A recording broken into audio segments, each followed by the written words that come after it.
Brenda, will you be our official welcomer? And Brenda, Well, yes. can you guys hear me at the back of the room?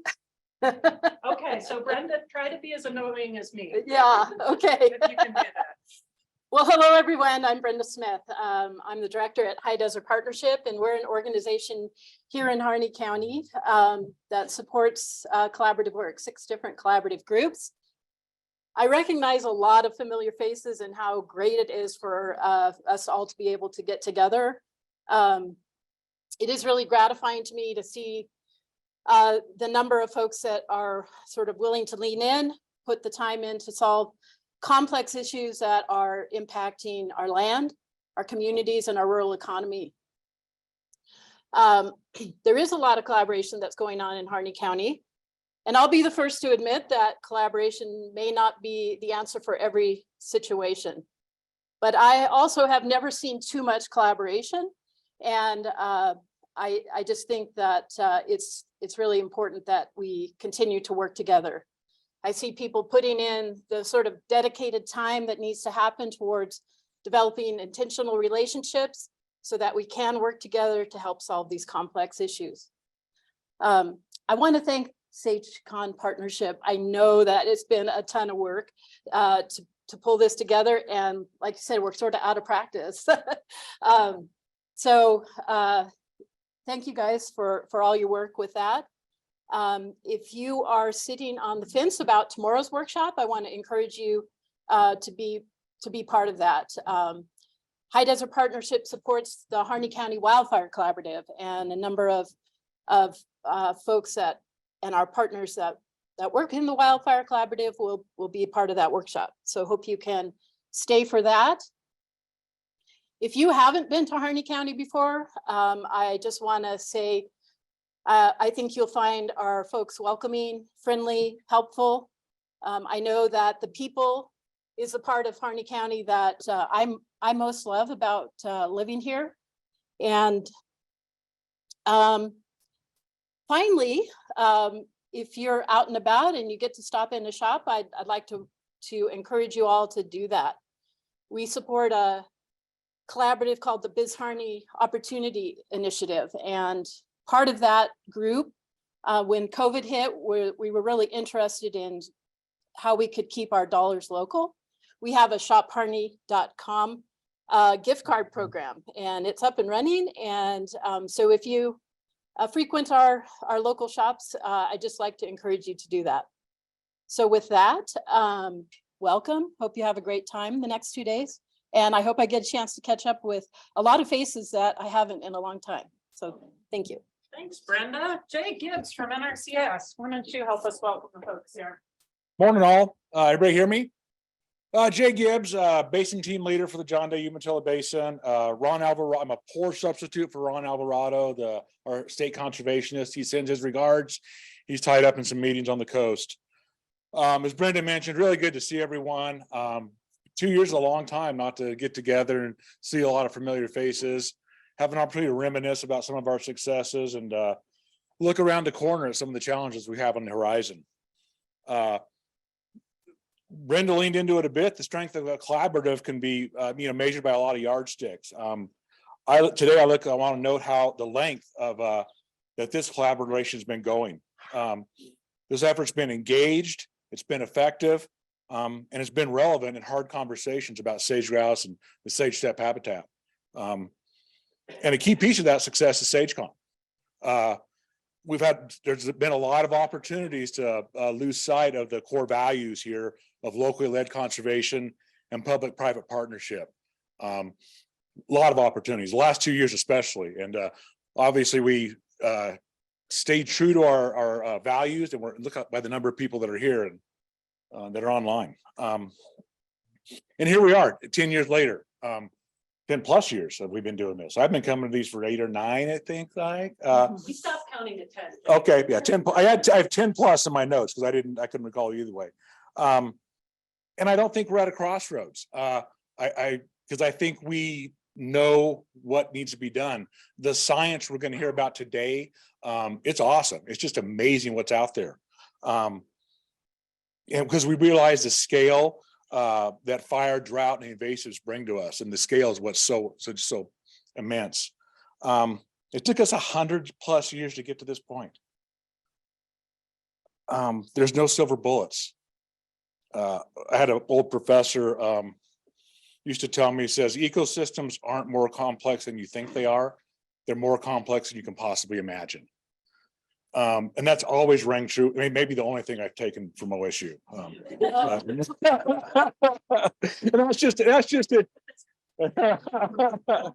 And that's just an easy way to say it's not going to be easy. It's not going to be inexpensive. And that is a shameless segue into the some of the additional resources that the Inflation Reduction Act may be bringing our way in the next 3 to 5 years.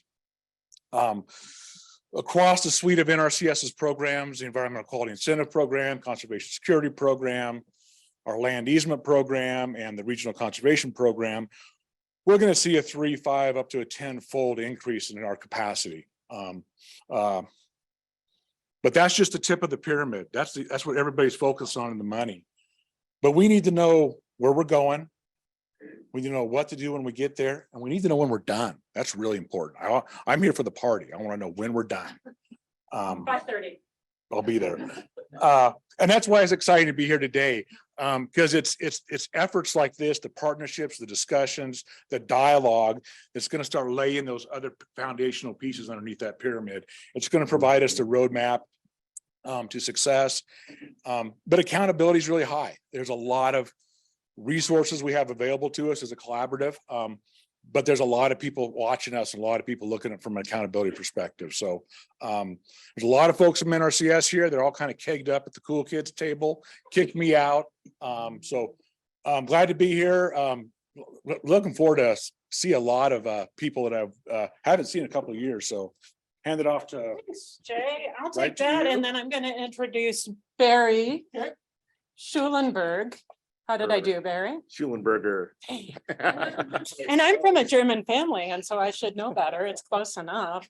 Barry, I just want to thank you. You have joined the SageCon Coordinating Council as a new member representing our local counties this year. And so we wanted to really appreciated your engagement and wanted to invite you to say a few words and welcome too here. All right. Well, thanks, everybody. Again, my name is Barry Schulenberger. I'm a Lake County Commissioner. I'm into my second year. I talk seasons because I was in the fire business at one time. I do see some fire folks in the crowd, ODF, BLM, and RFPA and whatnot. It's good to see you guys here. I'm newer to the SageCon information. Family. Yes, there we go. Okay. I've made all the online meetings, as many as I could anyway, the last 2 years, and I'm learning quite a bit. But one of the things that I just wanted to say to everybody is I'm impressed that there hasn't been a lot of finger pointing. There hasn't been a lot of blame. Hasn't been a lot of, this is the reason why sage grouse are having troubles and whatnot. And I see everybody trying to work together to come up with a good solution. My understanding in the past, we had a huge laundry list of goals, and the new leadership that we have now with Megan and Sarah, we've narrowed that down, and we're more focused and got a new vision. And so we've got some new leadership. And so I'm very encouraged to see where things are headed. And I think all of you that have been paying attention to that know that we're all looking forward to see where this goes and where the next steps are. Today's wildfires are a problem, and especially on the rangeland. We see them move fast. It's hard to put out. It's hard to stop. Some people don't like some of the preventative measures like mowing or, putting in fuel breaks, things like that. But sometimes they work, and sometimes it keeps them smaller. And we have to figure out what works on the landscape for both sage grouse and wildlife, and keeping these fires smaller. I know it's a difficult thing. I also know locally there in Lake County, we had a desert fire caused by a human, and the lek that was there is no longer there. And in my 27 years of being in the fire business, I never saw a sage grouse hopping out of the way in front of a desert fire. You just don't see that happen. So, but the good news is we're hearing about new Lex, and that's a good sign. So, but they're not where those fires were. At least they're not seeing those numbers. So we got to try to keep the fire small, and that's an important thing. I talked about it being a big generational change. We do got the new players on, and just really looking forward to that. I just want to say, I came up this morning from Lakeview, and of course the roads weren't very good. And so I was working hard at getting here on time. But one of the things about when the daylight happened about Wagon Tire into Burns, I couldn't help but notice all the ravens and crows along the way. We got a lot of those out in our prime sagebrush area. And so I look forward to just kind of seeing where that topic takes us. I bet that'll come up again in our I conversation bet it will. today, if I had to guess. So welcome, everybody. Thank you guys so much. Let's give a hand to our three welcomers here and thank them for welcoming us. I'm going to do a little housekeeping here, and then we'll ask you to introduce yourselves. And I promise we will not ask each person in the room to introduce themselves, because then it would be happy hour time. Folks in the virtual room, hopefully you've learned this already, but our colleague Christiana can help you with any technical issues and get things communicated here to the room as needed. Emily is helping with our cultural interface here. Folks in the physical room, our fire plan is don't have a fire because there's too many people in this room. And if any of y'all are related to the fire marshal, I think we're right at the limit, but please don't mention anything about this to anyone. You three that are standing, if you want to stand, you can, but there are lovely seats up here, right where I pay attention and ask you difficult questions in the middle of presentations. So please feel free to come up here. For folks who haven't been here before, there's free Wi-Fi. It's, I think, the community center or the Chamber of Council network should not have any password or anything on it, but don't check your email during presentations because that's rude. What else do we need to say? Seriously about fire, there's an exit back there. There's an exit up here. Just leave if you need to. Do your best, do your best. Breakfast and lunch, come on in. Welcome. If you sit up here, you have to speak, so be careful. I'm not afraid of Breakfast and lunch, you should have seen there's coffee, there's water, there's pastries, thanks to Broadway Deli, thanks to the folks at Starbucks for getting up early this morning and helping make sure we have some coffee to get started. We'll keep an eye on that through the day. We'll take a lunch break right around noon, and the Broadway Deli folks will bring some lunch over. We'll break at 4 today, and then anybody who's here in the physical room and interested, and I hope all of y'all are, we'll be back over at the hotel, for dinner. At the Hotel Central Hotel. I always get that backwards. Across the street at 5:30. Dinner's provided and it's going to be a ton of fun. We're bringing it in from Juniper Cookhouse. And so thanks to everybody locally here who helped us connect and find some good barbecue and a good location. Bathrooms are at the back. Is there anything else I was supposed to say for housekeeping? Are we okay? Q&A. When we do Q&A between presentations, we're going to need to at least have a mic for the virtual room. So we will have a couple speakers most of the time and then a Q&A, and Emily will bring a mic around. So if during Q&A, if you want to ask a question or make a comment, just raise your hand so we can get a mic to you, because otherwise the people on the line get very frustrated with us. So that's that. Should we see who you are? Should we do a little exercise? I was going to ask people to stand up when I call out, like, oh, if you're from Iowa like me, stand up. And I think it could cause some injuries. And so I'm going to ask people to throw a hand or two up in the air. Who here is from Harney? Who here is from or currently lives in Harney County? Can I have my Harney County? Awesome. Thank you, Harney County, and thank you for welcoming us. How many people, this is your first SageCon Summit? It's not my first SageCon Summit. I'm just making in person. This is really fun. Okay, so I promise we're going to have a ton of fun, and you'll want to come back next year, Barry, next year in Lakeview, so you don't have to commute. Will you host us next year? Sure. Maybe.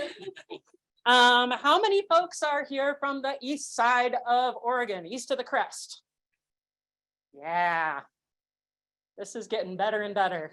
How many west side folks do we have?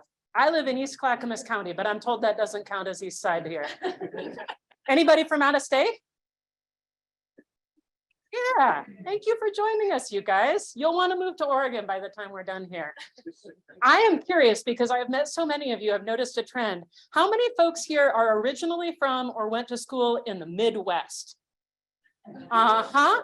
They make a lot of wildlife biologists in the Midwest and rangeland ecologists and the whole deal. It is a funny trend. And how many of us remember the early days that Jay was referencing of recon and when we were working on the state sage grouse action plan, and that was our focus, the 2015 and before crew? Yeah. I saw Judge Grassi registered here, but I don't see him here yet. So hopefully he'll turn up today. There are still some folks that remember those days when our focus was on wind development. And I think we'll definitely know by the end of the conversation today, if you don't already, that we have some bigger and badder threats on the range and a different landscape that we're working with today. Folks in chat will introduce themselves there, and we'll leave those up in between presentations so you can see some names and see who's with us in the virtual environment. Megan, is there anything else I was supposed to do before I hand the mic over to you to walk us through the agenda? I know I do want to comment. Oh, there are a couple of folks who are not in the room that I just want to recognize. A lot of folks know that Paul Henson from Fish and Wildlife Service retired during the last couple of months here, and Richard Whitman, who was one of the early conveners when he was with the Governor's Natural Resource Office, retired very recently. And so we're seeing, as Jay mentioned or Barry mentioned, kind of a changing of the guard, and we're really representing a lot of the new leadership with our presenters today. And so I ask folks like me who have been around a little longer, keep your eye on the podium and on the speakers during the day today, because this is going to be the leadership of SageCon and sage grouse work in this state in collaboration for the next couple of decades. So we're really excited to be talking with some emerging leaders today. Okay, Megan, you want to tell us what the crew is going to do here for the next little while? You guys are welcome to return to your normal lives here. I do want to note Chad Boyd is presenting virtually today, and I used to bring Chad Boyd coffee over from Bend when you couldn't get Starbucks coffee in Bend. So Chad, I brought the Starbucks coffee, and Okay, I'm still waiting, We Sarah. got a pop-up over there, Emily. It looks like we've got a pop-up on that screen. Can we do anything about that? Was that the hand raise was for the pop-up on the screen? Okay. you guys still able to hear okay in the back? Yeah, how can you guys hear me in the back? I will try to project. Up here if you need them, and I'll come help with some. You need something, Lee? Yeah, Emily's taking care of that, hopefully. We're good. Okay. The technology in this room was a bit of a challenge, but I think we're there. You got to project, Megan. Talk to the back of the room. Okay, can you guys hear me back there? All right. Thank you guys so much for being here. It is so great to see all of you. So I'm just going to sort of give us a little bit of orientation before we really dive into the content here. SageCon partnership. Many of you have been around for a long time, but what is it? What do we do? Well, our vision for SageCon is that we work together to build resilience in Oregon's sagebrush rangelands. And, that has many dimensions. We focus a lot on sage grouse and ecosystem issues, this sort of ecological resilience. But there's other dimensions as well, right? We need social and economic resilience. We need communities to work on these issues. And we need partnership resilience. We need to have resilient partnerships at multiple levels so we can all work together and solve, challenges. And hi, everyone in the virtual room. And move together as a group. And the reason we need to work together is because the challenges that we are facing operate at a landscape scale. No single entity can solve those issues. We need each other. So what SageCon does as sort of our unique role is we really are trying to create a supportive, enabling environment for successful and strategic on-the-ground actions. And we have various ways we do that. We support funding and policy. We try to set shared strategic priorities, monitor our collective progress. We provide forums for communication. Wonder if I can move this out of the way a little bit without messing something up. And we provide technical support and tools. Okay, Okay, there we go. So our objectives for today and tomorrow are to connect, right? That's what a partnership is all about. Connect partners working in Eastern Oregon as well as across the Great Basin. Really happy to see that we have a virtual crowd. So we can, we're all working on the same problems. And of course, a big focus of the summit is to share information, ideas, resources, to really leverage all our collective knowledge. I mean, there's a lot of knowledge, expertise, experience in this room, which is very inspiring. And we're really going to focus on strategies for managing fire and invasives. We're going to learn about defend and grow the core. We're going to identify some priority topics for future knowledge sharing. We'll do that later. We have this great workshop on day 2. I'll talk about that in a second. And then I hope you guys will leave here inspired to take action. So we want to take action. We want to sort of implement this defend and grow the core framework. We'll hear a lot about that and support all our local collaborative work. Okay, so today you've already heard some of the welcome. I'm going to hand it over to Chad in a minute to give a keynote.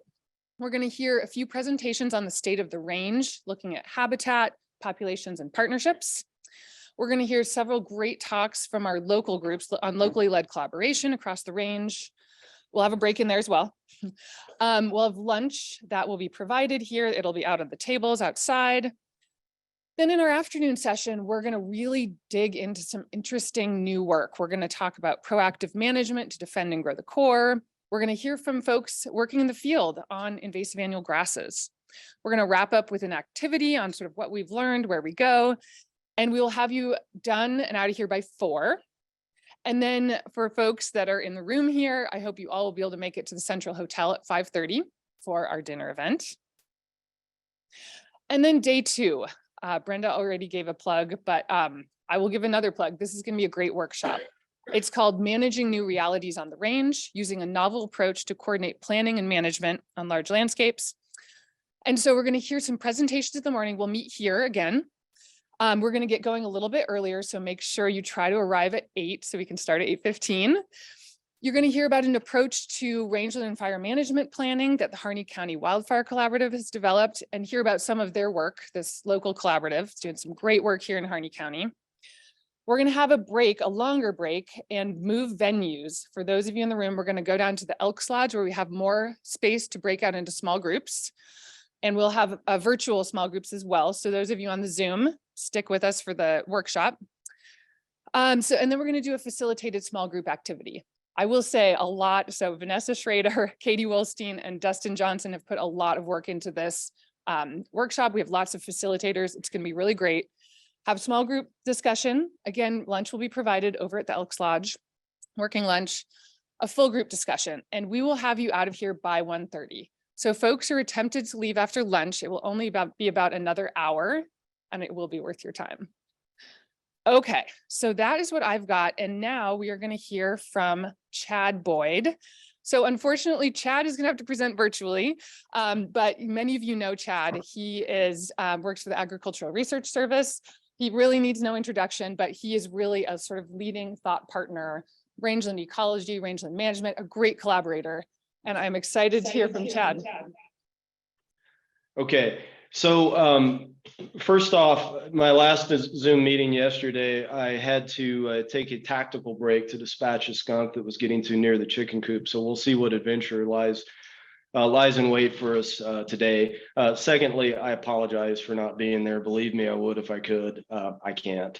And I want to say thank you. First off, I want to say thank you for the invitation to present on where we're at now, where we want to be, and how we get there when it comes to sagebrush conservation. I appreciate that because the science we do at the Eastern Oregon Ag Research Center is in service of people like yourself, people who actually make a difference on the ground. So it's an honor to be here today and an honor to represent EOARC. And I also want to thank Megan, and I won't attempt a list of names, but thank you to everyone who had a role in putting this agenda together. I think it's going to be an impactful meeting, and it's a thankless task to put one of these on. So thank you so much to everyone who's had a role in putting this together. So I'm going to jump right into it, and hopefully you're seeing well, actually, I'm not seeing a change in slides. There we go. Fantastic. So I was part of a group called the Sagebrush Conservation Design Group, and it was a multi-agency group. Our task was to take a look at the last 20 years of change in the sagebrush biome. And what we did is we kind of assembled the biome into core areas, largely intact areas we call growth opportunity areas, which are marginal habitats, and then other rangelands, which are things like invasive annual grass areas. And we tracked the abundance of these categories since 2001 at 5-year time steps. Long story short, what we found is that if you sum up the core and the growth opportunity areas, we're losing about 1.3 million acres a year of core and growth opportunity areas as they transition to other rangelands.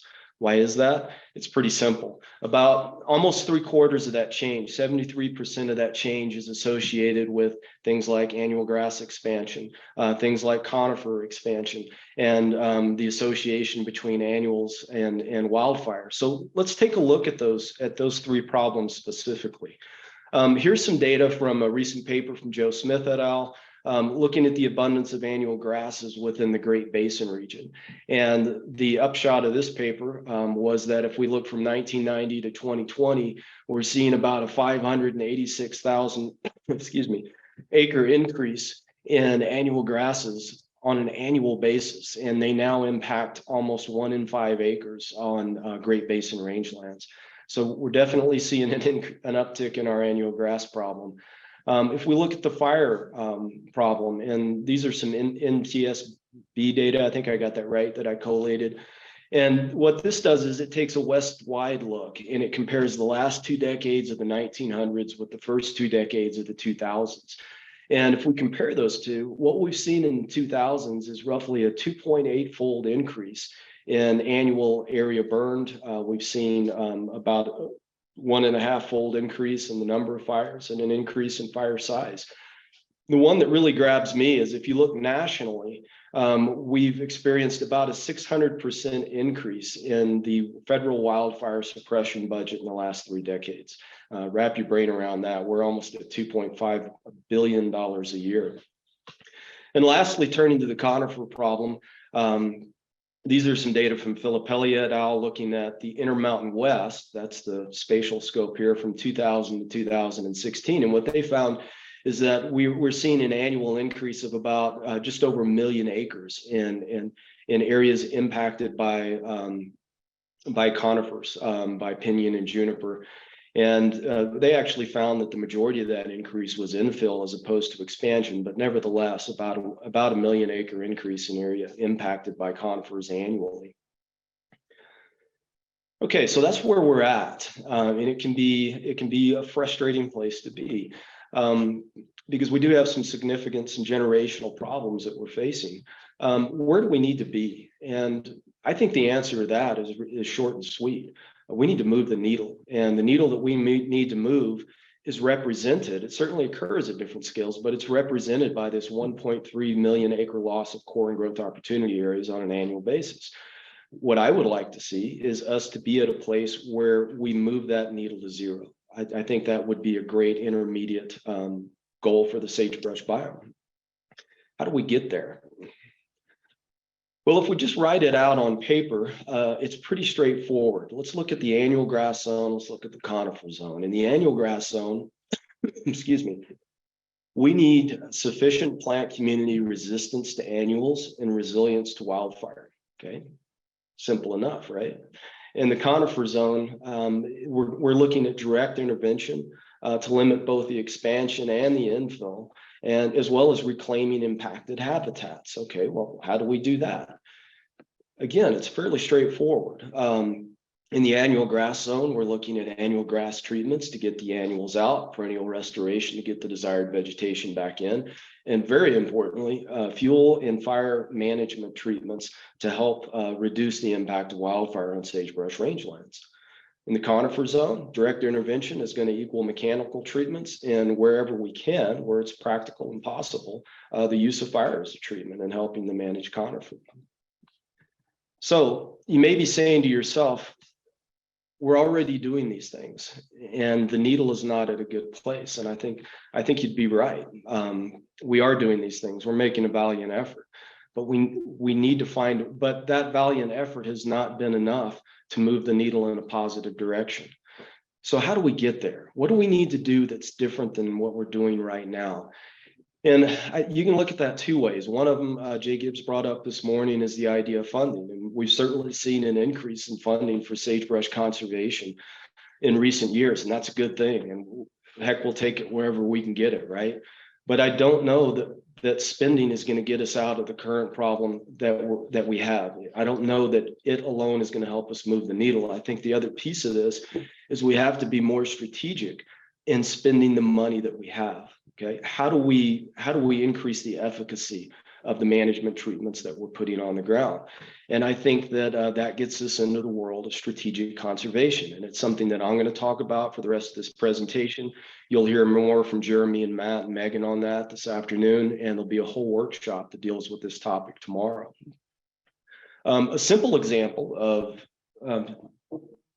let's say strategic management in a spatial context. For those of you who don't know me, I'm a bit of a dog person. I generally have a dog within about 20 feet of me.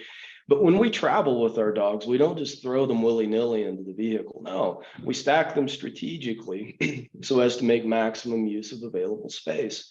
And strategic conservation, and similarly in sagebrush step, is going to involve a spatial element. In fact, there's really three elements to strategic conservation in sagebrush step. The first is spatial, and I think of it as the spatial context of strategy, my let's call it my bias is ecology. So I further think of it as the geography of ecological condition. And here's an example of that. This area you see on the right is roughly 300,000 acres. It's a footprint that the Harney County Wildfire Collaborative is working in the Stinking Water Mountains.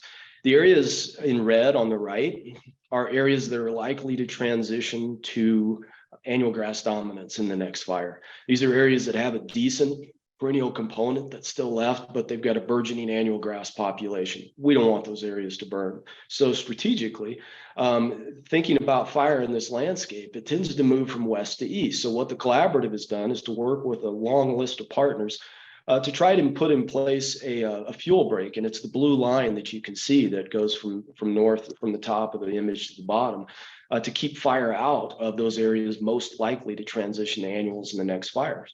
We can flip that around too, though. Let's pretend for a second like the area in green and yellow is annual grass dominated and the area in red is intact core habitat.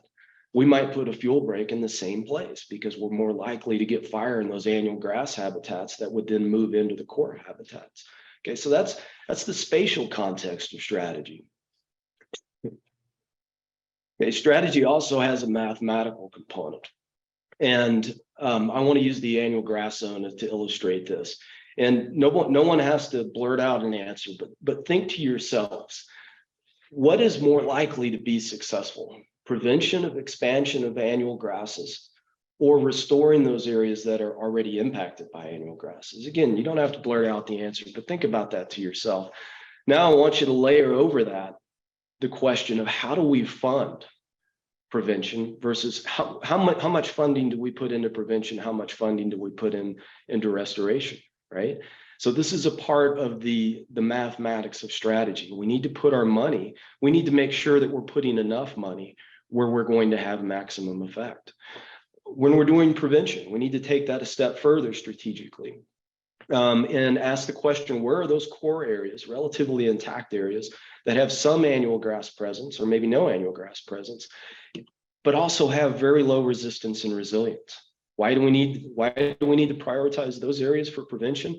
Because those are the areas where we have the most to lose. Because they're low R&R, if they transition, we're going to have a tough time getting them back in the restoration arena. When it comes to restoration, it's kind of the flip of prevention, the inverse.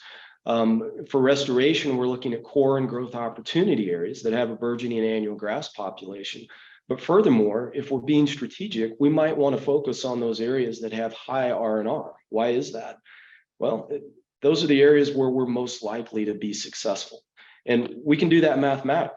If you look below that, the acres of effective conservation, if we write that out in the form of an equation, It's equal to the acres applied, acres of treatment that are applied, or times the probability of success. So if we put a 10,000 acre restoration treatment in and it's got a 5% probability of success, we can expect a return of about 500 acres of effective conservation on a 10,000 acre treatment. And thinking about it this way helps us to avoid the action bias. This is a term that Megan's turned me on to. I really like it. And the action bias is nothing more than the idea that, well, let's put it in a grocery store context. If we're in line 1 and we're in the grocery store, it looks like line 2 is moving faster. We move over to line 2. Turns out we should have stayed in line 1 because it was ultimately faster. But in our minds, we actually won, even though we lost. And we won because the human mind rewards trying, it rewards effort. We tried to better our fate by moving to line 2.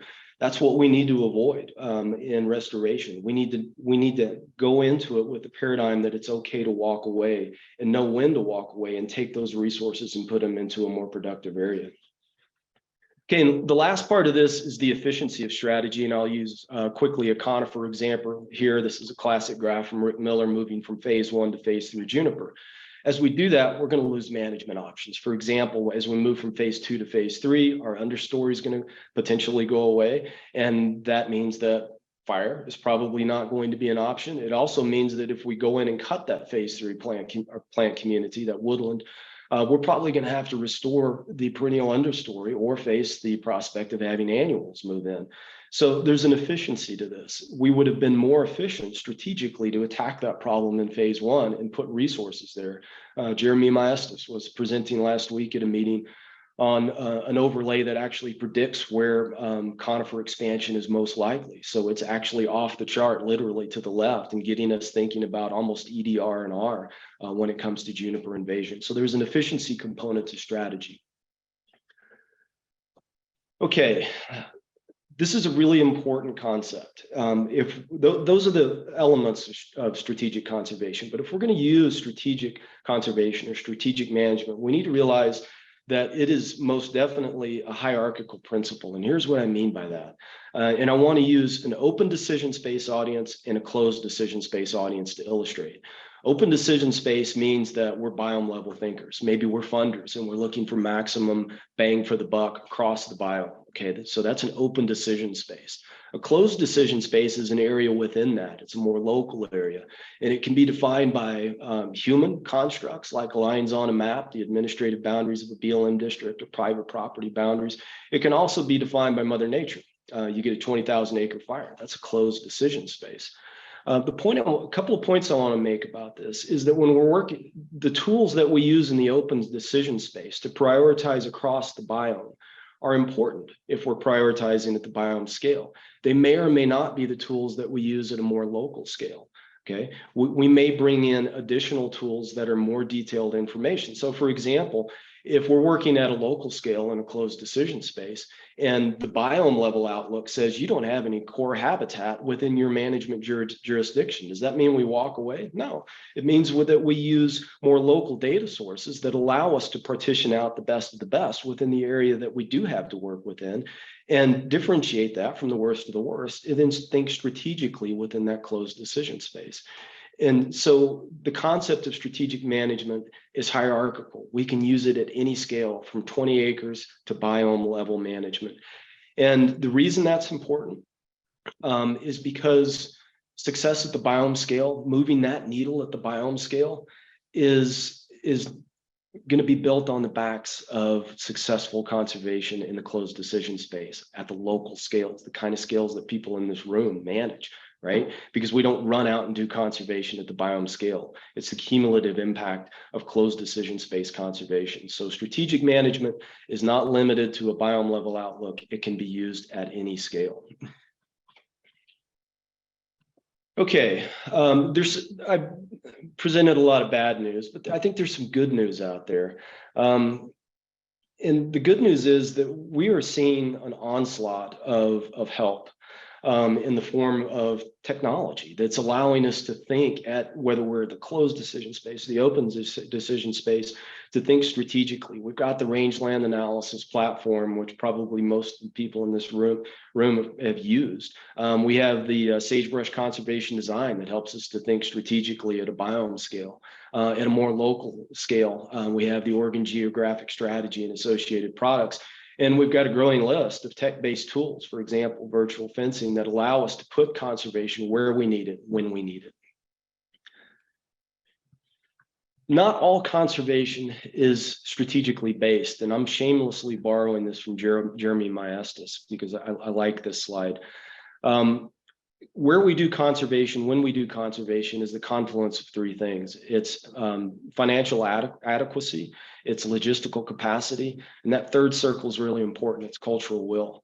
And cultural will is really defined by multiple values. And one of those values would be strategic conservation. Another value might be mule deer winter range habitat, or there might be cultural resources that are woven into that cultural will, excuse me, that ultimately determines where and when we do conservation. So not all conservation is strategic. There are other reasons to do conservation. If it's not core and it's mule deer winter range habitat, for goodness sakes, management prioritize it for mule deer winter range habitat. The point that I want to make is that while not all conservation is strategic, I do think that the idea of strategic conservation can help us out whichever way the cultural will wind is blowing. Okay, so I want to kind of leave you with this. What does strategic success look like? And we've talked about moving the needle quantitatively, in terms of acres. But what's the paradigm shift? What's the most basic nugget of change that we want to inspire with strategic conservation? And I really think that has two parts. First part is when we as managers pause at the strategic level before jumping to tactics and actions on the ground. In other words, when we're thinking about planning conservation, we think first strategically, and tools are an afterthought that works in service of that strategic vision for the landscape. And secondly, and this one's really important, we change our definition of success from a project level definition of success to a strategic vision and scale reflective of the largest extent of our management area of influence. In other words, if I'm a district level manager in the BLM, I'm not gauging my success on the success of my last 3 projects. I want to know within that district, how has the needle moved from the beginning of my tenure to the end of my tenure? Okay, I want to focus on the full extent of that management area of influence. So I'll leave you with this. This is obviously a Gary Larson cartoon. It's my favorite. I think oftentimes sagebrush managers feel like the goldfish in this slide. What's coming next? And honestly, for the first time in my career, I feel like there is a palpable and positive shift underway in the last maybe 5 years. I'm just feeling an energy, and it's not just the technology. It's the people involved. It's the people in this room. It's the cultural will to make good things happen. And I'll just leave you with the idea that I think that strategic conservation is going to be an important part of that shift going forward. So again, I apologize for not being there in person today, but I appreciate your time, and it was an honor to be here. Thank you. Thank you so much, Chad. We are asking for questions in the room as well as here online. We had a little bit of a technical difficulty with being able to hear the presentation in the room and also speak to the presenters. So Emily's collecting questions there in the room and is going to type them in the chat box. And so if folks here online have questions, you can type them there as well. And I hate to leave everybody hanging in silence here, but we'll have just a moment here while we gather some questions. Okay, no questions. Oh, wait. Okay, what are some specific actions that you'd like to see in your general strategic plan? I think it's more the paradigm, and I hope you can hear me okay. I think it's more the paradigm shift than anything else. I'm the world's worst, right? I mean, we all want to gravitate to tools when we're thinking about management planning. I catch myself doing this at the Northern Great Basin Experimental Range, which we manage. I want to think about management in terms of, well, what do we want to do with grazing this year? And again, I think what I'd like to see is that strategic pause where before we talk about what I want to do with grazing this year at the Northern Great Basin Experimental Range, what do we want to see 10 years from now? And how are our habitats spatially juxtaposed to help us get there? And how can we use that information to put forward a strategic vision of the changes we'd like to see? And then at the very end, what role can grazing play in helping to facilitate that change? It's really that paradigm shift that I think we're going for here. And you're going to hear more about specifics as the meeting goes on. But from my standpoint in the keynote address, that's really the thing that I'd like to see the most. And it's something that I'm striving for myself as a manager. Wonderful. Well, it looks like that was the only question that we had, Chad. So we're gonna let you go here and turn things back over to folks in the room. And I will let Emily get the audio set up for us there so that we can hear our presenters there. Thanks. Thank you. Are we ready? Okay, I can talk without an echo now. You can self-rescue, but do it quietly, please, so we can keep rolling here. I am the child of a 7th grade English teacher, and I can look over my glasses and wither people's souls as a result. So don't make me pull out my mom's teacher look. Okay, friends, we've got a panel here, as we usually do at SageCon Summit, really focused on the state of the range, the state of the species, the state of the partnerships, and bring everybody back to kind of the same understanding of our status as a partnership and with our work on the ground here. So I'm going to introduce Megan Kreutzberg well, I've already introduced her a couple times, I think. I'm going to introduce Megan to kick that off, and then we're going to have a series of talks here. We're going to hold question and answer to the end because we've got a series of fairly short presentations here. And then we should be able to pass the mic around for this one since we don't have a virtual speaker this time. Megan, I got to give you the little furry Muppet thing there. All right. Hey, everyone. I'm glad we got to hear from Chad. That was a great intro. So yeah, we have our sort of population habitat partnerships presentations here. So I'm going to lead us off here and talk about our threat-based ecostate maps. So for those of you who were at the SageCon Summit, oh, louder, okay. For those of you who were at the SageCon Summit last year, our virtual summit, you may remember Anya's great talk about this topic. This is going to be familiar to a lot of you. And I feel like I should never give up on an opportunity to have Dr. Evil on a slide. You know, it always lightens the room. So I'm going to talk about our threat-based ecostate maps. I'm going to tell you a little bit about this framework if you don't know it already, a little bit about how SageCon is using these maps, and then how you all can access and use the data. And I will try to stay here so the virtual participants can see me. So threat-based land management, many of you are familiar with this. This has been around for a while. Many of you helped develop it. And I'll give a plug. Tomorrow, you all will be receiving manager's guide and field guides if you don't already have that. This is going to be a theme throughout the summit and into the day 2 workshop. So threat-based land management is basically, it's the sort of framework we're using in our state sage grouse action plan to sort of evaluate habitat. And so it is not a sage grouse specific framework. It is a more broader, generalized ecosystem-based framework. So really focusing on those primary ecosystem level threats. Chad has already talked about them. Some of our welcomers talked about them. Invasive annual grasses, wildfire, and juniper. Even louder than this? I don't know if I can talk louder than this. We might need to get a mic. We'll see. Okay. And so this is sort of a simple box and arrow model, and it's really a tool for communication. So boiling down these complex rangelands, these complex ecosystems into just a few ecostates, and then the drivers that sort of cause change between those states. So this is a great visualization that is in that field guide that all of you will get tomorrow.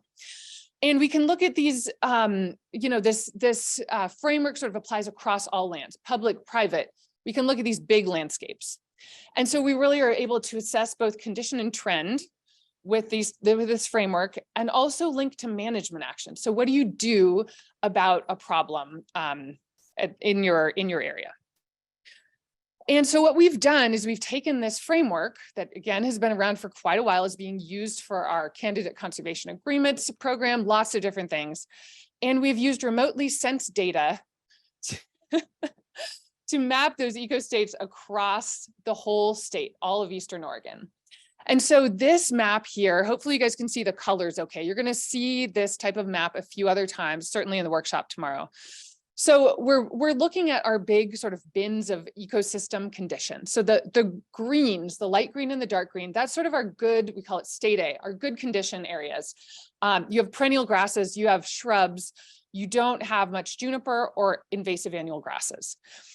Then there's various different threats that you see in the different colors. So juniper encroachment, that's the tan and the brown. Areas that have maybe had fire or been disturbed and don't have sagebrush anymore, those are the blues and the purples. And then the areas that are really, really impacted by invasive annual grasses are the yellows and the reds. So again, you'll be seeing these throughout sort of the workshop tomorrow, just to orient you all a bit. And one thing about that sort of map is that it's very scalable. So we can look at these really big picture patterns and trends. So this is sort of, you can see the county boundaries here. This is much of southeastern Oregon. And so we can look at these really big scales. We can take it down a little bit more. So this is a sage grouse priority area in the southeast corner of the state, the Louse Canyon priority area, and take it down even further to say a pasture scale. So here is a pasture, this is just a few thousand acres. And you can look at these sort of patterns of the different threats and sort of how they are juxtaposed on the landscape. And you can also do things like summarize these for an area like a pasture. You can use something like a pie chart to get that snapshot of what's the condition here, what are the threats, how widespread are they? We can also use these maps to monitor change over time. So this has really been a game changer with our remotely sensed data. Goes back into the 1980s. So this shows you here sort of a quick snapshot, a quick and very, eye-opening snapshot on the left around 1990, sort of rangeland condition. Again, the green are sort of good condition state A habitat, moving to about 2000 and the most current snapshot, the most current time period we have available. Really a lot of these big widespread threats across southeastern Oregon. So one of the things we've done for SageCon is we've tried to use these maps along with other data sets to get a handle on sort of what is our rangeland condition out there on these big multi-ownership landscapes. So this is an example from our SageCon rangeland condition report. It's a couple years old now, but it has some great information about for these different areas across the state. We use our maps, you can see the map here. This is the Druzy area, just a little bit north and east of here where we are in Harney County. And you can look at that change over time. So we can use these maps to go back in time and look forward, look back into the present day, how these landscapes are changing. We brought in some wildfire data to look at, okay, how much has wildfire impacted this landscape? And we did this across sort of the whole state. And then we also use the BLM AIM data, the assessment, inventory, and monitoring data. Of course, that data is only available on public lands, but public lands are a big part of our landscape out here. And so we looked at some more specific indicators about sagebrush cover, deep-rooted perennial grasses, forbs. So we can really, we can sort of integrate these different data sets to really get a good picture of what's happening in these big landscapes that we're managing. Okay. And I'm going to go through this really fast. So this is sort of how do you access this data if you're interested? So we have a tool called the SageCon Landscape Planning Tool. We're going to be using it tomorrow in the workshop. And what you can do with this tool is you can view a bunch of different data layers through an interactive map. You can zoom around, zoom in, zoom out, pan. You can download data. You can create printable maps, and you can use this ecostate summarization tool, which is brand new. So I'm going to just very briefly give that a plug here in a minute. But first of all, so on this panel on the left, that's where when you open the tool, you can get to sort of all your options there. So the data layers we have, I actually was going to count them up before this talk, and I forgot to do it. There's a lot of data on there. It is very carefully curated, because there are many more data sets available, but there's a lot of stuff there. We want it to be a one-stop shop for you guys. So there's data relating to rangeland vegetation condition, including our ecostate map I've been talking about. conservation and restoration actions, where we have information on where treatments have happened, which is mostly on public lands. Most of the data we have about specific treatments, I should clarify, is on public lands. A lot of the private land data is not shown there for privacy reasons. Wildfire data, sage grouse specific data layers, a lot of different management boundaries. This shows some of the BLM treatments overlaid over the threat-based ecostate map, and they really show up in a lot of cases. You can see the signature of those treatments in our maps, which is pretty cool. Okay, the ecostate summarization tool, this is new. So we have a lot of data, right? There's these ecostate maps going all the way back into, around 1990. So it's way too much data to just sort of hand to someone and say, here, have fun with this, unless they're really into data. What you can do with this is you can, for an area of interest, any area, we have some pre-canned options, but you can also draw an area, you can upload a shapefile. You upload your area, you select your time frames, you can select up to 4. So you could just have a single snapshot in time, or you can show some trend and generate a summary report. And so I'm just going to show, this is for the Crowley sage grouse priority habitat area, 4 different time steps. You can just see, there's a map here, there's a pie chart, there's a table where you can see these, what type of output you can get from this tool. We're hoping it'll be really helpful for this trend analysis, for kind of a condition snapshot, for lots of different applications for you guys. Okay, I think I'm almost out of time. So I just wanted to mention there's a lot more information out there. Please get in touch with me anytime.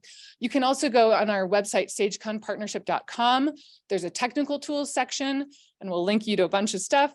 And with that, I will close and open it up to Skylar.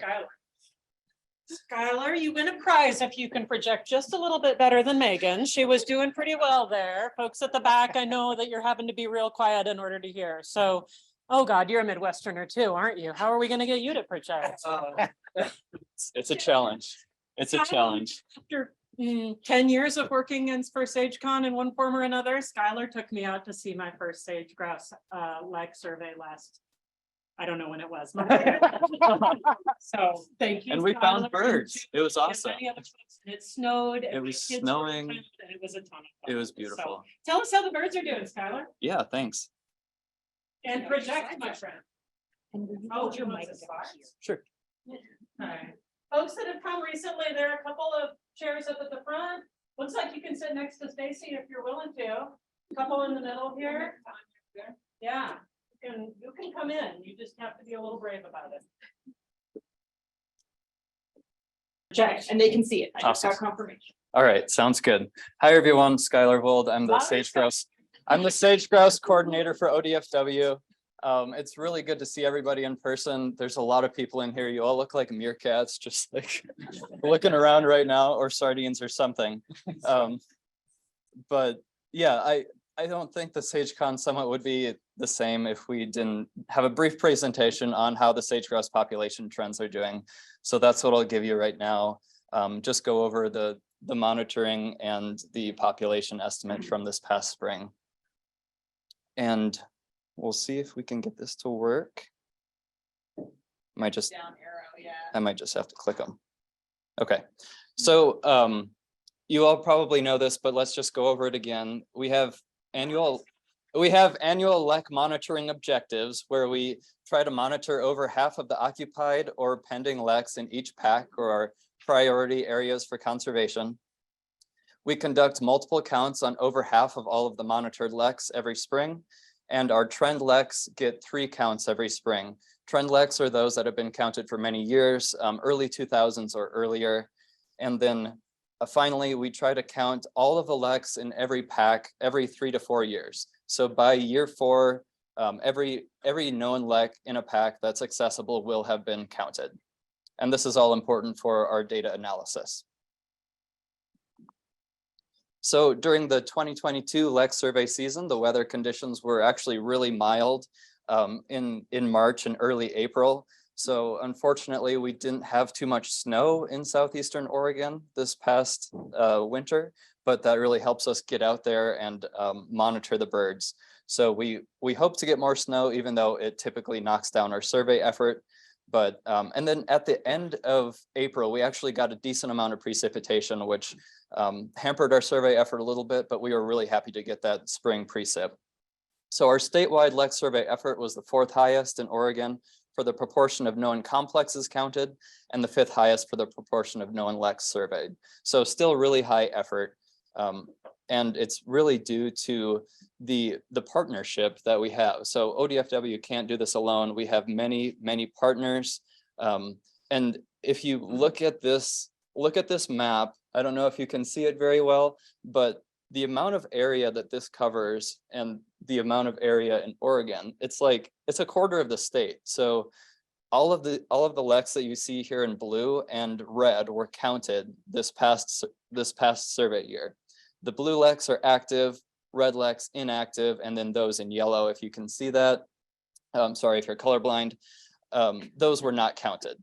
So there were 1,642 ground surveys conducted and 163 aerial surveys. 65% of our known LECs were surveyed. So we now have 1,212 known LECs in the state, and 789 of those were surveyed this past year. Pretty impressive. 2.3 surveys per LEC were conducted on average. And to put it all in perspective, there were 660 ODARC 30 count mornings that all of our partners, over 115 observers, went out and counted. So it's a lot of really good effort, and it gives us some really solid data. The statewide population estimate from this past year was 17,500 birds. And this was a 9.9% increase from last year, so from 2021, and it's the 3rd year of increase following 3 years of decline. So if you stare at the right side of this graph, I don't know how well you can see it, but the current population estimate is right here, right at about that 17,500 birds. The previous trough, so the lowest population estimate in Oregon was from 2019, and it was just over 15,000 birds. So thinking about Oregon's typical population cycles, it's a 6 to 7 year natural cycle. So you can see here in about 2008, there was a trough, and then in 2013, there was a trough, 2019, there was a trough. We're at a current peak, but we haven't reached the previous peaks of 2011 or 2016. So we're hoping to get a couple more years of population increase before we naturally decline again, because if that next trough, if we don't get any more increase, that next trough in 2026 or 27, it might be lower than our previous trough in 2019. So to put it in perspective, even though we're going up, this was the 7th lowest population estimate during the analysis period, and it's 40% below our baseline in 2003 estimate of about 30,000 birds. So to just put it all in perspective there. Breaking it down further, we can see that the Vail BLM district was the biggest winner with a 36% population increase this past year. And that was really due to our aerial survey effort and finding new LECs, which I'm going to touch on at the end of the presentation. The Prineville district had a jump of 6.3% this previous year, and the Burns district saw a modest increase of 1.8%. The Lakeview district declined by 9.5%, and then the Baker resource area, which is modeled separately from the Vail district, saw a 16.7% decline. Our estimate in the Baker resource area is a little bit more uncertain though, because of the small sample size. So there's just a few LECs that are really based on this estimate, or the estimate's based on a few LECs, and slight increases or decreases in that population can project to what look like large up or increases or decreases. So just take that one with a grain of salt. And then when we break it down further, I don't know that you can really see this too clearly, but these are all of the packs, and there's 20 packs in Oregon. The ones in this bluish color, so Louse Canyon in the very southeastern, Bully Creek, Dry Valley, Jack Mountain, Steens, and Crowley, and Warners, they all saw a pretty good population increase this past spring. But then if you look in the red, the Folly Farm, Saddle Butte, Pueblos, South Steens, and Beatties, you can see kind of a pattern in this area where these all saw pretty solid population decline, where Pueblos, South Steens, and Folly Farm were at about a 40-ish% population decline. Beatty's was at maybe a 22% population decline. So, Can you get any louder and can you finish? oh, You okay? yeah. Sorry. So, I can barely hear it. There's one thing you know by the end of this. okay, we conducted helicopter searches in Louse Canyon and Trout Creek packs, contracted 70 hours of flight time that covered 2,800 miles of transects, and we located 9 new leks this past year, 7 in Louse Canyon, 2 in Trout Creeks. Additional leks were located, but still need to be confirmed this coming breeding season. I don't know how well you can see this, but we covered Louse Canyon very well. We covered just a small portion of the Trout Creeks pack, and this was because of the potential for lithium mining down in this area. So we really wanted to make sure that if there were any leks down there, we knew about them, which is why we flew it with a helicopter. And we actually found 2 leks in that area. So it was important to fly. I don't know how much I'll touch on this, but we also conducted aerial infrared surveys, contracting Hawaii Air. These are conducted in Cow Valley Pack because of 70% of our known leks are inaccessible due to private lands. And we've conducted these aerial infrared surveys during the past 3 breeding seasons. A quick validation of this method provided some uncertainty to the method. So there were 45 active leks that were surveyed by both methods during these 3 years. Aerial infrared surveys averaged 6.8 males per lek.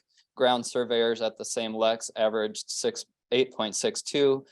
Just a quick 2-sample t-test revealed that they weren't significantly different at the 0.05 level, but this p-value is still relatively low, and the counts were only they weren't very highly correlated at 0.46. So there is some uncertainty in this methodology, but really it's the only method that we have to survey some of these inaccessible leks because of the private lands in Cow Valley. But if we do this in the future, we're going to do 2+ surveys at these leks. And then just right at the end, I'll mention, and hopefully everybody in this room knows, but ODFW and partners are working on updating Oregon's sage-grouse core areas and low density habitat. We sent out a scoping letter for this process in March of 2022. We're currently working on drafting the initial map using similar methodology that was done in 2011, which is all published in the 2011 Sage-Grouse Conservation Assessment and Strategy. But really what's important here is that we're including 148 new leks that have been discovered since 2011. There's been many research projects that we have a lot of sage-grouse GPS data to include in this process. And like Megan mentioned, there's new habitat suitability maps. A lot of this new information is going into the revision. We're really hoping this will align with BLM's 2023 their resource amendment plan process, and we're working closely with BLM leadership during this process. And we hope to have a draft product for partner review and input early 2023. So stay tuned there. And I don't have any time, but if you want more gritty details, go to the population monitoring report on ODFW's website or contact me by email with specific questions. Thanks. We will have Glenn up. Let's give Skylar a hand. I don't know if I leave that. And then after Glenn talks, give me that, would you? What is it? It's a little muppet. After Glenn's going to talk about some of the indicators and updates and status trends that BLM is observing and wants to share. And then we should have a couple minutes for a Q&A in the room and with the chat function after that. So thanks for holding your questions a few minutes and we'll get to you soon. Glenn. All right, well, thanks for the introduction. Yes, I'm with the Bureau of Land Management. I work in the state office for the Oregon-Washington state office in Portland. Thank you for inviting me here. And it's always great to follow right after Skylar because he's tell you all about the data that's being collected, the LEC monitoring the results, and then works with BLM quite closely to use that information to look at to use it in adaptive management strategy. So I'm going to cover just a few topics here. Not going to spend a lot of time talking about the strategy itself because it's in the resource management plan, Appendix J. So you all have a copy with you right now. And then I'll talk about the triggers and thresholds and distinguish what a threshold is from a trigger. And then the status of the 21 triggers. We won't be talking about the 22, or I won't be talking about the 22 triggers yet, because they're still being calculated. So the data that Skylar mentioned, we're working with that right now to figure out what that means for the triggers. And lastly, I'll talk about the causal factor analyses that are done when one of these triggers that I'll tell you about are tripped. So what is adaptive management? It's something that I think we all like to see in management plans, but it's not always in there, and it's always not very clear. But I feel really good about the plan, the 2015 plan. There's a strategy, as I said, in that plan, and it allows for, it promotes a flexible decision-making so that when you don't have complete information, or the information that you do have, is going to change a lot over the years as you're implementing, you can, with your monitoring data, you can make adjustments to your management decisions. And in 2015, we have a lot of information on sage-grouse. I mean, it's probably the best studied, certainly bird in North America, if not animal. We've got so much information. But as you saw with Skylar's talk, there's a lot of fluctuation in the habitat availability and the populations availability. So 2015, back then, I think we had something around 20,000 birds, or 22,000 birds, maybe a little less than that. And today we've got 17,500. So we were not able to predict that change was going to happen. So with this strategy, we can look at those changes in habitat and population and make adjustments. And there's two kinds of triggers that I'll talk about. There's soft triggers and there's hard triggers. And those soft ones are kind of like a yellow light at an intersection. Slow down, look at the information you have, look at any decisions that you're going to make at a land level or a district level, project area level decision. See if there needs to be some adjustments in that because a trigger is tripped. Whereas a hard trigger is much more severe. It's like a red light. You don't want to run through that.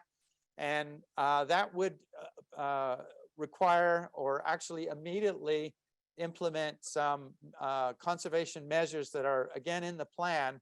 They're sort of hard baked into the plan that those would happen immediately when a hard trigger is tripped. So let's talk about, I should point out that these triggers, this adaptive strategy, they apply to these priority areas of conservation, or PACs. And there's 20 of them. And I'm sorry for the picture, it's pretty small here to see, but there's 20 PACs. They were delineated by ODF and W based on core areas. So the priority habitat that BLM delineated in 2015 is equivalent to the core habitat that ODF and W developed. And together that all makes up those priority areas of conservation. So I'll talk about the habitat triggers, and then I'll talk a little bit about the population triggers. So with habitat, we know that sage grouse they're sagebrush obligate species. They require landscapes with a lot of sagebrush in it, and it can be in different quality, of course, and the understory could be of different qualities too. But if the sagebrush isn't there, then over time, at least, the sage grouse are not going to be there too. There's a lot of research that shows that they prefer landscapes with at least 65% sagebrush cover and higher. And if it's less than that, they'll hang out until it gets low enough that the leks actually disappear. That's around the 30% to 35% landscape cover. So our triggers for habitat are if there's less than 65% of the potential area that could support sagebrush in a PAC is not in sagebrush, then that trips a soft trigger, and below 30% would trip a hard trigger. So in 2021, we had, for the first time since these strategy went into play, there's one of our PACs, the smallest PAC of all, Tucker Hill. It's down in the southwest corner of the map here. That tripped a hard habitat trigger because of the Cougar Peak fire, which burned 23% of the currently available habitat at that time. That's a big enough drop in 1 year to cause the trigger to trip. The thing about that though, is if there's no fire in the next year, and no more additional habitats lost, the trigger basically is just there. It's not going to change. In this case, there's more than 65% sagebrush cover in that pack, even though it lost 23%. It's a lot of numbers to throw around, but it didn't, over the long term, it's not tripping a habitat trigger. There were also 2 packs shown in orange here that had soft triggers that had around, I think Trout Creek pack has about 58% sagebrush cover, something like that. And Cow Lakes has around 63%. So those were already very low in habitat availability back in 2015 when the plan was established. They've always been in that soft trigger habitat situation. Last thing about habitat I'll point out is there's 3 areas in crosshatch here that are at risk of losing, of tripping a habitat trigger because they're close to 65. They're around, 66, 67%. I wanted to look at where our treatments are occurring in packs on BLM lands relative to where triggers have been tripped, where habitat triggers have been tripped, and relative to how much habitat is lost by fire, which is by far the biggest threat to the habitat availability. And it turns out that about every acre that's burned in these packs that you can see here, these are packs that have tripped a trigger. For every acre that's burned, we've treated almost 7.5 acres of treatment have occurred.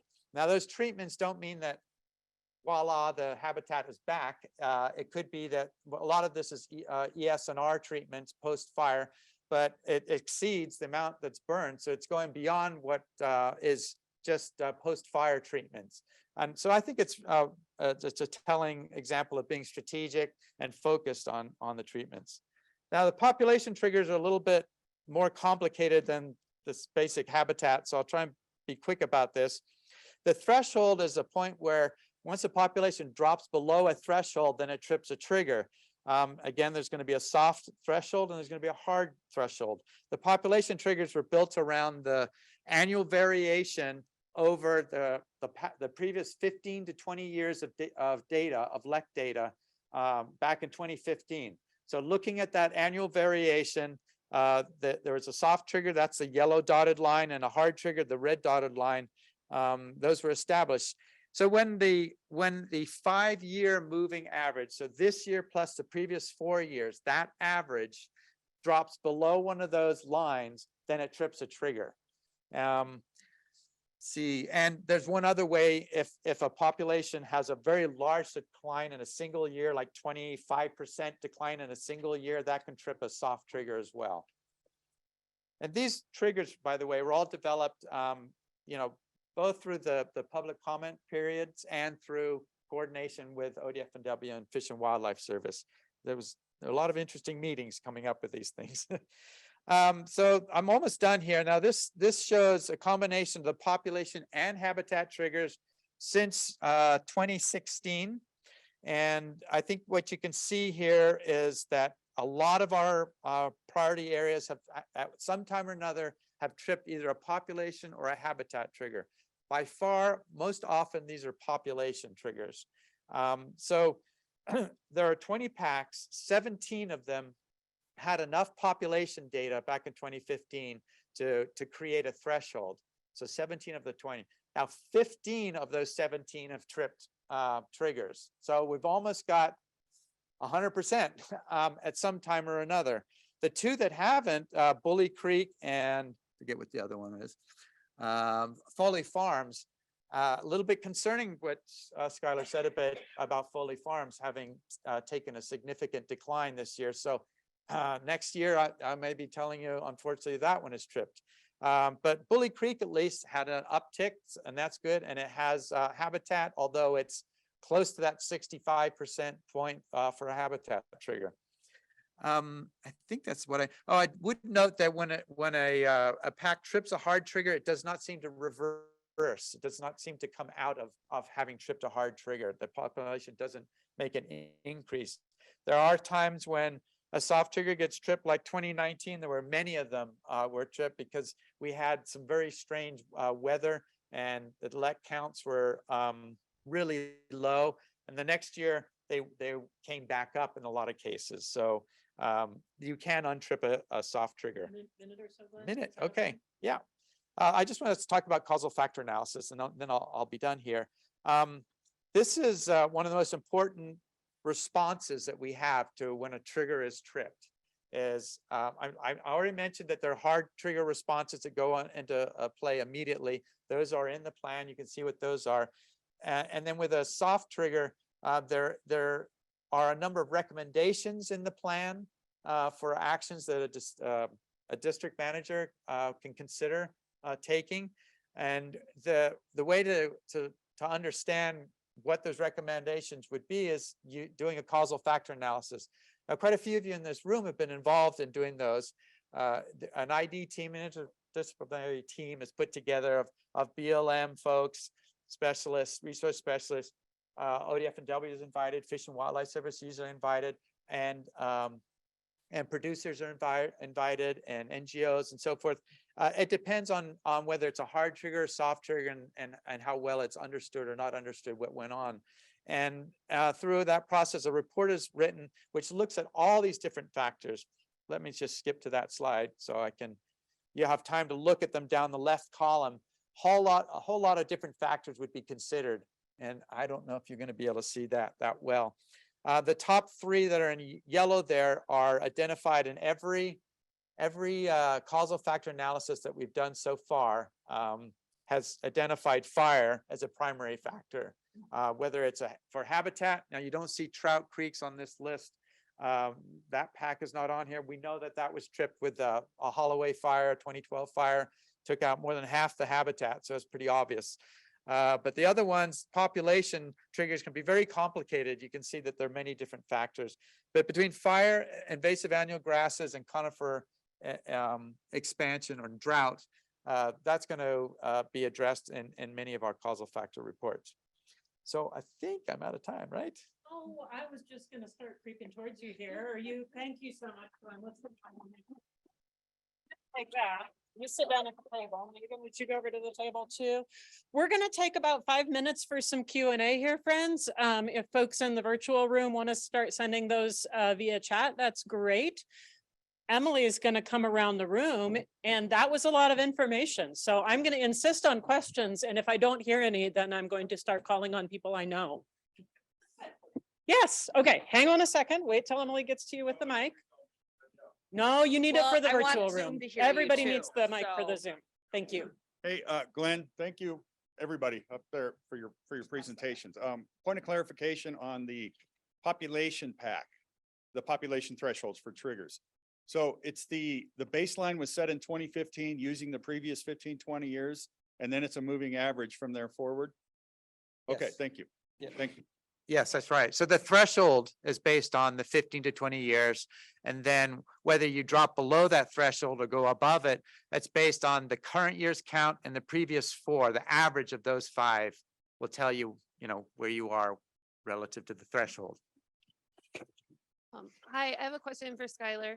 So you mentioned that in the revision of the plan, you're going to add those 148 newly discovered LECs. Will you also be removing unoccupied or known abandoned LECs? Will there be both corrections made?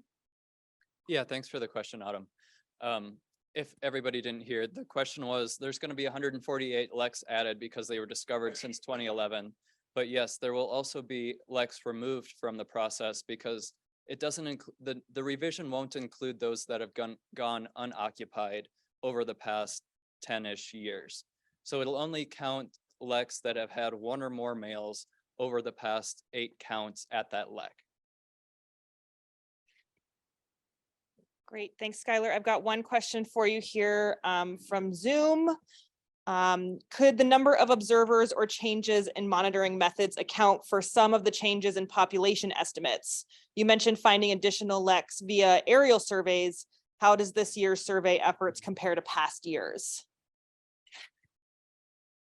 To the first part of the question, I don't believe the number of observers really will change the population estimate, at least not in the not in the past 10 years or so, because we've had very high effort in the past 10-ish years. Before that, there wasn't as high effort, but the trend leks that I mentioned before have been surveyed for the past 20, 25, 30 or more years. So we have good estimates back pretty far. And then the aerial survey effort over the past 7 or 8 years has also been really high. It's currently supported by a cooperative agreement with the BLM. So we try to survey at least 500,000 acres within a pack each season, searching for new leks. And that'll continue through 2025 currently.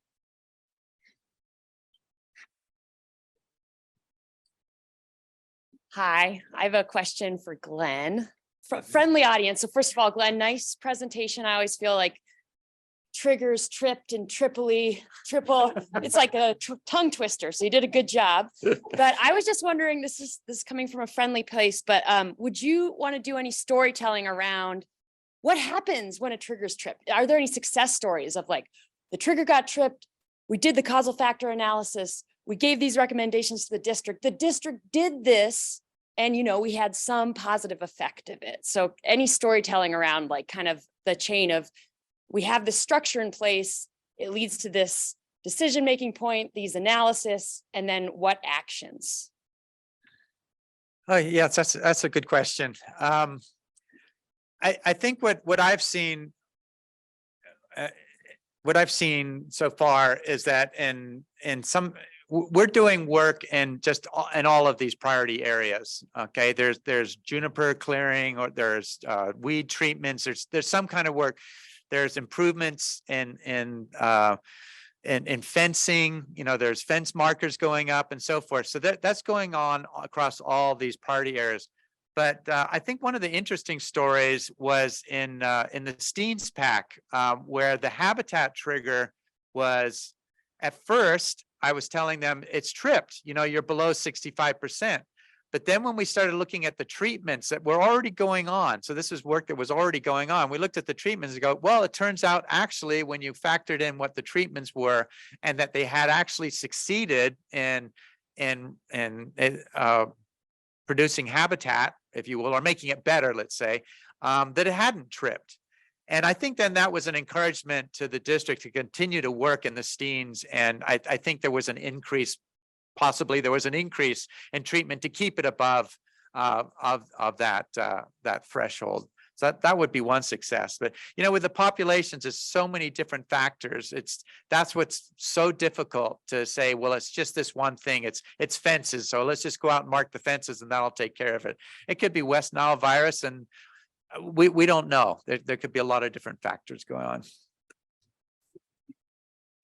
Guys, thanks for the question, Anya and Glenn. I think we have time for one more. Emily, do you have anything from the Zoom room? I have one more from Okay, let's do Zoom. two more. Okay. Do yours Do my and quick then- Zoom here and then we'll go up to the front. So I have a question for anyone up there in the panel. Have we explored breeding programs? Maybe that's a Skylar question. Have we started? Have we explored it? Have we explored it? Yes. Sagebrush, that is. Yeah. I would hope. ODFW has not explored sage-grouse breeding programs, no. Okay, the answer is no. The gentleman up in the front here, Emily, and then you can switch our slides over when we start. On your second to last slide, Glenn, you had a whole list of things. One of the things that I noticed that was missing that would have an impact, might have an impact on the population, is predators. You don't have anything up there about predators, and I could not, are we studying predators, depredation of the leks by ravens and the like, and why is that not up there, and why is that not being investigated by SageCon? Oh, okay. Well, how much time do we have? Good question, though. And I'm sure Skylar would have something to say too about ravens.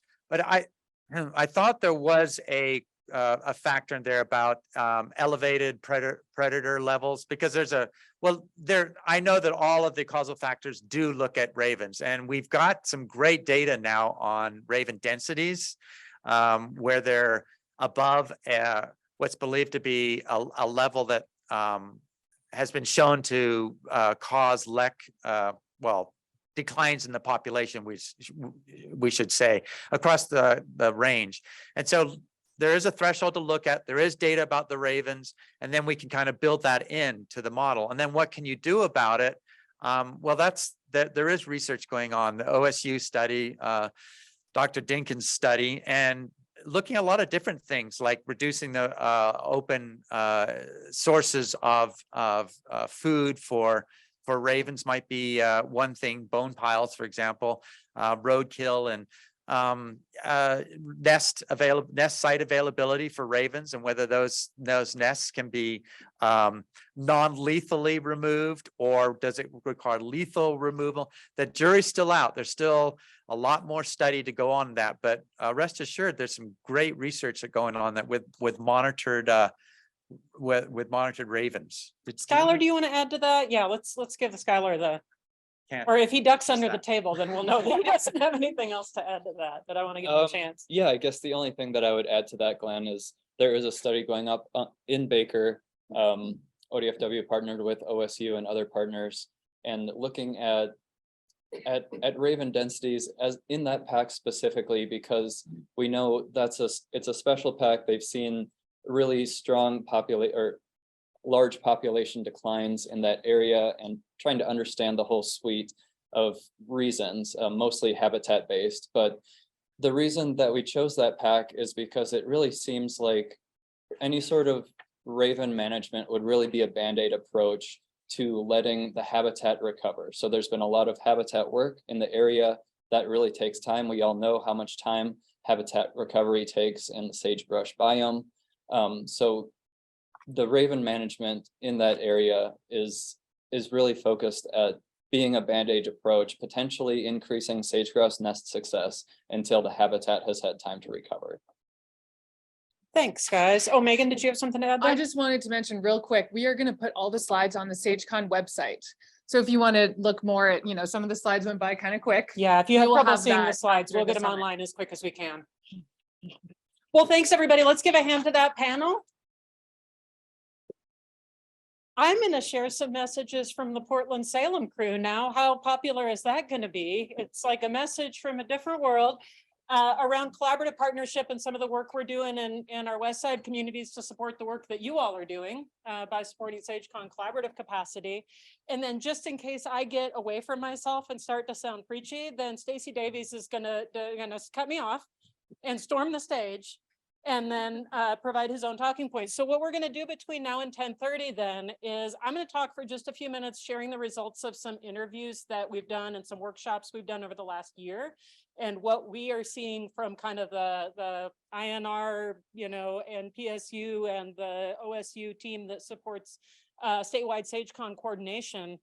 And then we're going to land that with a conversation that's going to go over here on the board during the break. So I'm going to ask Stacy to help us think about a local view from Harney County about some of the opportunities and requests and gaps on the horizon for 2023. What should this collaborative partnership be focused on? What should we be keeping our eyes on? And then if we have time, we'll have a little discussion. This is a big group to have an informal discussion. And if not, I'll send you over to there during the break, and all throughout the next 2 days, you can jot your ideas down there and we'll share those back. How many folks remember Dustin and you want me to stand in front of the camera? I'm a pacer and I've had an extra cup of coffee this morning, so good luck with that. How many people remember Dustin and Chad's presentation from last year when we were all virtual on the importance of laying the foundation for a resilient management partnership and the acronym that they shared that can help us remember some of the elements to keep a healthy partnership? Capacity to work together to address a common problem, resources to empower capacity, authority to implement, and the process to ensure equitable and effective decision-making. I have been using this, Dustin and Chad, for a very long time now. I believe I was helping facilitate and I was laughing so hard I had to go off camera. And I was laughing in part because it's true, right? This is everything that we're talking about, all the trends that this group just talked about. These are the kinds of things that we need to be able to work together to solve these range landscape scale challenges. And you guys are doing it, right? I don't do that from East Clackamas County. So the question is, what can we on the west side do to support the work that you're doing to do exactly what Chad and Dustin were talking about last year and what Chad talked about this morning? So it's not quite New Year's, but we have 2023 in front of us. To Jay's point earlier this morning and a number of other folks, we probably have a lot of money coming down the pike here over the next year, folks. I'm looking at Damon and my colleagues from NRCS, and I know some of our other federal agencies know they're going to have a lot of money to get into on the ground actions over the next couple of years. So how do we grow that capacity? My colleague Nicole Manis interviewed a bunch of you over the course of the last couple of months, and we've had a bunch of conversations at the SageCon staff implementation team and coordinating council about what that looks like. And so my colleague Nicole wasn't able to be here today, but she interviewed a bunch of you and is putting together a kind of a collaborative playgroup. That would be fun. I have little kids. Playbook to help us think about, hey, how do we document these lessons learned? How do we document these opportunities? How do we increase our capacity to work together effectively to get these outcomes over time? So this is a list of some of the folks that she interviewed, and many of you are on here. So thank you for taking the time. I hope it was an enjoyable conversation. We learned a heck of a lot, and I'm going to give a real quick overview of it here today. What are we asked you questions like, who do you partner with? How easily are you able to get what you need? How much are you able to work across borders or boundaries? What are some of the challenges to that coordinated work? And how do you knit together financial resources? And this was a really key question. How do you knit together financial resources to get the work done? Is there a way that we think that we could do that more effectively, to be funneling money to our partners on the ground to implement these practices? Some of the learning that folks shared, I think is really, going to help inform certainly Megan and other folks that are helping with that statewide level coordination over the next couple of years here. Elevating examples of good outcomes. So there are a ton of examples, and this is why I love SageCon Summit so much and always want to come play along with you guys.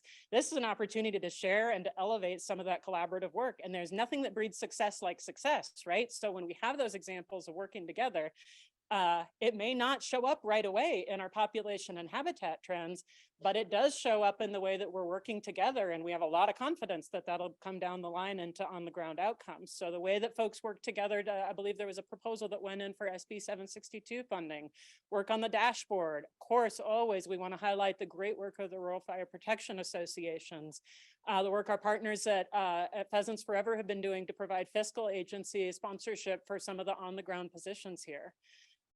So that's some learning, is that we need to do probably a better job. Sorry, I'm trying to stay on camera. We need to probably learn to do a better job, and we'd love to focus more effort on at the statewide SageCon level on communication, sharing success stories, sharing lessons learned, and being able to highlight some of these a little bit more overtly over the next couple of years.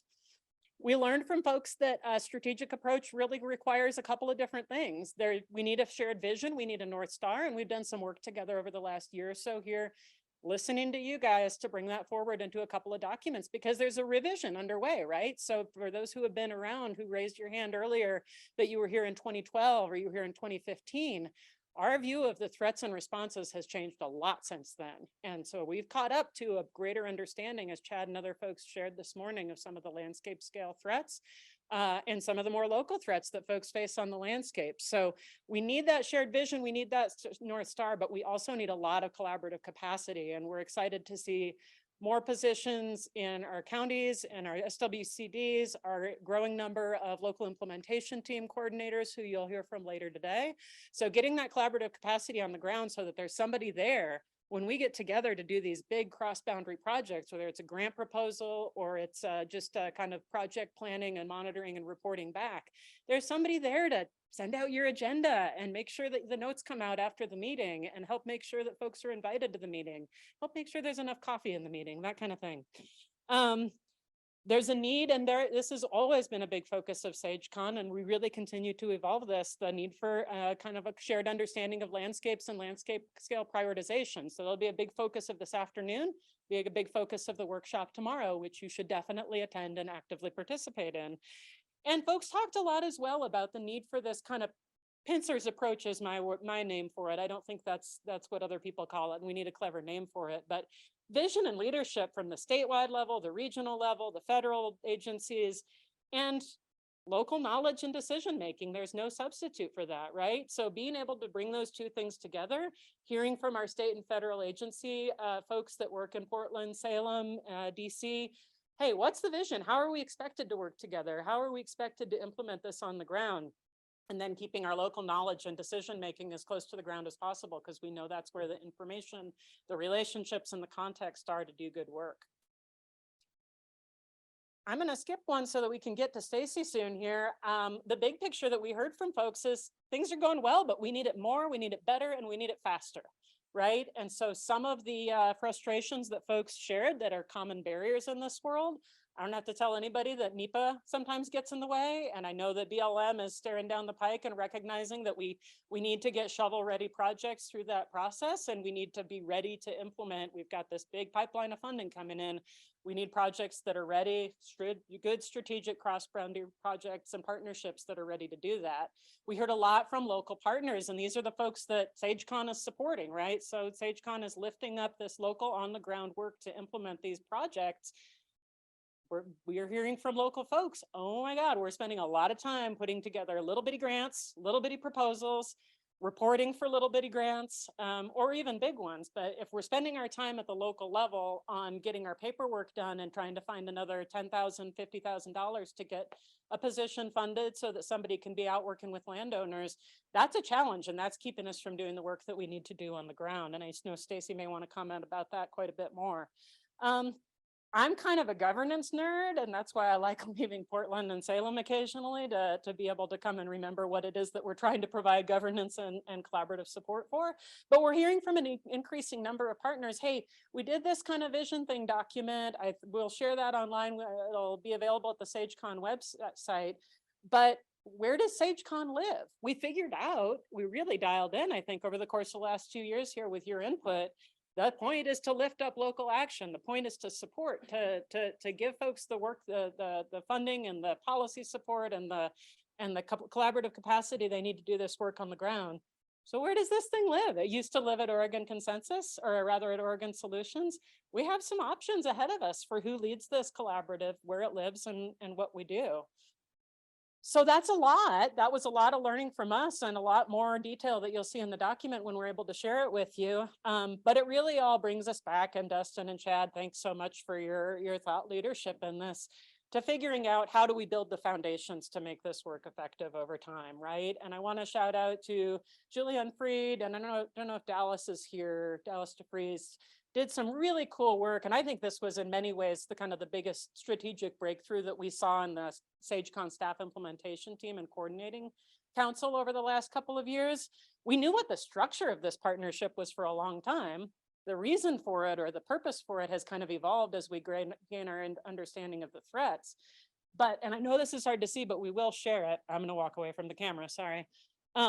This is where the juicy part is here in the blue and the yellow boxes there. What's going from the local level to the state, regional, federal level, and what's going from the state, regional, federal level to support our local partners on the ground. So we need to be sending down capacity, support, funding, making lives easier for the people who are working on the ground, and technical expertise, resources, the kinds of tools that we'll be focusing on in the workshop tomorrow. And then we need to check in with them to make sure that's working, to make sure the needs that we're meeting are actually the needs on the ground, and then tracking progress, communicating success stories, sharing results in a way that keeps that pipeline of funding headed our direction so we can do this work together. So I'm gonna probably avoid that, but we have in our mind some opportunities, myself, Megan, the rest of the team that's working in kind of the Portland Salem community to support you all. And we want to hear from you whether we've got these priorities right and opportunities. And I'll call on you, Stacy, in a second here to share as well. We have some work going on with a small group of folks, and many of whom are in the room, to work on a legislative ask for next session, where we could be getting some general fund potentially to these on the ground partnerships and be able to, in particular, to staff local capacity. We know that there's going to be, again, a lot of money coming through the federal pipeline. So what can we do to help build capacity to catch those dollars? We want to find a sustainable home and governance structure, and boring stuff like bylaws if you need it. I mean, I hope you don't need it, but maybe you need it, to make sure that SageCon is sustainable and has a home and there's some place for this work to live going forward. Megan will share and has shared a bunch of work going on sort of the action plan adaptive management and how we're tracking results in a way that comes back. That's something that we can communicate and share and inspire at the state level. And we want to do more and more of these forums for communication, which Megan will talk about a little bit later on as well today. And we'll have some feedback around what's this cycle of regular communications and convenings and workshops and trainings that meet the needs that folks in this room have, for whether that's a training or just an information sharing, relationship connection. We got this big summit thing. We got a newsletter. We got a website. We have some key pieces for that, but we really want to try to set that machine more in order. And of course, the technical support and tools, which I care deeply about and understand on it all. So I'm going to ask you all, either verbally or to write your thoughts down in the course of the day. What's your version of those opportunities? What are some requests coming from folks who work on the ground? What are some gaps that you see? Did we get it right? Did we get it wrong? And I'm going to call on Stacy first to share some perspectives from Harney County and the work that you all have been doing with CCAs and other. I'll get to you, Stacy, if you, well, no, if you can make it up here for the camera, that'll help the folks. No, sorry, I'm indecisive. I'll send you the mic. I'll send you the mic. You do it and I'll turn the camera around to you. So thank you for the opportunity. Just a few minutes. I'm standing on behalf of the Harney County CCAA Steering Committee. Tom Sharp is the chairman. Tom's not able to be here, so I'm going to stand on his behalf. Mainly to say thank you. Thank you for the support and the effort that goes into this work. As a landowner and land manager, we recognize and appreciate the things that each of you do. And I don't know all of you, but from the federal level to the ground level, thank you. I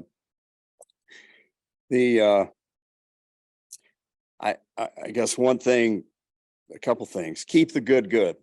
The best investment is to keep the good good. The Rural Fire Protection Associations, the Harney County Wildfire Collaborative, and the BLM and the interagency firefighters, thank you for keeping the good good. You do the majority of the good there. Collaborative efforts, we need to engage people. We need to collaborate across ownership and agency boundaries. We need to manage on a landscape level for this species and others. This is focused on sage grouse, but reality is it's about sagebrush steppe habitat quality, and it benefits from watershed to all species. So I think we keep that in mind. We'll keep the energy going beyond just the needs of sage grouse, but the local efforts, the CCAA groups, the watershed councils, the local implementation teams, the other collaborative efforts are where the work on the ground actually starts to happen. And a lot of work can go on in Salem, Portland, Washington, DC, but in reality, until it hits the ground, it does no good. And we need those local agencies or those local entities to get that work to the ground. We've got to have someone that's reaching out to the landowners and land managers and bringing it together. And those are the entities here that do it.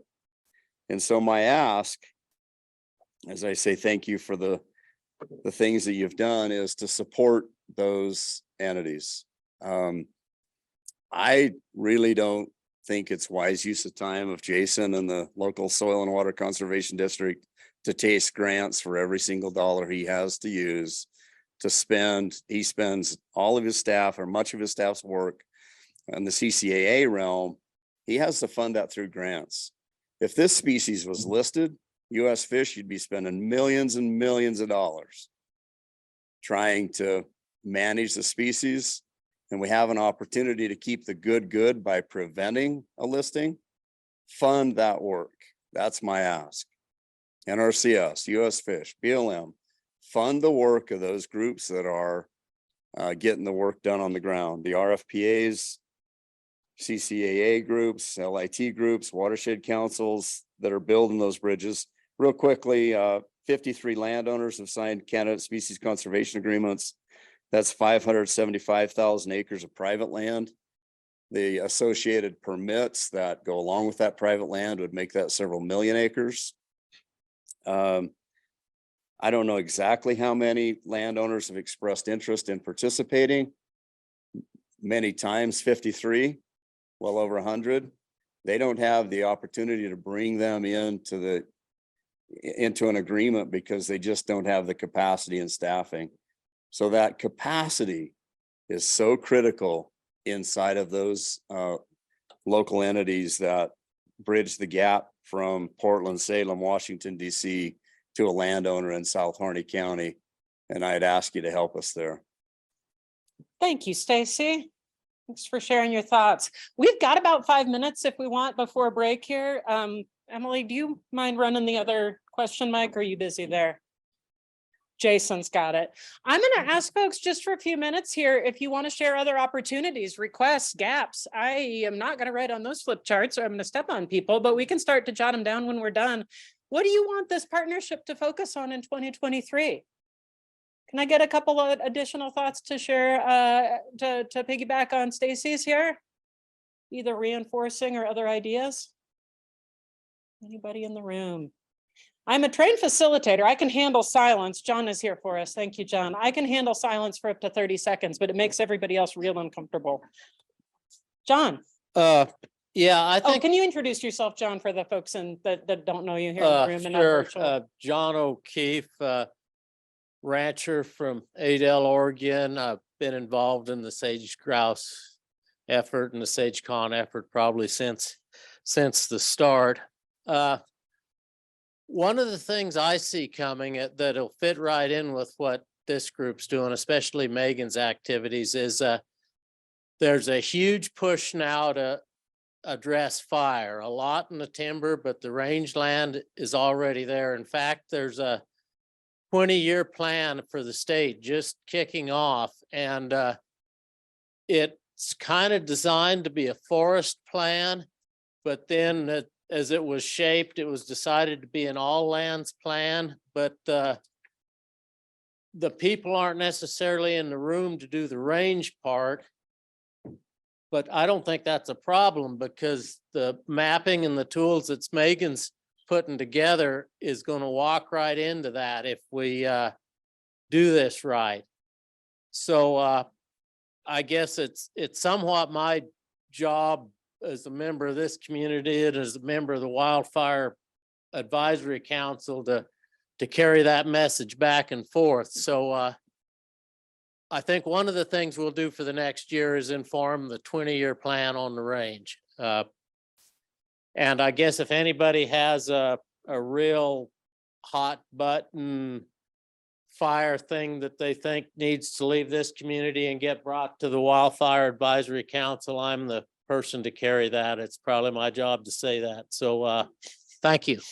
Thank you, John. And thanks for the ambassadorial work that you've been doing between Eastern Oregon here in those conversations in Portland and Salem. John is not only sitting at that table for all of us, and I can take one more question or comment here before the break if you all want, but also calling us up to say, hey, data requests coming your way in about 3 to 6 months here, which is super helpful from the perspective of the team working on those technical tools.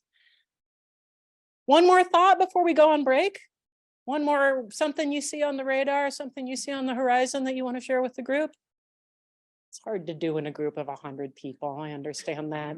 I had to break part of my brain this morning to be able to stand up here and do this. Okay. Yes. Stacy, go ahead. Can you get a mic to Stacy, Emily? Hang on, Stacy. Just hold on. They want to hear it in So the TV land 60 too. folks at home can hear you. I think John and I were both at some of the first SageCon Recon meetings in the Oregon Department of Transportation office in Portland. Kind of an interesting place to have the meeting, but learned how to drive in city traffic. But anyway, I just wanted to comment one more thing on the progress that I've seen made and congratulate the group for the progress that's happened and say thank you for that. The monitoring tools, my goodness, how they've advanced, how we can see what's happening.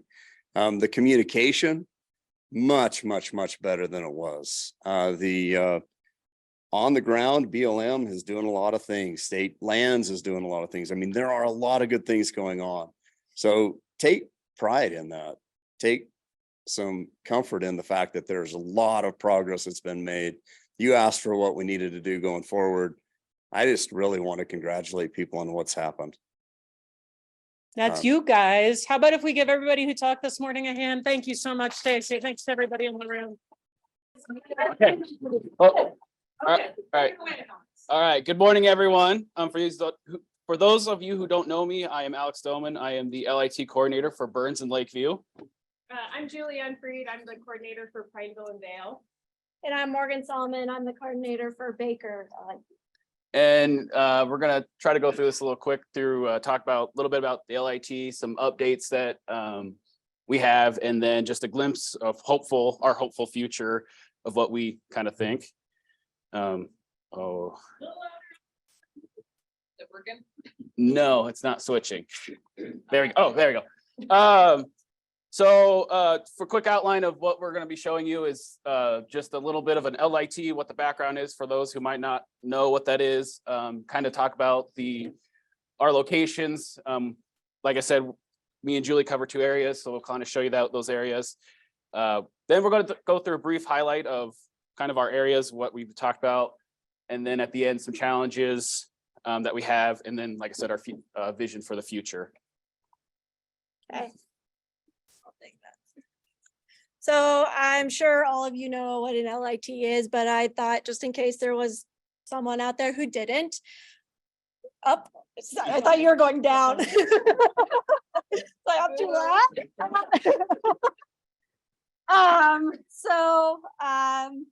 In the Oregon Sagegrass Action Plan, LITs were identified as the catalyst for promoting on-the-ground conservation locally for sagebrush steppe and increasing sage-grouse populations, hopefully. There are 5 LITs, as you have probably deduced, within southeastern Oregon.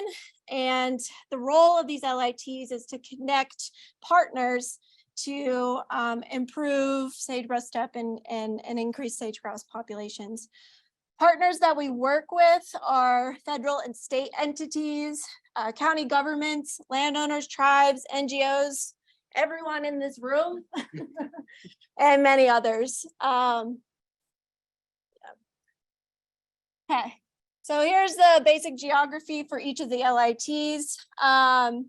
Julie is the LIT coordinator for Prineville and Vale, and Alex is the LIT coordinator for Burns and Lakeview. That's the majority of that bottom section. I'm the LIT coordinator for the Baker area up top. And as you can see, Alex and Julie cover a huge geography across 2 different LITs, which can and has had implications for the amount of work and time spent within those LITs. And we'll get into that a little bit during the rest of the presentation. But first, we're going to share with you some of the accomplishments that each LIT has had over the years. And I am first. So I decided for my first thing was talk about a little bit about what I've been doing so far. I started March of this year with the Burns and Lakeview starting back up since 2012. And so basically kind of some of the biggest things that have taken over right now is trying to figure out who the partners are with these areas, and then talk to them and who's going to be involved with our LIT groups. And then the other biggest thing I've been going through right now is facilitation training. So I've been really busy. We're going to Wyoming about once a month for about a week for this training. And so it's taken up a lot of time. But in that sense of all the work that so far, both teams have met twice. And we do have a third one scheduled before the end of the year. So with Burns and Lakeview, both the groups are kind of in the similar situation. We've decided that we're developing these kind of map projects or these mapping of like projects. Lakeview kind of wants more, you guys have mentioned wanting like land ownerships, that kind of stuff. So all these maps that kind of show where the work's been done and how to help kind of facilitate where maybe the next group of work can be done. So I'll start with Burns here. So our first 2 meetings with Burns, we kind of have taken a little bit slower approach of getting shared learning. We spent quite a bit of time talking in our last meeting about, sage-grouse biology and all that kind of stuff. And then the other thing was kind of determining where the LIT fits in with all the other collabs in the Harney County. As we've heard before, there's a lot of collabs. And so there's still some of that needing to figure out where that fits in all in with everyone else.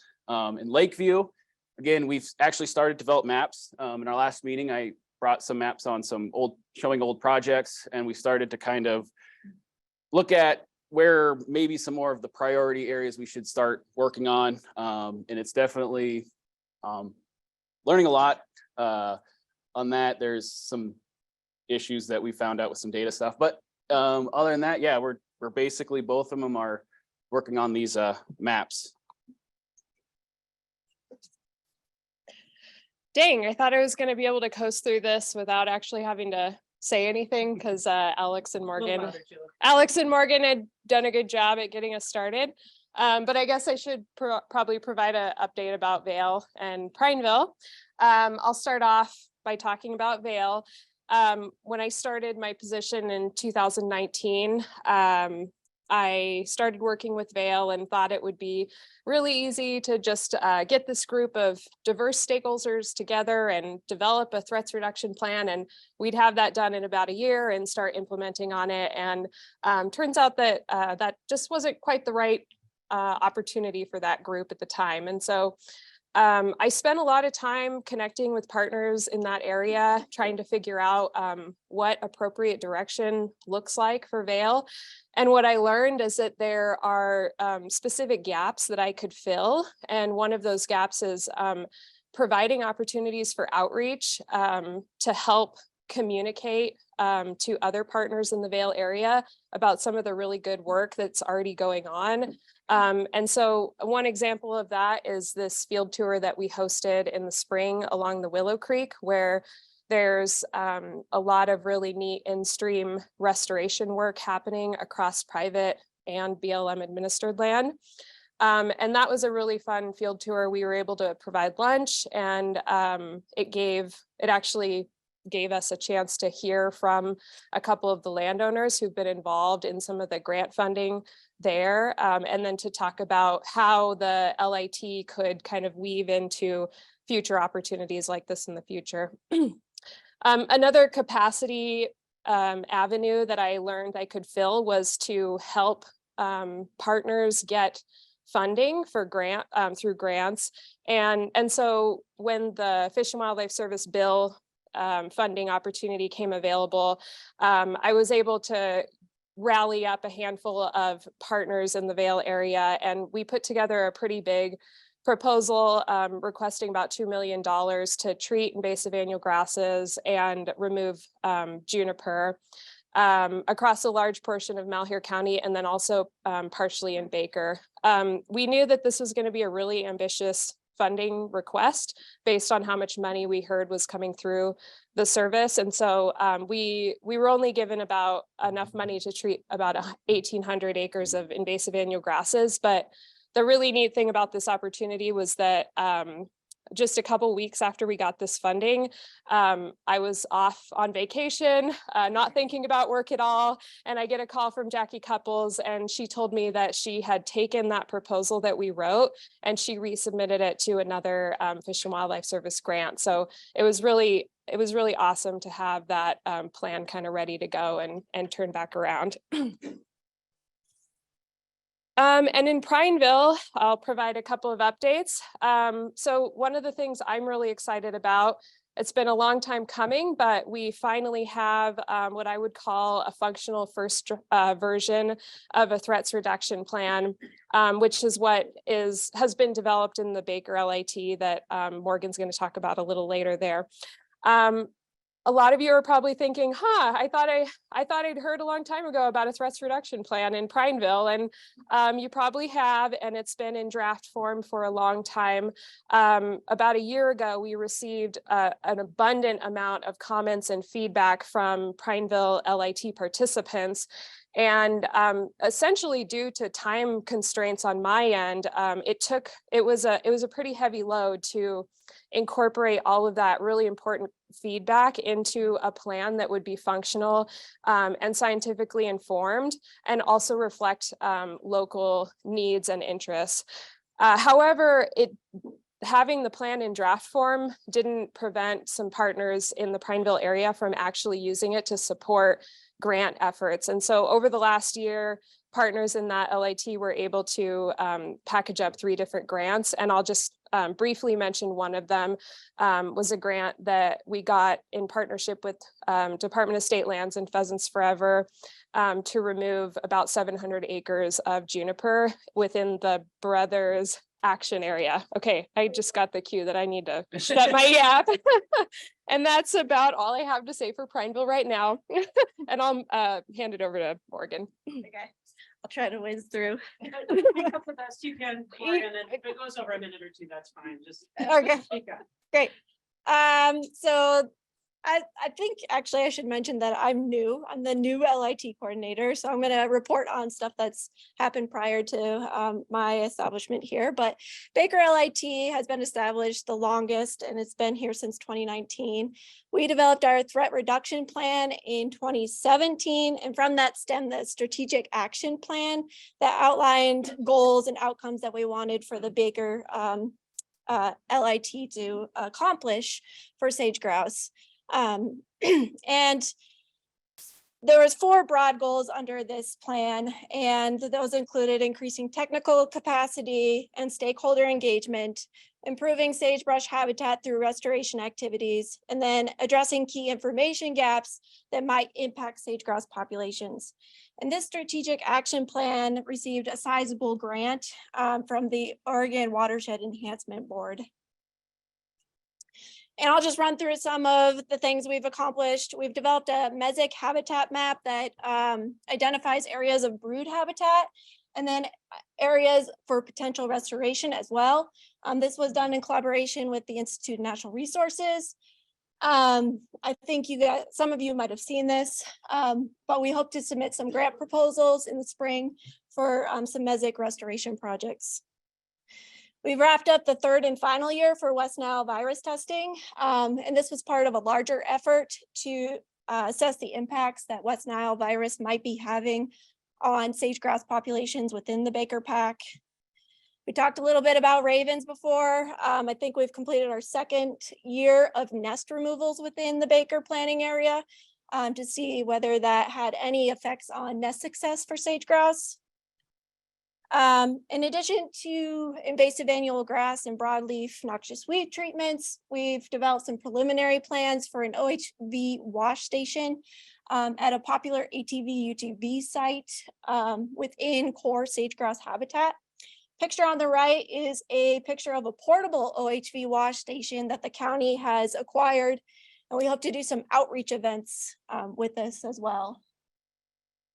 And then finally, we've received some funding to do an understory enhancement research project to assess different ways for reseeding areas that have been herbicided for Medusa head and cheatgrass, for example, to see which promotes the best understory vegetation as well. All right, great, ran through that. So, so we've had many local accomplishments, right? But we're still facing some challenges. Specifically, it's at a capacity level and funding level as well. And one of those is being able to collaborate among the 5 LITs. And this would, if we were able to do this, it would promote that landscape level conservation that we all want in that pie in the sky. Currently, we have no threat reduction plans for Vail, Lakeview, or Burns, which if we had more capacity, we would also have those potentially. Sarah talked about this a little bit with the pyramid that we were looking at. So we need some more enhanced communication across management levels. So that idea of the top supporting the bottom and the bottom supporting the top. And then also finding adequate time to work within each LIT. This is specifically with Julie and Alex's LITs because they have 2 LITs that they are working with. So if something comes up in one LIT, they have to drop everything in what they're doing in, say, Prineville to go work in Vale. And then in the future, a challenge will be long-term funding for our positions because Julie and Alex and I's position is cited to end within, or the funds are cited to end within 2024, 2025-ish. Okay, I'm just gonna be this quick. What's needed, Morgan kind of just hit on the end there. What we're kind of thinking is finding funding for additional coordinators. That way, again, one is locally for each area to help with that capacity and coordination across borders. And then again, Morgan hit it again. Long-term capacity funding, again, where our positions right now are contracted up into, well, with the grant funding to, yeah, the end of the 2024 to 2025. And so we like not to worry about finding money as everyone else seems to be same, so. All right, well, you can just read this. This is our, if we get what we're in need of, which is 1 LIT coordinator for each area and sustained funding, we'll have more capacity to support on the ground implementation. We'll be able to help organizations communicate better within hierarchical levels and then also across organizations. I want to point out the value of having an LIT coordinator in each area and the importance of being able to stay engaged with that LIT and not having to constantly be like essentially trying to read 2 books at the same time.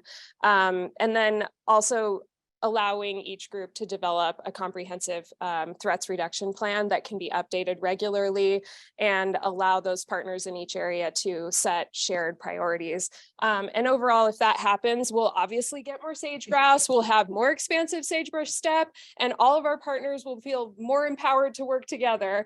And that is it. So thank you very much. And we'll be around for the whole summit. And this is Sarah on her LEC survey. Yeah, if you guys can stay up front, we're gonna have another panel share some perspectives here, and then we'll do a question period. So I'm gonna ask our SWCD and watershed partners to come up. And we're gonna try the mic again. I am reassured that's not gonna do that thing. So I'll start with it, and we're gonna ask folks to just kind of wave at us if you need more or less volume from the back of the room as the next group gets together. I'm gonna give you that one. So can you double check and make sure that's not muted? I can't tell. So our next speakers are Brandy St. Clair from the Lakeview SWCD, Rachel Davey from Crook SWCD, and Emmy Tyrell from Powder Basin Watershed Council. Thanks for being with us today, friends. And I will share with folks as they're getting set up with their slides there. There's been a couple of references to this funding need for local capacity. I mentioned earlier that a number of partners have been working together on a legislative ask. We've been talking with the current governor about that. Many of you will hear from me or some of our other partners engaged in that effort. And one of the advantages that I bring from the West Side as someone that wears a nonprofit hat is I can take off my SageCon coordinator hat and go lobby on all your behalf. And so SWCDs, LITs, Watershed Council, CCAA partners have all been super crucial in helping us understand the type and the scope of funding that's really needed to get this work done on the ground. So you can expect to hear from us more and more on that front as January comes closer. I'm going to give you that. Thank you. I'm going to stand over here. All right. Okay. You're live. Go for it. Thank you. This is exciting. Okay, so I'm Brandy St. Clair with Lake County SWCDs. I'm the project manager and wildlife biologist there. Speaking with me today is Rachel Davey with Crook County SWCD and Emmy Tyrell with Powder Basin Watershed Council. So obviously we're here to talk about the CCAA program and how awesome it is. But first, I really want to know, I'm curious, how many of you know what a CCAA actually is? Wow, that's really impressive. Okay, never mind on the next questions. So, okay, cool. So a CCAA is a candidate conservation agreement with assurances, and these are agreements that are held between the Fish and Wildlife Service and one or more parties. These are where we actually address the conservation needs of a proposed or candidate species before they're actually listed. And this is the magic. This is where landowners are voluntarily committing to do those conservation actions to help stabilize and restore the species in hopes that we can actually keep it off of the list. So let's talk about Oregon. So this all really started in 2010. Sage grouse warranted a listing, but it was precluded. Fast forward a couple of years, and this is where a grassroots group of stakeholders, they met up in Harney County, and that's where the Greater Sage Grouse Programmatic CCAA was born. A year later, the rest of us counties decided that we really wanted to be a part of the effort to kind of spearhead sage grouse conservation and make the work happen on the ground. But also remember, this is the same year that the U.S. Fish and Wildlife Service had a deadline to review the species, which is ultimately why all the stakeholders came together. All right, the program benefits of this are absolutely paramount. We're working on the conservation of sage grouse, which is pretty cool. So sage grouse are an indicator species, meaning that if there's something happening out there in the landscape, everything else is going to start reflecting. And so sage grouse populations are going to be the first to respond to that. And they're also an umbrella species, meaning that what you do for sage grouse out there is also going to benefit a whole suite of sage steppe species, as well as the livestock that are utilizing the landscape. And as I've mentioned, it comes with assurances. So when a landowner enrolls in the program, they're given assurances that they're not going to face those regulatory restrictions in the future or have to do additional conservation actions outside of their site-specific plan. And then they're also issued an enhancement of survival permit, which permits incidental take. This program is also extremely flexible. So during the process, the landowner has the flexibility to choose which lands and where that they actually enroll in the program. And through that process of developing the site-specific plan, there's a lot of flexibility there when you're working with, the cooperation between us and the U.S. Fish and Wildlife Service to determine which conservation actions are not only going to benefit sage grouse and their habitats, but ultimately their operation as well for that sustainable ranching for generations to come. Because as we've heard many times before, what's good for the bird is good for the herd. This program also opens a ton of doors for landowners to participate in those federal and state conservation programs so we can really start implementing their CCAA. And because a lot of our partners have the same needs that we have in implementation of the CCAA, we can really start collaborating together and work on that landscape scale approach to conservation across property boundaries. And instead of poking holes in the landscape of working on private land or public land, we can build that quilt of conservation together. And this program is built on a lot of trust and cooperation, as I've mentioned. So these relationships were not built overnight, and they did take a lot of time. We've worked together and we worked really hard to make this a successful program. And by doing that, we've actually put a lot of stronger conservation measures and projects on the ground, which has been super exciting. And strong partnerships is where you have a strong CCAA. Oregon is really leading the way in the CCAA efforts in the West. And so we're very, very proud of that and very excited about that, because when you have these strong partnerships and you have the strong CCAA, you actually end up with some incredible accomplishments. I'm going to hand it off to Rachel DeVee, and she's going to highlight some of those achievements. Thanks, Brandy. All right, so before I jump into the numbers of our accomplishments, I think it's definitely worth noting that some of our accomplishments are really intangible, not necessarily things that we quantify, but we have an incredibly small but dedicated workforce here on our CCAA program.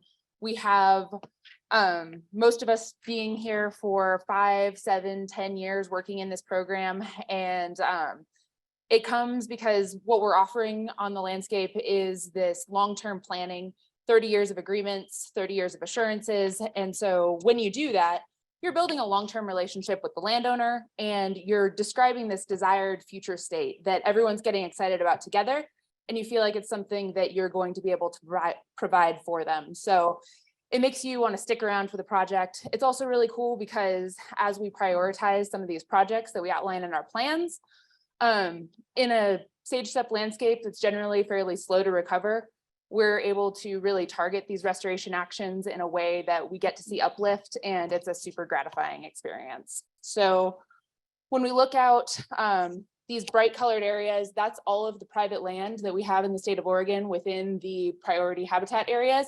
So that's both core and general habitat. I have it color coded based on our 5 different CCAAs. And kind of the gist of it is that the first part of our program led off with signing up landowners with these letters of intent to enroll. So that was sort of our initial awareness of the level of commitment we had from private landowners to be a part of this effort. At this point, we've enrolled 600,000 of those acres in the program, starting with the highest priority. That's all starting with PPH habitat, and then sort of expanding into people who have a higher ratio of PGH habitat. So with some of our numbers that we got out of our meeting yesterday, we realized that we actually have over 1 million acres that are sitting in the queue waiting to get inventoried. This is all people that want to do projects and want to see that uplift across their property. So the type of landscape treatments that we do, it's all the things we've talked about before. We have about 26,000 acres of weed treatments that we've implemented. We have about 22,000 acres of juniper treatments that we've done. 24 water developments, 154 escape ramps that we've put in troughs, and then 33 miles of high-risk fence that we've marked. So when you zoom in a little bit and you look at a specific project, we have some of these cool time lapse photos. This was a place where we had an OEB grant to implement some of the work that was in a plan. We cut the junipers on the hillside, we fenced the riparian area, and you have a water development here that is in poor condition. It's not reliable water year round. We were able to work with the landowner, restore that, make it a much healthier place for the cattle, improve the water quality, and it improves the manager's ability to fence that riparian area and know that they have reliable water outside of that. We have some weed treatments that we've done. We've been able to get some of the experimental Rejuva treatments down on the ground recently, treating thousands of acres with that. We are lucky with private landowners as we don't have as many restrictions as the Forest Service and BLM have with getting some of those treatments done. So we've been able to really see some of the accomplishments that it's incredible. It's incredible what we've been able to do in a short amount of time. So zooming back out, if we're talking about core, growing that core, using some of these landscape strategies, we have about the same ratio of core habitat on private land as we do on public land. So that sits at about 44%. And so we're really trying to focus in first at those PGH or PPH habitats, but then we're also trying to understand sort of what's happening in the bigger picture. So when we talk about a quilt of conservation, that is the overlay of all these different landowners that are working together. We have our private lands and we're putting plans like this. This is just hypothetical. These aren't real places. We put in, say, 2 plans like this, and we map those using those eco states that Megan talked about earlier. And over the years, we add more and they overlap with public land allotments, and we get those landowners talking to each other, the land managers talking to each other. They see what their neighbors are doing.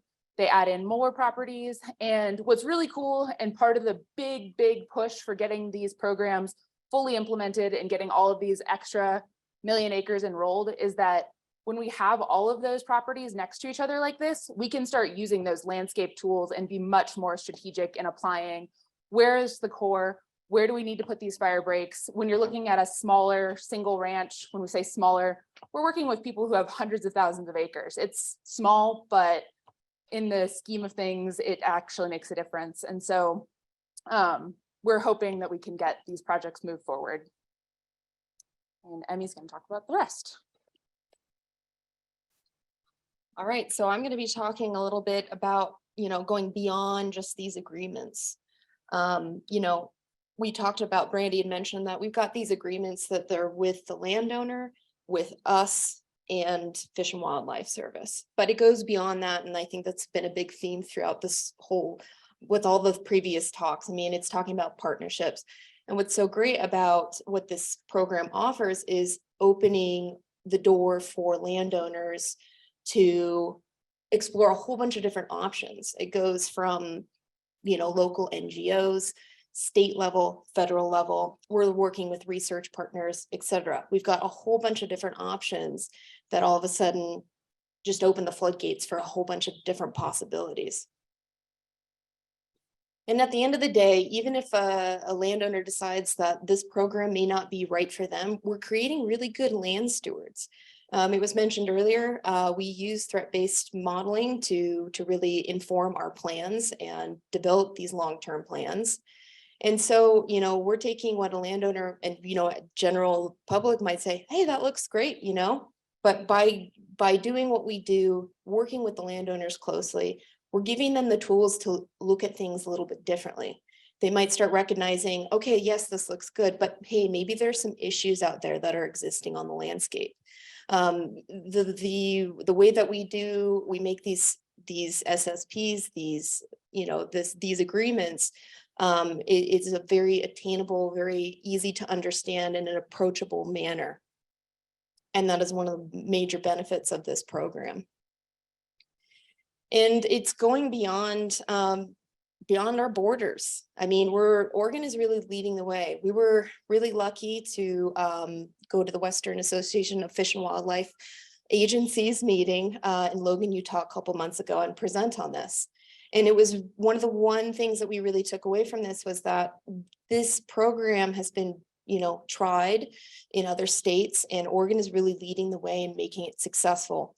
And I think a lot of that has to do with what Brandy and Rachel have mentioned throughout. I mean, we've had this grassroots approach and really kind of going from the bottom up and letting landowners have a voice and having everyone at the table. And it's made it really successful. But outreach remains important. It's easy to get apathetic to things that are kind of constantly in front of you.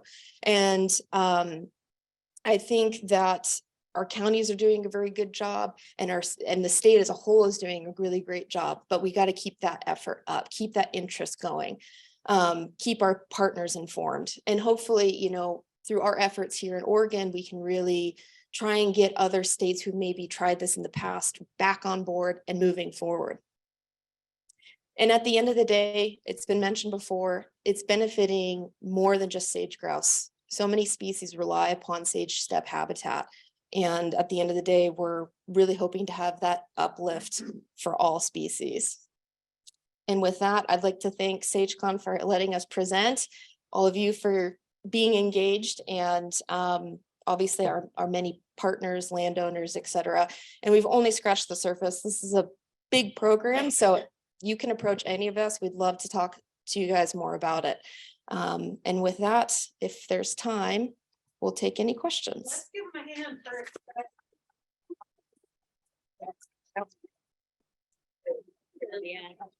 Great. I'll actually run this around. We've got 5 minutes and I'm muted, which may be intentional. You got a couple from Zoom.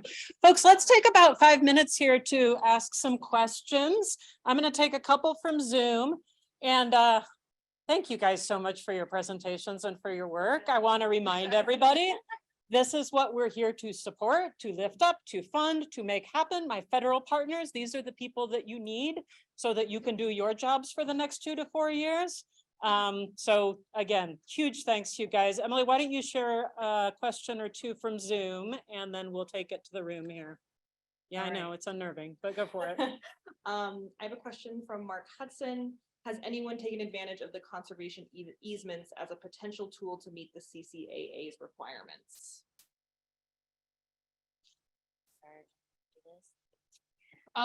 We are hoping to use that as more of a tool. We applied for some of the bill funding to get some funds to push that forward. We do have one landowner that is in the process of enrolling right now, and he does have a conservation easement, and he's working on getting more conservation easements. It is one of the conservation measures. So we have a suite of 67 conservation measures that we can write into any plan. And so we picked the most appropriate ones, and part of that process does include talking to landowners about their interest in conservation easements. Thank you. Emily, how about one more question from, no, you want me? Who in the room has a question for the team? I'm going to start with the people I can reach first. My friends at the BLM table. I expect you to mix with at least other agencies during lunch today if you're all going to sit together. Hey, thanks for the panel again. You got to talk to them. So your mic's not helping the room, just the virtual room. So Right. just speak up. Okay. Thank you. Thanks for the panel again. And I have a question for the LIT folks. I know you're very busy, but what is the limiting factor to the communication issue that you mentioned on a couple of slides there? Communicating better between LITs. Did you guys hear the question? Okay, what can you tell us more about the communication between LIT's challenge and what's at the core of that?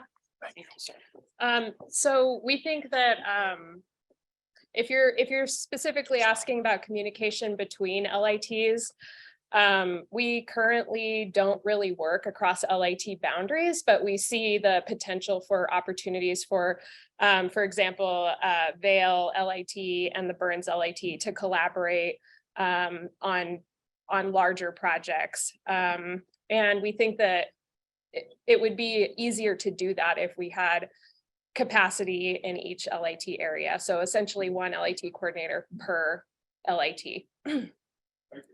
Thanks. Autumn, can you stand up and Yes. project to the room? Thank you. Hi, so this is really great to hear, and I have a question for the CCA panel. I was part of that original Harney County Steering Committee, so it's really exciting to see it still alive and kicking. But my question is can you speak a little bit to the monitoring of the folks that have agreed to these conservation measures? So it's great to have people sign up. It's great for the letters of intent in the site specific plan. And then 30 years goes by. What the rest of us don't really hear is, did they put in that water escapement ramp? Did they maintain it? Did they, can you just speak to the results, I guess, of all of those signups? Yeah, so as part of these site specific plans, we have monitoring built in. So not only do we do, our every 5 years, 5 to 7 years or 5 to 10 years, we go out there and we re-inventory the entire property, right?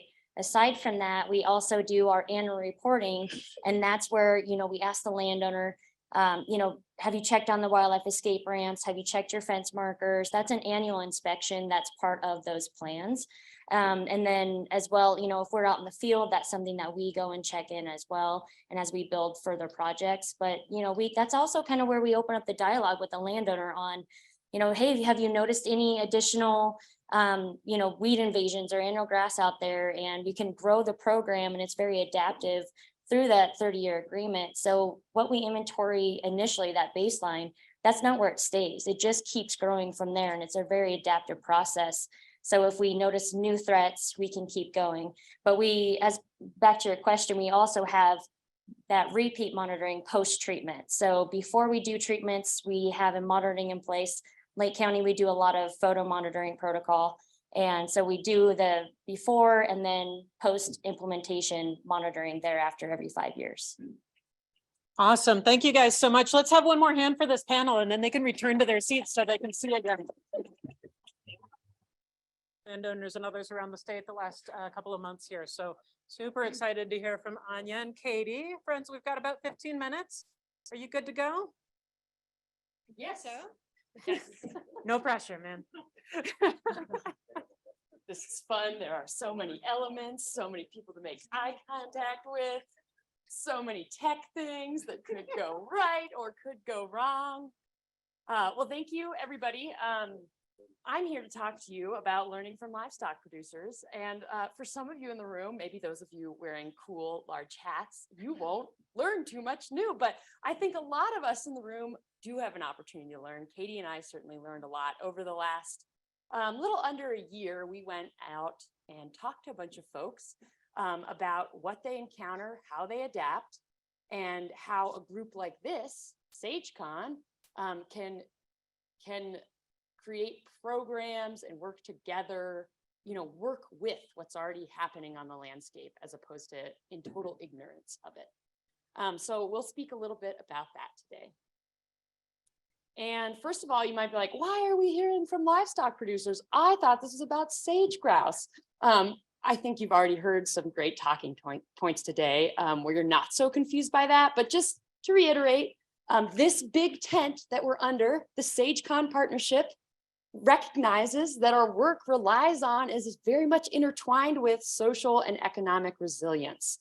And so, we opened all of these listening sessions that you'll hear about with the statement that the SageCon partnership recognizes the benefits of ranching on the landscape and those folks implementing stewardship and conservation. So we're starting from that place of a lot of mutual respect and built-in capacity for partnership. And here's an example. These are actually some colleagues of mine, but you know, they've got some ranching credibility. So just leading with hearing from ranchers, we wanted to hear them describe the challenges that they face that are associated with fluctuating forage conditions. We wanted to hear about the challenges and potential solutions in their own words. Oops, and how do we go back? There we go. And one of the reasons we wanted to look into this is because if you're coming at this more from a, I want to think about sage-grouse perspective, and you're hearing about these killer threats of annual grass invasion, there was a SageCon interview series that happened in 2019 looking at what are the barriers to treating invasive annual grass. And one of the key barriers mentioned across a whole bunch of agencies and partners was flexibility in grazing. Hey, if you're going to treat weeds, you might need to put the cows somewhere. If there's a wildfire, you might need to put the cows somewhere. Where do you put the cows? And so we wanted to hear from livestock producers about this because we heard from agencies about it. And we knew there were some other voices we needed to check in with. And so these were our specific objectives. We wanted to understand ranchers' perspectives on what's going on driving these conditions. You know, we had our assumptions about that, but we wanted to hear right from folks. And we want to know what are folks doing to adapt to these conditions that change year to year, and then inform, once again, this group's ability to drive programs and partnership that meet needs and work with the system instead of against it. And I'm going to hand this off to Katie to tell you a little bit more about our specific methodology. Thanks, Sonia. Hi, everyone. So we went with listening sessions. Think of these as guided conversations. So we had some structured questions, but we really wanted to encourage discussion among participants within this group. And so with the idea that we are kind of curating and understanding kind of the local flavor, local strategies, who in the room are doing, you know, approaches or shared approaches, and then how do these approaches differ among different locales. And so we convened 5 listening sessions in Harney, Crook, Baker, and Lake counties. Many of our helpers, our local partners who provided contact lists to help kind of make these happen are here today. We thank you for your assistance. And so again, these were just facilitated conversations by Anya and myself. And we took some notes. We were just trying to understand what are the strategies out there? What are some of the challenges identified? How are producers in these places making operational decisions? We know there's a lot of specificity and nuance to how these decisions are made. And so we wanted to capture that in its natural form. And so a survey, for example, wouldn't be appropriate for this because there's just so much diversity in types of operation and the way folks make decisions, their objectives. And so this was one way to kind of get at those tough questions. And so, you know, unsurprisingly, we started these listening sessions in December 2021. So we heard an awful lot about how dry 2021 was, kind of this legacy of drought in the area. Interestingly, we also heard quite a lot about flooding, specifically in Harney County. Thank you. And so today we're going to go over some of the common challenges we heard in these listening sessions. We'll also describe how operational tactics are identified, how those decisions are made. Anya will cover some of the adaptation tactics we're hearing from ranchers when they experience a particularly difficult year or a particularly good year. And then also some of the programs and tools in use in these communities. And so first off, we heard an awful lot about what we're calling operational constraints. And this is basically just the logistics for an operator to respond in real time to conditions out the door, what the grass is doing at any given point. And so basically, when it's a bad year, when it's dry, when there's not a lot of forage out there, we were hearing that in general, operations are absorbing that cost, to quote them directly, eating the cost, maybe pun intended, and because they need to purchase either supplemental hay for much longer at the end of the growing season than they normally would, or they're having to seek additional pasture somewhere. In addition to this, when you have multiple bad years, the effects of these compound, which means the conversation started to change to, I might be using my private pastures more than I might otherwise. And so you start to have concerns about long-term effects on the ecological resilience of pastures around the ranch, or maybe even out on the range. In an above average year, I will say I was surprised to hear this. There was also quite a prevalence of operations not being able to kind of take advantage of all that forage that's out there on the ground. And the reason for this, I don't think this will surprise anyone, but a rancher can't rapidly scale up their operation. If there's 1 or 2 good back-to-back years, which rarely happens, right, John? 2 years, they're not going to suddenly add to their herd to maximize profits. And so in some ways, it's a lost opportunity to capitalize on these productive years.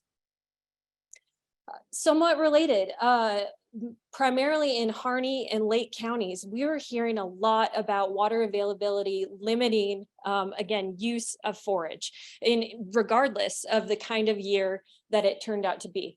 And the reason for this is water distribution can help improve utilization or make sure that cows are ranging using all the forage out there, or the authorized forage. And so when you don't have water troughs in corners of pastures, then cows aren't going to be using those pastures. The other thing we heard is a lot of producers are hauling water once, sometimes twice daily. Those costs can add up. That has nothing to do with forage production, and that has everything to do with, again, how much precipitation, how much natural springs you have out there. But also, do you have places that you can take water to, again, improve livestock distribution? The other thing I wanted to add, combining kind of these operational constraints in water, is when we are seeing these large wildfires, the effects of those are regionally concentrated. And by that, we learned from folks that everyone is looking for grass at the same time after a fire event, or after a really dry year. And so what that means is there's quite a lot of competition for grass or hay.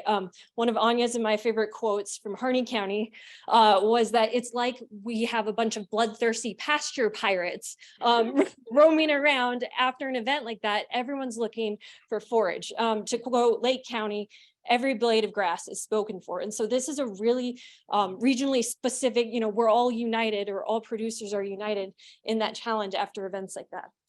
Of course, we also heard about administrative challenges. Some of those are processing times for agencies like the BLM. Perhaps you want some water development to improve your livestock distribution.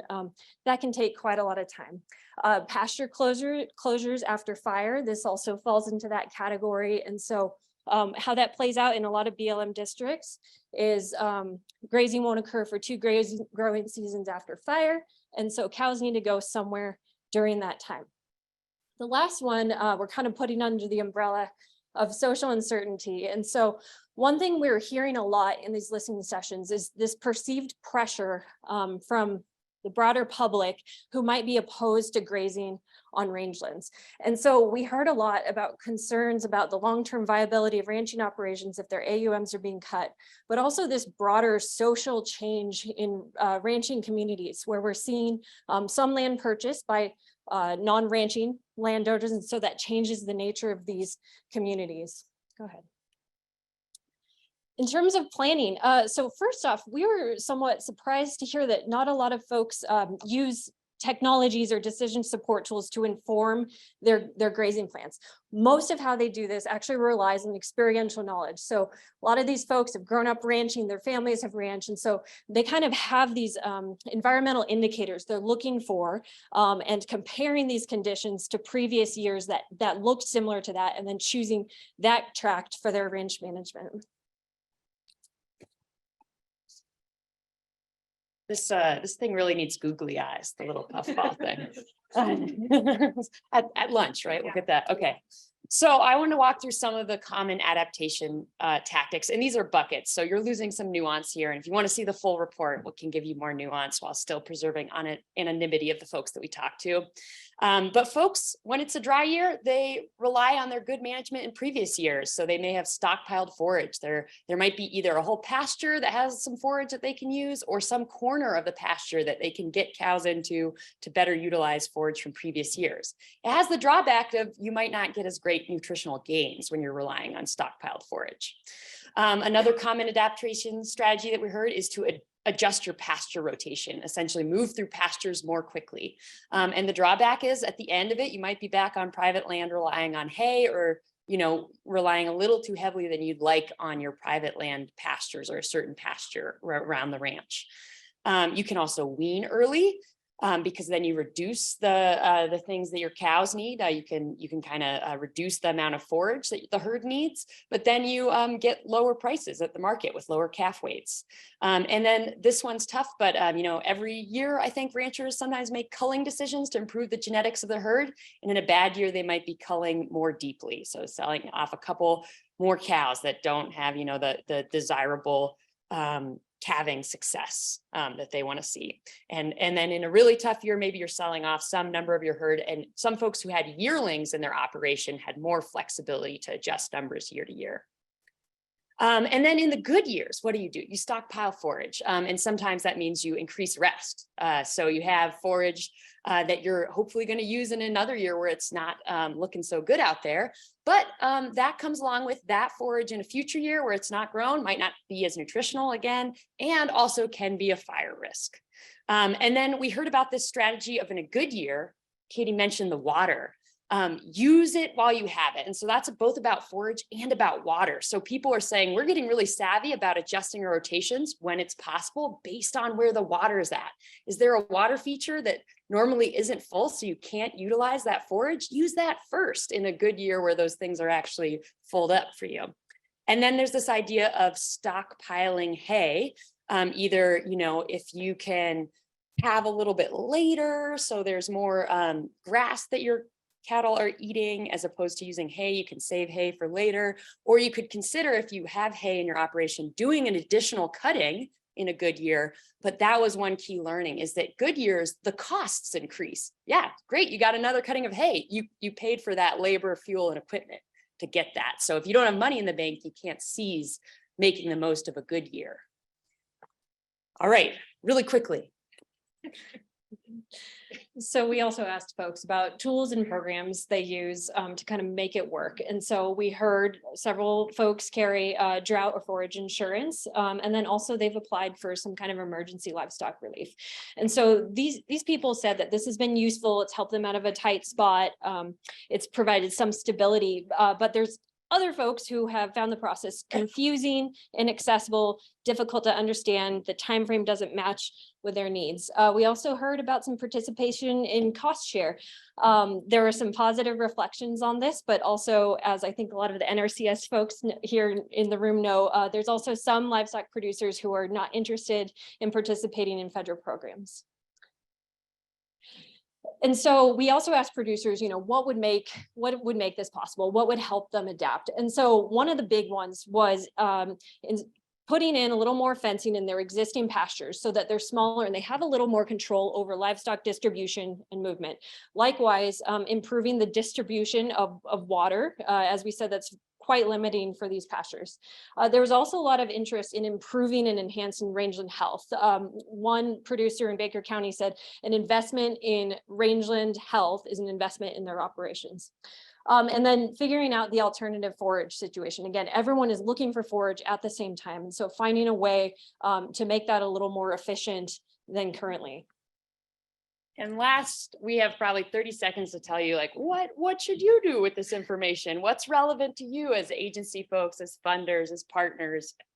And we thought that, first of all, increasing awareness of programs that exist is a big opportunity. We definitely saw uneven use of pasture range and forage. Insurance was working out for folks in some areas, and in other areas there was a lot of confusion and lack of awareness about it. And in general, the being proactively engaged and in communication in advance of drought. We heard it's not a matter of if, it's a matter of when. So are folks having a drought plan on hand? Have they been in communication with, if this place does burn, do we have a shared vision of how it would be rehabilitated? And then one thing that I thought was really useful is we heard from folks that there should be longer funding windows. So instead of just funding 1 year of a big weed treatment, build in a minimum of a 3-year time horizon where there's 1 year of a big action and then 2 years of search and squirt follow-ups. That seemed like really solid advice for this group of folks. Yeah, and good alliteration as well. And then one other thing is, one of the reasons why we convened this group is we were trying to brainstorm, what could we do? How could we help? Could we create a forage exchange platform? And that's it's not an idea that like is totally thrown out the window, but one takeaway is we should be using existing infrastructure to implement new programs, whether that's LITs, whether that's CCAAs, whether that's RFPAs, instead of reinventing the wheel and creating new networks to distribute opportunities, because there's a lot of good infrastructure to use instead of creating another set of meetings and another network. And last, just this opportunity for all of us to open our minds to and be communicators about the role of ranching in the landscape and the partnership that's available.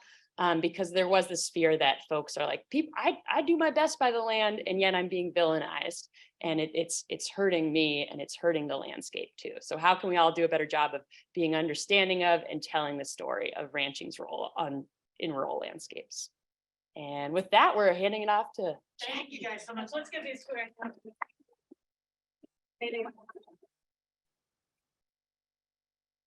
We're gonna. Yes, Katie? I'll add, She didn't give we you printed a mine. 3-page summary of our findings. I'm gonna add that to the table over here for you to peruse if you like. Thanks, Sarah. Thanks so much, Katie. We're gonna ask the next panel up and then we'll try to hold a couple of minutes still. And I lost my notes, so I know Jackie since forever, but Jackie Couples and Michelle Jeffries, Jackie from Fish and Wildlife Service and Michelle from USGS are gonna come talk about effectiveness and monitoring, which came up in the last round of questions. So you guys will help us out with that a little bit too, right?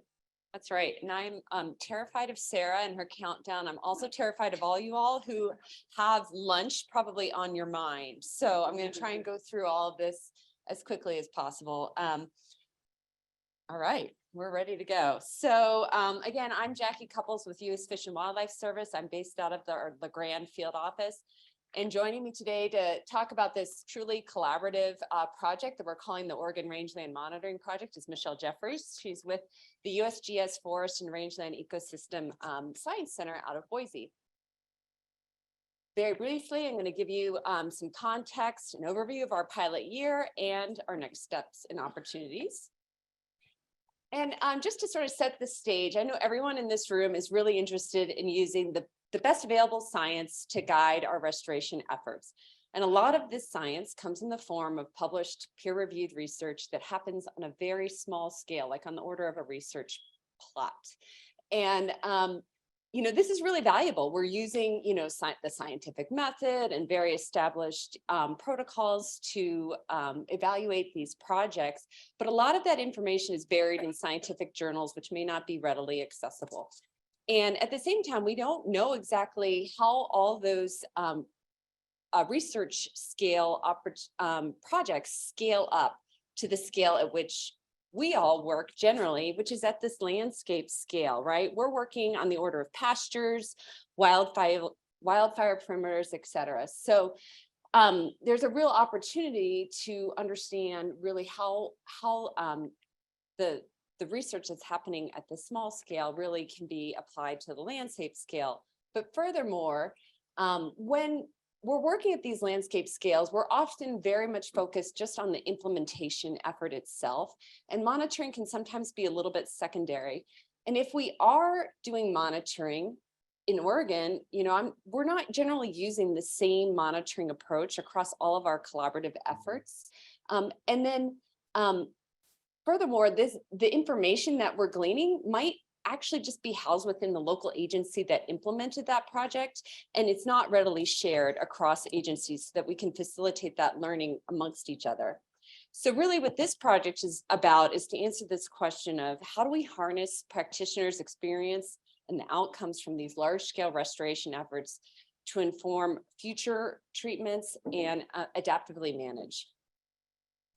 So why and why now? So I would argue that we need an efficient means to determine if our statewide efforts are really moving the needle in terms of increasing the quantity and quality of sagebrush habitat in Oregon. We need to be able to communicate that to our funders, our decision makers, and we need to be able to share those lessons learned amongst each other. And the other thing that has been mentioned in this room quite a bit is that we're on the cusp of these large scale funding opportunities, right? We had the state wildfire resiliency dollars come through, bipartisan infrastructure dollars. We're implementing large OWEB grants. And so there's large landscape treatments that are happening right now, and we have an opportunity to monitor and learn from those. So with this all in mind, I'll give you a little bit of an overview of how we set out with this project. Basically, we got together folks who have experience implementing large-scale landscape treatments, and we got together folks who have the brains who know how to monitor these types of things. And we distilled all of these ideas into an application for bipartisan infrastructure funding in the spring of 2022. This year, we were really fortunate. We received some funding. And so then we began reaching out to our local partner agencies who we knew had received some of these big funding opportunities to start implementing projects on the landscape on a large scale right away. Fortunately, a lot of folks were really interested in partnering with us. And so we set to work right away with USGS and Institute for Natural Resources to develop our monitoring protocol. And we decided to use an electronic data collection system and got that up and running right away. And then we were kind of training folks on the fly in order to get this implemented during this first year as treatments were happening on the landscape. So really, what is this all about? So what we wanted to do was have a robust but practical monitoring method. Basically, we want to be able to say something meaningful about these treatments, how they're occurring, how they're occurring on the landscape, and if they're effective without overtaxing practitioners. So at the very base level, we're collecting treatment metadata. What happened on the landscape? What herbicide did you apply? How many acres did you treat? And then we are, in terms of monitoring these projects, we are blending methods that are already in use across Oregon with what is new to Oregon, a rapid ocular vegetation assessment. And really the value of doing this is that we can use these different methods to answer different questions at different scales. And so none of these methods is better than the other. Not one method doesn't replace the other. Really, they're all complementary to one another in terms of answering these different questions at different scales. We set out to collect both pre and post-treatment data, and we'll be collecting post-treatment data for ongoing for a number of years. And we're collecting data at treatment and control sites. So at the broadest scale, we are using the Threat-Based Land Manager's Guide to assess ecological conditions basically within treatment areas. And we've already spoken a lot about the threat-based eco-states. There's 9 states that are used to generally characterize the ecological vegetation condition within these treatment areas. Because these are very easy to understand, they're a great communication tool. So we see value in using these to describe over time the effectiveness of these treatments. And many of our partners in this room are already using this method, so that it makes sense to continue with the threat-based eco-states. We are also using what we're calling the modified AIM. It's a simplified version of the BLM's assessment and inventory monitoring method. We're collecting AIM data at a minimum of 1 representative site within each treatment area that actually coincides with a rapid ocular assessment point, which I'll describe later. We're using the 3-spoke line point intercept design. Although this, but we're not going so far as to like dig soil pits and do all that fun stuff that AIM crews get to do. We're keeping it pretty simple. And although collecting AIM data is much more time consuming, it gives us very quantitative, reliable data that we can use to not only calibrate our other methodologies that we're using, but it allows us in a quantitative way to assess trend, and it allows us to integrate with the AIM data that's being collected on other BLM lands. I'm getting that scary symbol from Megan. Oh my gosh. So, and then lastly, I want to introduce the rapid ocular vegetation assessment. So the idea behind using this approach is that we can start to collect much more data across these treatments and control areas that we can actually use in a statistical way to understand if these treatments have had the effect that we're hoping for. So we are collecting this data at 20 random points in both treatment and control areas, which are stratified according to the abiotic characteristics of these treatments. So things like resistance and resilience, elevation, aspect, soils, and the like. The crews go out there, they estimate the foliar cover of key functional vegetation groups. And as a result, we end up with enough of a sample size that we can draw meaningful conclusions about how effective these treatments were. So on to what we were able to accomplish really through, in large part, through many of the partners who are in this room. We're able to monitor 40 different treatment areas on private, state, and BLM managed lands that included 78 miles of roadside herbicide application and close to 119,000 treatment acres of polygon-shaped treatments. This included 67 eco-state and modified aim points and 392 rapid ocular assessments.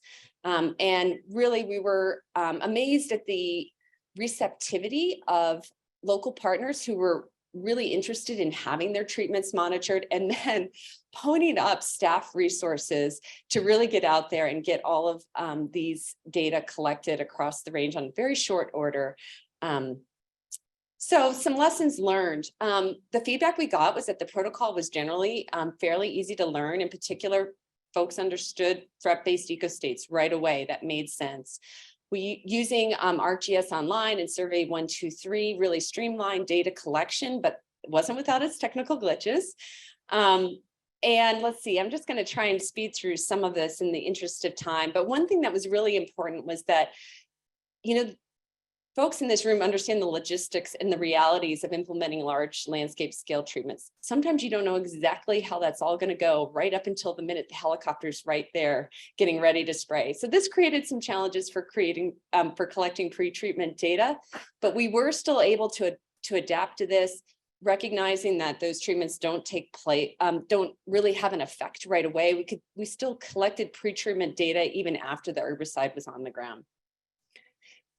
So moving right along, one thing that we learned was that it took on average about 1 to 2 hours per plot to complete one of our simplified aim points. And crews could complete on average 2 to 3 plots per day. On average, these rapid ocular vegetation assessments took 22 minutes per plot, and crews could complete about 8 per day. We really recognized, and we hope to carry forward in the next field season, the real importance of having a dedicated, trained, and calibrated field crew, and we're working to ramp up resources in order to be able to supply those in the future years. And, as I mentioned before, folks in this room expressed a lot of interest in having their treatments monitored, and we're seeing that interest go beyond just our state boundaries as well. So it's gaining interest in our neighboring states. So I just want to go back really quickly to one of my earlier slides where I talked about the need to share lessons learned among practitioners. And that need was really identified by this group, in particular during the invasive annual grass workshop that coincided with the 2020 SageCon Summit. And from that working group, I think Vanessa and others did a really great job sort of channeling all that sentiment from that workshop into this paper that was published in Rangelands in 2022. I know Vanessa's going to speak a little bit more about it, but basically came up with this, coalesced this idea and sentiment that we need a way to share these lessons learned, perhaps using a dynamic database to really capture the variability and successes of these treatments. And it just so happens that such a database does exist, and we're hoping to capitalize upon that. And with that, I'll hand it off to Michelle. Okay. Go back and stand where you were, because I think it helps with the buzzing. I don't know why. Yeah, if you If can it's- go back a little bit It's further not towards buzzing. where you were. Okay, if it starts to Okay, buzz, migrate I'll that move. way, okay? Okay, I'm gonna go very fast because I think we're super over time. It's okay. Honestly. Okay, Oh, you think it's how your body. uh-huh. Okay. Hold it away a little bit. Oh, wait, hold it more toward your- No, cup your hand around. Okay, so we're gonna talk about the land treatment exploration tool. So we've been, I got it, it's okay. Oh, okay. If you hold it like that, your body cancels out the electronic interference. Excellent. And makes the thing go away. Got it. All right, so. All right, so we're gonna be talking about the land treatment exploration tool here very quickly. So the USGS in Boise, Idaho, we've been working with BLM at a national scale since 2007 on a project that kind of has evolved into this. So very quickly, the exploration tool is gonna help anybody in this room, it's a public tool, to identify and create treatment boundaries, to understand the ecological context of the area, to identify special status species, to gather information about drought, past, current, and future drought, identify past land treatments, as well as create exportable products for you to use as justification or supplemental information. So I'm going to have this video play in the background as I'm talking, and it's basically just like a very quick run through of the entire tool. So it essentially is going to walk you through 6 very easy to understand steps, great instructions, great user guide. You can digitize an area of high herbaceous cover right here if you're planning some kind of herbicide treatment. You can see the past land treatments and the frequency of those land treatments. You can actually find those land treatment details that directly overlap. You can see the wildfire history. You can see the average climate of this area. You can see the current drought conditions, as well as link to all of the great drought information. We also include BLM AIM data. So within that area and within some buffer, we are showing the AIM data summarized here. And those species codes do link to USDA plants. So here's a little bit of information about future drought conditions. So soil drought, looking at the future year and how that compares to average, as well as some estimates of potential sagebrush seeding success.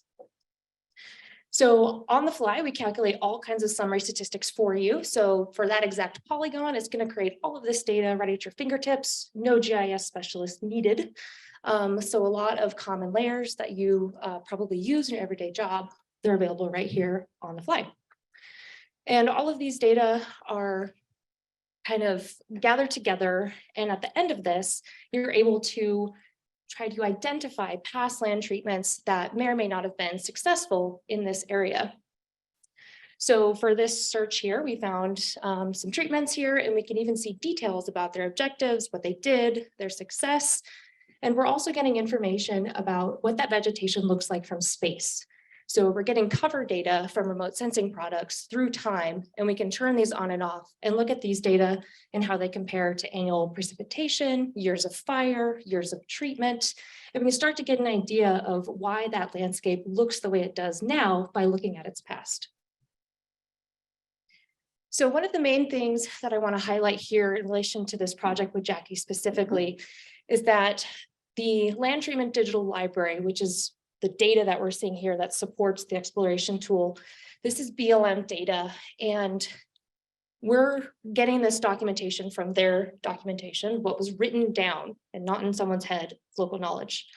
So it's important to write things down. And it's also important to be quantitative, to not just say, hey, it looks pretty good from the road. So this project is helping us use quantitative data to evaluate treatment success before, after, control, impact. So all these treatments that are being implemented are going to be in this tool with their quantified summary data accessible through the exploration tool.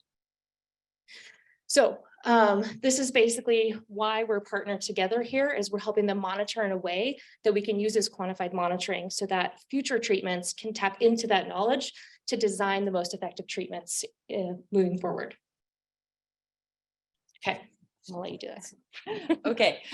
On a really quickly, what we are hoping to do, and you'll probably be hearing from me soon in the next couple of months, we want to form an advisory group to help us optimize new features within the land treatment exploration tool that really will help you from the end user perspective harness all of this information that's available.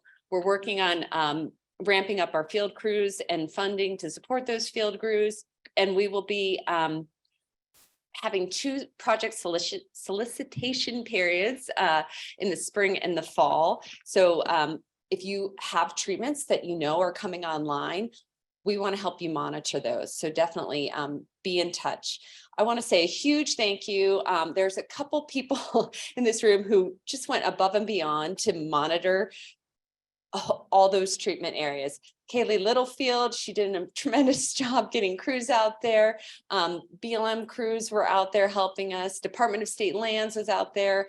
Let's see, we even had the LIT and ODFW out there. We just kind of, Oregon State Extension, we had high school students. I mean, we like shook the trees, and we got all kinds of people to help us. And honestly, you know, the theme of this session is true local collaboration, and this wouldn't have happened otherwise. And then lastly, I'll just leave you with my contact information. If you know you have treatments that are coming up and you want to participate and have this type of monitoring, please do get in touch. Okay, so one of the things we've heard from you all over years, past few years, is that SageCon really provides a valuable venue for information sharing, technology transfer. You know, we've heard a bunch of great stuff this morning. We're gonna hear more great stuff this afternoon. We're gonna have a workshop tomorrow. So we want to do more of these types of events beyond just the annual summit once a year. So what we want to hear from you is, what are your priority topics for trainings, workshops, knowledge sharing opportunities that we can help run through SageCon? So I will hang that up over there. Sarah is going to put up a piece of paper over there. Please put your ideas up there. Write down your ideas. If you go up there and someone has already written your idea, put a little dot next to it to say, I want to vote for this one. And folks that are on the virtual and the Zoom, Christiana is going to share a link in the chat so you guys can participate as well. We really want to do more of this information and knowledge sharing more frequently than once a year. So please give us your input. It will be up there in just a second. And I will now release you for lunch. Thank you all. Go get your lunch. All right, everyone, we're going to wrap up our conversations and get going. We have a great afternoon panel for you guys. And before we start that, we've got Jessica from Senator Merkley's office, who's just going to give us a few brief remarks here. So everyone, please give your attention to Jessica. Hey, everyone. Thanks for coming back from lunch. I'm sorry I'm not that big of a draw to pull everyone in, but so I'm Jessica Keys. I work for U.S. Senator Jeff Merkley. Hey, Kristen. And I live in Baker City, so cover 8 counties for Senator Merkley. I'm his Eastern Oregon field representative, but I'm also his senior natural resources advisor for across the state of Oregon. And so that means these particular meetings are really important to me to attend, and just really appreciate the collaboration and the conversation today. And I think many of you know this, but I just wanted to mention that Senator Merkley is the only member of the Appropriations Committee from the state of Oregon. So he is chair of the Interior Appropriations Subcommittee in the Senate. That means he has a leadership role in determining what types of funding are going to interior agencies. And I wanted just to point out Barry, as he takes a bite, we've got the director of the regional office for BLM here. And so, you know, just as an example of some of the things that Senator Merkley has worked on for the FY22 bill, you know, 70 million went to support sage grouse habitat work for the BLM, and then 6 million for rangeland management. And that was 3 million above the previous year. And he's also really thrilled about the funding that has gone through the Infrastructure Investment and Jobs Act, the IIJA, that many of y'all have been talking about. And it contained $50 million for sagebrush steppe restoration. So again, there's some really exciting opportunities there. But please keep us posted on what you think Senator Merkley should be working on, and then we'll work together with the agencies to provide the support that y'all need in the field. So thanks so much, and I look forward to hearing more today. Let's give Jessica a round of applause. Thank you so much. Okay, so we have our afternoon panel is proactive management to defend and grow the core. So we have 3 great presentations. We're going to do all 3 presentations hold questions until the end. And unfortunately, our first speaker, Jeremy Maestas, is also not able to be here today. So he is going to zoom in. And it worked for Chad. We're hoping it works for Jeremy too. And Emily's getting it all set up. I'm gonna mute you. Okay. Okay, looks like we're going to switch to a different presenter. Sorry about that, folks. Just one moment while we get set up here.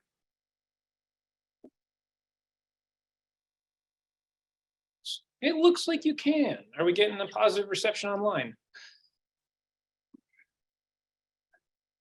We'll assume so. We'll assume so. Okay, so we're changing up the order a little bit here because Jeremy Maestas, who is joining us virtually, we are unable to get the audio to work for him to zoom in to us here in the room. So I'm going to go first. If we can get him back to do his talk, we'll just flip the order and maybe none of you will ever know. Or maybe it'll be obvious that the sequence is out of order. And so sorry for that. But hi, everyone. My name is Matt Cahill. I work for the Nature Conservancy based out in Bend, Oregon. Well, we're all in Oregon, sorry. I work regionally, so I often have to say Oregon at the end of the place that I live, but we're all in Oregon, so that works. And I work across the West on sagegrass and sagebrush related issues. And I'm here to talk to you about a product that is West-wide called the Sagebrush Conservation Design that Chad Boyd introduced this morning, which is a new framework that is meant to help us compare apples to apples, so to speak, between here in the Dakotas, Canada, and New Mexico, in terms of how is the state of the sagebrush biome doing, not just for our purposes, but also for us to elevate the profile of this system nationally, since a lot of the funding that is coming our way from the federal government in particular is not just designated for sagebrush ecosystems, but it is putting us in competition, so to speak, with the Everglades and with dry forests and with the Great Lakes and Alaska. So this is a chance for us to really elevate the issues, the problems, and the possibilities of restoration and improved management for our biome by showing the scale of the issues we're facing, but also the places that we can team up and do better to improve ecosystem function. So without further ado, these are the folks who are responsible for creating the Sagebrush Conservation Design. It is chiefly a USGS publication that was led by the Fish and Wildlife Service with the sponsorship of the Western Association of Fish and Wildlife Agencies, or WAFWA. So those were the three big groups that were leading the charge. It brought in a number of federal agencies as co-conveners, bringing thoughts and needs from different state, different federal agencies to the table. So BLM, USDA, and a couple of different flavors, and the Forest Service. And then as well, there were a number of other groups, including the Nature Conservancy, myself, Megan Kreuzberg with INR, a couple of the groups who were there to kind of represent a broader suite of perspectives outside of just the federal government. And what is the Sagebrush Conservation Design? Again, it's a West-wide framework that is using a few metrics of upland as in not the wet places, upland ecosystem function to tell us how well the biome is doing spatially and also to some degree temporally. It is based on threats, just like you've been hearing in many of the talks and many of you are familiar with. It is a threat-based product using these simple ecostates to try to understand how are invasive annual grasses, conifers, and human development impacting the quality of the ecosystem. So what are those 5 bio-aligned data sets? At its core, this framework is pretty simple. It just takes a couple of numbers and it smashes them together. One of those is sagebrush cover west-wide, which comes from RC Map, if you're familiar with that data set. The next one is perennial cover. So we're talking all herbaceous perennial cover, not just bunch grasses, but also forbs. And that is coming from the rangeland assessment platforms projections. Human modification, which is a complex collection of a whole bunch of data sets. It's like a metadata set that was created by Dave Theobald, who was the technical brains behind this product. That's a whole thing in and of itself. Basically, it's all the footprints of all of the houses and outhouses and double outhouses in the West to try to get a sense of where have people physically created structures in this landscape. It also includes power lines, mines, other forms of direct human development, and then a little more nebulous ones, like there's some ways to try to tease it the way we use landscapes. So for example, through recreation. But that's the human footprint element. And then there's annual cover. Again, this is annual herbaceous cover. It comes from the RAP. It's meant to represent invasive annual grasses, though it does include all annuals. It's just kind of the limitations we have currently with west-wide data sets. And tree cover. All of these 5 data sets were combined They were put into a masked landscape, as in we went through and kind of cut out things that are not sagebrush ecosystem, even though it's within the big polygon that we're all familiar with. So things like the tops of mountains and big salt flats, things that do not represent upland sagebrush biome were not included in this assessment. But if it was a pixel that we do think was sagebrush, upland sagebrush condition at one point, these 5 numbers were combined for it. Sagebrush cover and perennial cover were given pluses, the more of those, the better. And the other 3 were given minuses, the more of those, the worse. And so those all kind of went through a fancy algorithm in this masked background, were graded on a curve and then smashed into a moving window kernel analysis. There's a publication now out there for you to go into the details if that's your thing. And it produced the map you see here, which is a 2020 representation of sagebrush biomes in the West, categorized in 3 different ways. The dark blue is our core sagebrush areas. They're the top 20% of scores. So when those 5 numbers got brought together and then moved on their curve, the top 20% of the scores are our considered best upland locations in their aggregate. Again, we're just talking about upland function. There's a lot of ways we value landscapes. This is just through this, albeit narrow, but important lens of threats in the uplands. The light blue that you can see there, the growth opportunity areas, those are the middle 50% of scores, and then the bottom 30% of scores are what we called other rangeland areas, which I'll admit is a little euphemistic. We started out with like degraded rangelands, and then it's like, no, let's not lead with a terrible sounding name. These are important places for people. They have value, they have purpose, we live, work, and play there. They just don't have a ton of upland ecological function today. So I really want to make that disclaimer about this product. It is trying to represent where we have core areas that we can embrace, improve, and protect, but it's not meant to be a value judgment on there are winners and losers. Some acres are beautiful and some we need to forget about altogether. What it's meant to do is guide us into what should we do in any given location at a big landscape scale. Where should we really put our investment in hard to do, but high success or high return on investment implementation things like seeding? And where should we not put that money and instead focus on fuels reduction, because wildfire is really going to be a frequent recurring issue. Here's just a little QR code. Should I just say, okay, I can't read what it says. Sure. Okay, here's a little QR code if you're a fan of doing that. If you want to find the publication behind this, I recommend just Googling Sagebrush Conservation Design USGS. It's the first link. You can get the publication. So what we wanted to do here just for a few minutes is zoom into what does this map look like in Oregon? But I do want to remind you, it's meant to be a West-wide tool to help us compare what is sagebrush condition doing in Oregon to what is sagebrush condition doing in Montana or Idaho or Utah or Nevada. It's meant to be, let's see the whole big picture. And it's really also meant to help us make a case for this biome when we're talking about, are we saying sagebrush conservation, or are we saying grasslands conservation or Great Lakes conservation or Everglades conservation or the North Slope of Alaska? Where does this money go to help benefit people and nature? We want to make sure that sagebrush biome is on that list for the federal attention at the Washington, DC level. But in Oregon, you can see here, I've changed the color scheme in this particular map because I made this map before the final product came out, but that's helpful because it's not the one that you need to keep in your brain, as you'll see in a moment. But what I just want you to see, I'll step out of the camera for a moment, main swath of high intact upland ecological integrity going from, around the Lakeview area up into the Brothers Paulina region. This big corner in the southeast on Idaho and Nevada of Louse Canyon, and then kind of a speckling of come back, good, of the growth opportunity areas going up the middle there is really the big theme. So 2 big blotches of core sagebrush area, and the middle part of the state is looking a little more fragmented. But because this is a West-wide product, when you look at it closely, knowing our backyard as you do, you're going to find imperfections and problems because no map is perfect. For example, a giant lava flow in Malheur County was mapped out as some of the best sagebrush in the West, which I can guarantee you there's no cheatgrass on that lava. There's also not much of anything else. And so we've gone through and we've tweaked this map as it was intended to be done to try to make it more curated for us as an Oregon community of what do we use this map for when we're just talking about Oregon and we're not thinking about Idaho and Nevada. And so that's what the product that is on the screen now is meant to represent. And this is available on the Oregon Explorer website that Megan mentioned at the beginning of our whole conversation. And so this is the Oregon geographic strategy version of the SCD. And really, the only main differences that you're going to find is down here in the trout creeks. They've been colored in because they were masked out in the original product for just some technical reasons. They have a ton of aspen woodlands. Aspen woodlands were masked out in our product, so that inherently made it fragmented.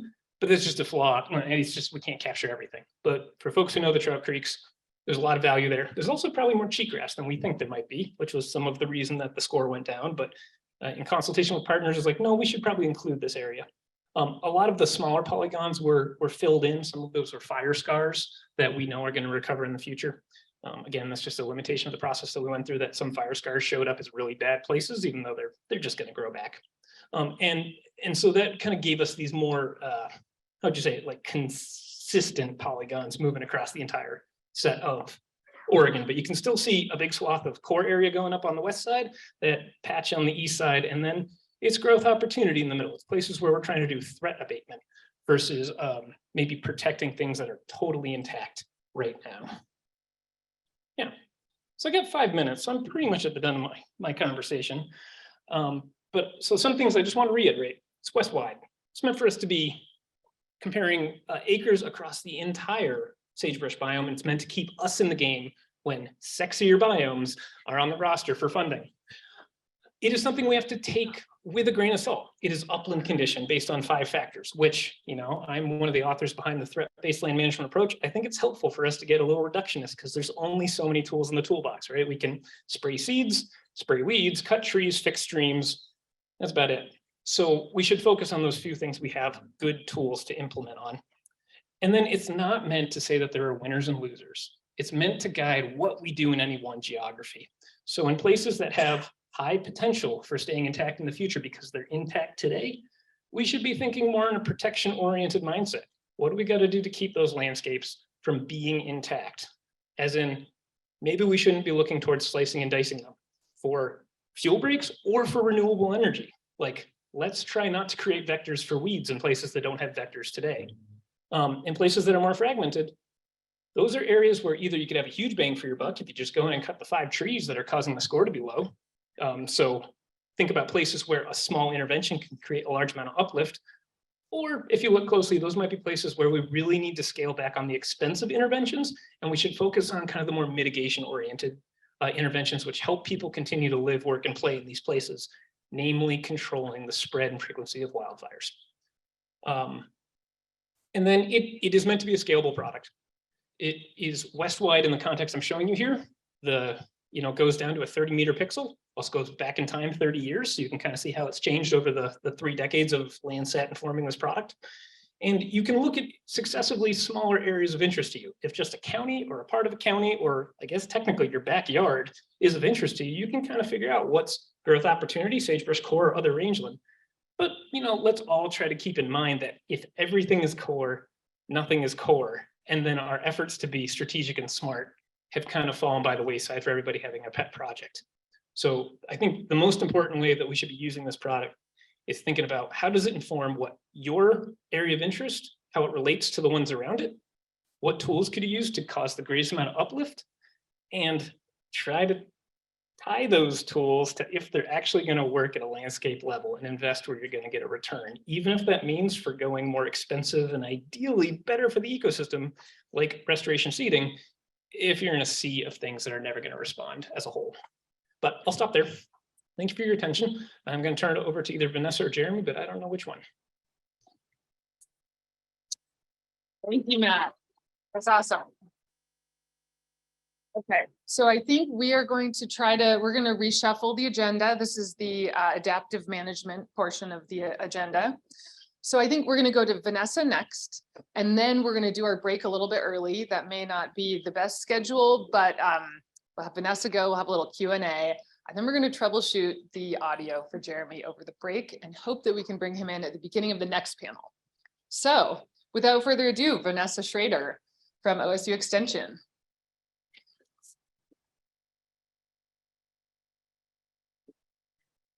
Okay, hi, let's see how this goes. So I will up front let you know I gesture wildly and don't normally have a mic in my hand. I will do my best to not launch it across the room.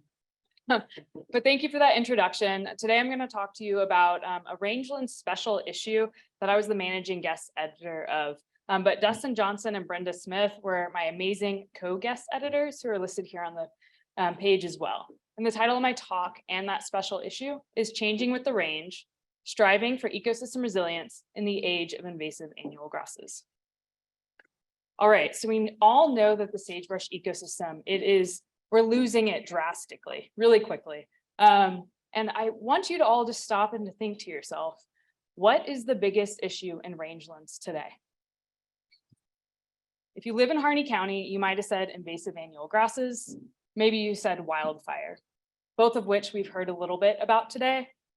Because I'm a sucker for a good graphic, these are just the fire perimeters by decade that really help us visualize the scale of the impact that we're seeing year after year, where different colors represents different fire perimeters per decade. So before it's all doom and gloom, because I don't like to be too much doom and gloom, I do really want to point out that in Oregon, we're really lucky. We have a lot of rangelands that still look like this. We have a lot of core.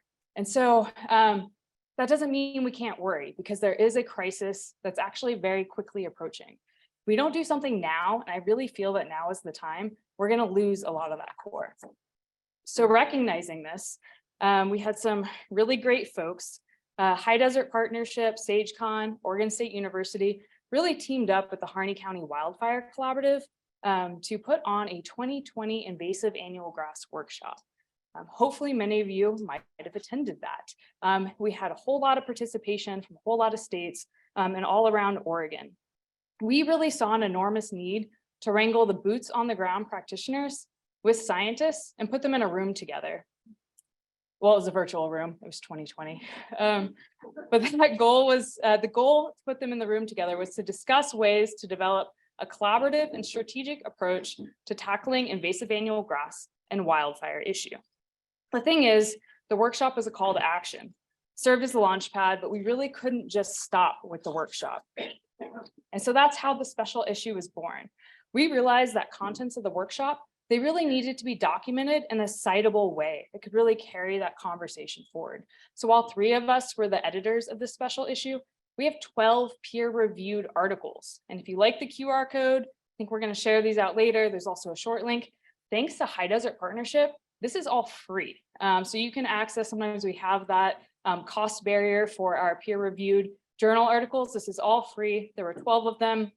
My task today is to talk about the special issue.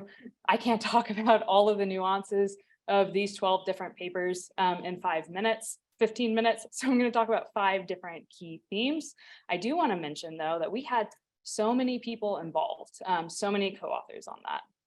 So the 5 key themes that I'll touch on today, we have, first of all, landscape context matters. I'm hoping we're going to hear from Jeremy later to hear a little bit more about that, as well as prioritizing proactive management to defend the core. So you might be getting familiar with that image and that hexagon up there. Also, if you didn't already know it, bunch grasses are actually pretty badass. They're also the key to resilience in a lot of our ecosystems. Unfortunately, as we heard from Jackie earlier, sometimes translating science into action can be tough, but we have some ways forward on that. And we are fortunate to know, being a part of the SageCon partnership, that community-based partnerships, they get things done. As I mentioned, all of those authors, there were so many people, and thank you all so much, because I think you're probably all in this room, for letting me twist your arm and create from a workshop presenter. They didn't know what they were signing up for, that they were going to be authors on peer-reviewed articles. So this just shows all of the different organizations for those 12 different articles. But let's get to the good stuff, to the different themes. So landscape context matters. Why? So Matt started to touch a little bit on this landscape context. Jeremy hopefully will cover a little bit more. So I'm not going to dive super deep into it, but if you look at the bottom there, it's probably small text for those of you in back. These are the names of the papers that are relevant to the theme. Matt and Jeremy's names pop up across all 3 of these papers, no surprise. But why does landscape context matters? It matters because what we're doing isn't currently working. What Chad shared a statistic earlier in the day, we're losing 1.3 million acres of that core and growth opportunity areas every single year. And largely that's due to haphazard conservation maybe happening without that landscape context. And sometimes it's just too small scale. So we really need to stop and ask ourselves 2 questions. What kind of landscape do I live or work in? And am I already in a crisis, or should I be working to prevent one? So fortunately, these spatial data sets, they do provide landscape context. They provide a shared vision, and they allow us to facilitate discussion among different managers and stakeholders of goals, objectives, and opportunities. So I have a call to action for each one of these themes, because the special issue isn't just rehashing the old. We want to move forward. That call to action is to work strategically to put the right practices in the right places, and to move from reactive crisis management to proactive tactics, keeping healthy rangelands intact. All right, so prioritizing proactive management to defend the core is my second theme for this special issue. If we want to maximize our return on investments, we really need to focus on preventing fire in these low R&R core areas that are the most vulnerable. So we need that landscape context. And so while this seems really simple in practice, it can actually be overwhelmingly complicated and complex to do on the ground. So sometimes we may need to start thinking, when we think about defending the core, protecting the core, we might need to start thinking about rangeland management as fire management. And so when we have these remotely sensed maps, as Matt was showing us, we have enormous areas still to contend with. So those maps are maybe a starting point, but we need to have some sort of framework to start thinking about maybe breaking up these areas.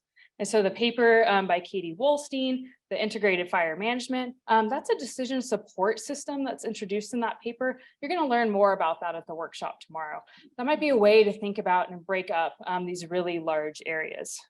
We can also work to minimize the bad days, focusing on improving wildland fire response and suppression success.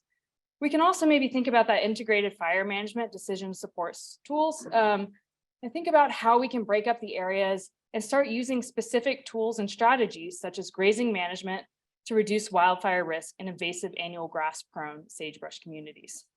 It's also really important to invest wisely. We really need to direct resources to areas that have the highest chances of success. We need to understand where we are within the core, but that can be complicated because there are sometimes barriers to investing wisely. We all know this, right? We know that funding agencies, they might want to work in a certain area, they might have certain priorities, and they might not be considering that larger geographic context and where the core is. But fortunately, working collaboratively and with partnerships can maybe help us overcome some of those barriers. And so our call to action for this theme is to work collaboratively to translate the geographic strategy into on-the-ground management. All right, so my favorite slide here are about those bunch grasses. You might ask, so I think most people are familiar with the ecosystem, but maybe you're wondering what makes core areas core. Matt did a good job of walking through some of that for that larger conservation design map. But what does intact rangeland really mean? So you've heard about R&R, resistance and resilience. Most people think about that as the abiotic. So you might say low R&R would be maybe a south-facing slope, low precip, really hard, tough soils, hard to restore. We also want to think about biotic resistance and resilience. And for that, we need to look into and think about our badass bunch grasses. So not all grasses are actually created equal. There's a picture here of a perennial bunch grass. Those massive roots make them really resistant to invasive annual grasses like cheatgrass. It also makes them really resilient to fire. So they're able to actually resprout from that root mass post-fire, something that sagebrush cannot do. And so it's really important to understand that bunch grasses are the key to ecosystem resilience. We need to keep them. And it's not enough just to kill the weeds. We can't just get rid of the invasive annual grasses. We have to keep and promote our bunch grasses. As we know in the Bauman et al. Paper there on the bottom right, once we lose our bunch grasses, it is so hard to restore. And expecting to do it with a one-time investment is almost like trying to win the lottery. So what we need to do is really think of restoration as a process once we've lost those perennial bunch grasses, not a one-off event. And we really need to protect and promote those bunch grasses while we still have them. For that, we have a call to action to have a commitment to sustained funding, preemptive ecosystem planning, and enabled sustained investments and innovative practices. Okay, so number 4, we have translating science into action is tough. So we heard a little bit from Jackie earlier. She touched on this. Transitioning from science to management can be a really rocky process. This absolutely makes sense. As scientists, we minimize all the variation, right? We want small scale. We don't want variation when we're testing hypotheses. And so that science is enormously necessary and useful, but it can be very slow. What we need is actionable information now, because land managers, they have hundreds of thousands of acres, not small plots, and they need information quickly. And so in the paper that Jackie highlighted, we do mention that management case studies, they present unique opportunities to translate best available science into effective on-the-ground restoration. I'm so excited about this theme because Jackie and crew are really making great progress. We heard all about that before lunch. You know, we had a call to action that we need to have this management database. We need pre-treatment, post-treatment monitoring that is repeatable, done every year and with controls, and they've done exactly that. So very, very thrilled about where this is going. I do want to mention though, as I think Jackie did as well, it's not just about the science. Sometimes folks think science is going to save us. It's going to have all the answers, and it just doesn't. But it is a really good starting point to launch us into these types of projects and moving forward. So the call to action here really is to tighten that science management relationship, just like we heard about before lunch, invest in more case studies, and develop better knowledge sharing and tech transfer. And I see that as potentially SageCon as a venue. If we go ahead and fill out those training opportunities for tech transfer over there, that would be great. All right, so number 5, we have community-based partnerships, get things done. So my last theme here is that, well, you're gonna hear a little bit more about this from High Desert Partnership later, but we all know the problem of invasive annual grasses is just too complex to solve alone. It's not just one person, but one organization isn't gonna be able to tackle this. And for that, we really need partnerships. The geographic strategy, so what Matt presented, what Megan showed earlier, that's great. It's a great starting point, but it's gonna remain just a map unless we, the people, all get together and the boots on the ground practitioners really start communicating effectively, sharing information and tools, and coordinating together on these really large scale management efforts. But we know, and we'll hear more about later, community partnerships, they can be really slow, but they are effective and they are worth it. It may take 100 cups of coffee to make progress. But resilient ecosystems, they need resilient management systems. And by that, I mean, we need adaptive capacity in order to build this space, get the good people to build these partnerships, to have this relationship building. That means in terms of people and funding, we need to create those resilient management systems. And so our call to action is really to enable and empower community-based partnerships, meaning investing in sustained funding and building adaptive capacity. All right, so my last couple minutes, I'm going to wrap up by quoting someone much more eloquent than myself. So Matt gets to hear his paper read live. I'm not sure how he's going to feel about that. But he wrote the final concluding article, and I thought it would be best just to read his last paragraph. We're not in 1850 anymore. The new normal set by invasive annual grasses and climate change are stark. We can prioritize resilient and perennial rangelands, or we can watch them convert into erratic and wildfire-prone annual systems. Moving forward means keeping to the possible, which means defend the core from further decline, grow the core by reversing threats surrounding the core, and minimizing the risks of catastrophe on the greater landscape, but accepting we cannot reverse loss everywhere or all at once. Invasive annual grasses are here to stay, and left unmanaged will continue to do what they do best, establishing after disturbances, producing abundant seed, and facilitating increased wildfire frequency and spread. If we fail to act, flames fueled by cheatgrass will ride the dry winds of summer to turn the sagebrush sea into smoke, thousands of acres at a time. We have other options. We can act collectively. The ideas detailed in the special issue are meant to unravel the options we have to collectively manage against threats and promote existing resiliency. We have a profound opportunity if we recognize our challenge is learning to live within this new normal. We can find flexibility for management, fund research and restoration, and support meaningful work to keep the sagebrush sea verdant and whole. Ultimately, defend the core is about banding together. How well we confront and reverse these threats will determine if deer and antelope, if grouse and cows, if we the people have a home on the range. So I'm going to leave you with a couple final thoughts. As the partnership, the summit continues, just think about these things. What would it take for you to hit the ground running tomorrow to start making real progress in defending and growing the core? And maybe look around, who at this partnership might be able to help you make that happen? And lastly, how can we leverage the current inflow of resources and further these calls to action? Thank you.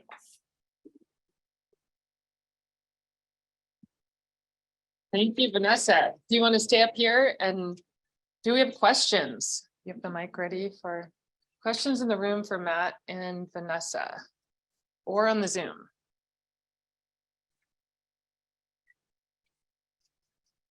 They figured it all out. We're good. Well, I won't harass you guys to make you ask questions since we are running a little bit behind. So as I mentioned, I think we're going to do an early break. We're going to take 15 minutes right now, really 15. So think of it as like 10 and then start coming back to your seats. And then we are going to try to get Jeremy on the Zoom effectively and have him go at the beginning of the next session. So we will put it up on the board. But yeah, at about oh, we have a question. No, I just have a comment. Get that book and read it. The special issue. Yeah, it's good. Get the special issue. Yeah, it is really good. Okay, so everyone, you can break for 15 minutes and we will come back and hopefully hear from Jeremy. Our next panel is Stories from the Field, how partners across Oregon are addressing invasive annual grasses. We have two sort of presentations from different groups, and then a Q&A with Brandy from Lake County. And then we're gonna have some time for Q&A, and then we're gonna have a panel discussion. So it should be really interesting. And before we get started, I'm just gonna spend a couple of minutes giving you guys some context. So you have seen this map from Matt's talk. This is the Oregon Geographic Strategy, a draft. We're still, this is very new data, but the dark blue are sort of the cores in Oregon, and the light blue is the growth opportunity areas. And we are going to hear from folks in these 3 different regions. So first, we're going to hear from Wallowa County. They're way up in the corner there, and in the northeast part of the state, which doesn't show up as core or growth opportunity. And there's a reason for that, and that's because that isn't really part of the sagebrush biome. It's more of a grassland ecosystem, and but they are really fighting the good fight. They have these great perennial grasslands up there. So this is a map showing perennial grass cover from our landscape planning tool, with the darker green being the more perennials. So they have a lot of great perennial grasslands up there, some perennial shrublands. This is a map of invasive annual grasses for the same area. So there's a lot of great grasslands there, but they are really dealing with some issues with invasive annual grasses. We're going to hear all about their approach. So that's up in the corner of the state. Then we are going to hear in the middle here from Harney County and then over into Malheur County. We're going to hear from High Desert Partnership about their work in this area. So this, again, this context, there's not a lot of this sort of core rangeland, core sagebrush areas there, but the map that popped up there shows you, this is an area, again, this is a map of invasive annual grasses, low annual grasses in yellow, high annual grasses in red, and you can see the fire perimeters overlaid on this map. So that is a big area that was burned in 2014 in the Buzzard Complex. So this is an area where we're really managing impacts of fire. So they can grow the core, they can manage these impacts of fire. And then lastly, we're going to hear from Brandy at the SWCD in Lake County. where there really is some of this core sagebrush habitat left. So this is one of our big blocks of the blue sort of intact core sagebrush area. This map that I popped up here is our threat-based ecostate map I talked about this morning, a lot of that green, but still plenty of threats in there, right? So we're gonna hear from Brandy about how she is keeping the good in Lake County. So I think that is, just put this map back up for context again. We'll hear from these 3 areas. And I'm going to introduce Anya Tyson, you've heard from earlier from the Nature Conservancy, who is going to be our moderator. And a huge thanks to Anya. So I will hand it over to you. Thank you, Megan. I see somebody removed the fluff ball so it doesn't distract me with its lack of googly eyes. Not the intervention I hoped for, but I'll take it. So I am immediately going to pass the mic off to some folks that I really, really respect because they are driving on the ground work, which is what makes the world go round. So we are going to hear from the folks first up in the northeast corner of the state. So Marcy Schrader, Mark Porter, and Joe Klein. I would love for you all to take the stage, so to speak. Welcome to the other side of the box, the outside. Growing the core the Wallowa County way. I'm really proud to be here. I'm happy to be here with these 2 great people who are putting together super stuff in Wallowa County. It's an incredible landscape there. Wallowa County is very similar to most of Eastern Oregon in its rurality and its rugged landscapes, but it has some unique features, which I'll tell you about here. Our elevation ranges from almost 10,000 feet at the top of the mountains you see in the picture there, down to 840 feet of elevation where the Snake River escapes towards the ocean. We have a huge diversity in our landscape in terms of geography and ecology.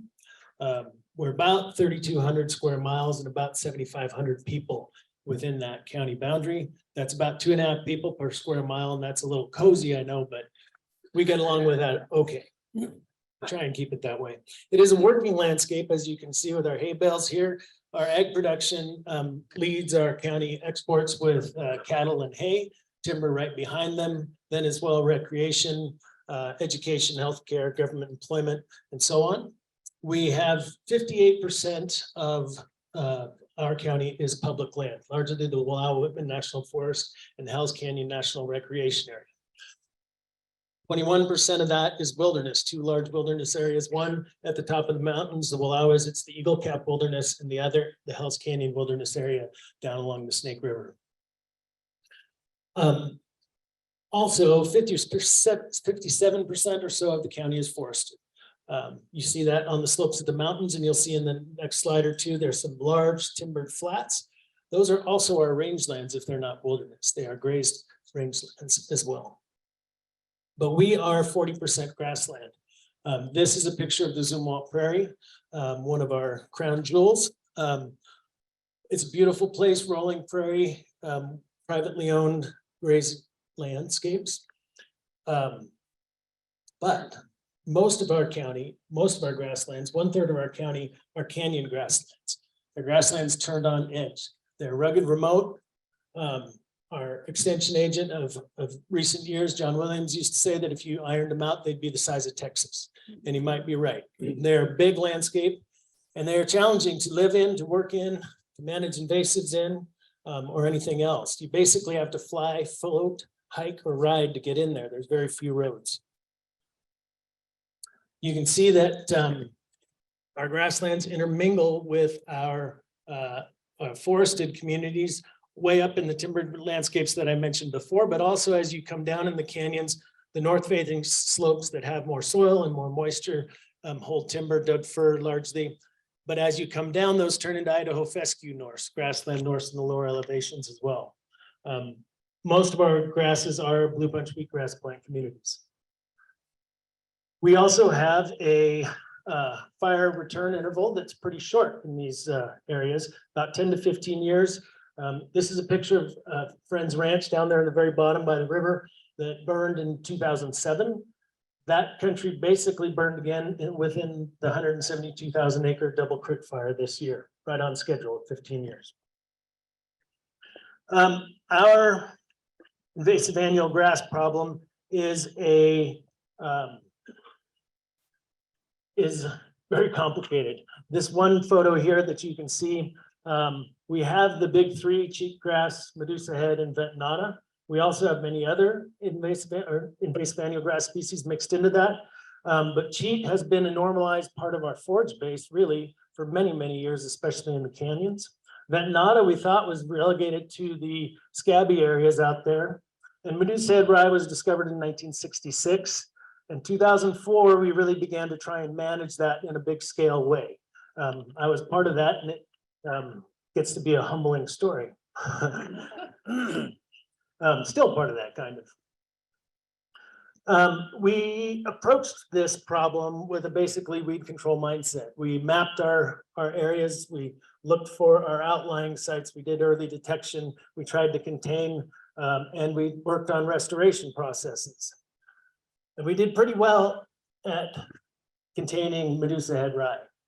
But in my 8-year-old daughter's 2 lifespans, 16 years, something else happened, and that was ventonata.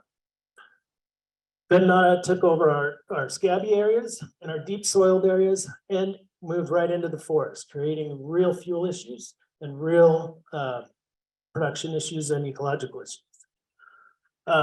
Caused erosion, and in our world, we don't have sage grouse, but we have salmon. So sediment into streams where they are spawning gets to be a real problem.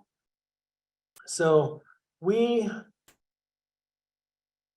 learned that we can't manage a weed or even a set of weeds. We have to come back around to the things that our presenters and that you folks are leading us to, which is managing those perennial annual grasslands for all those threats. And we can't just focus on one thing. By the way, this is ventonata 2 years ago, right outside of Halfway. That's what we used to look at in Wallowa County. So it's coming, just so you know.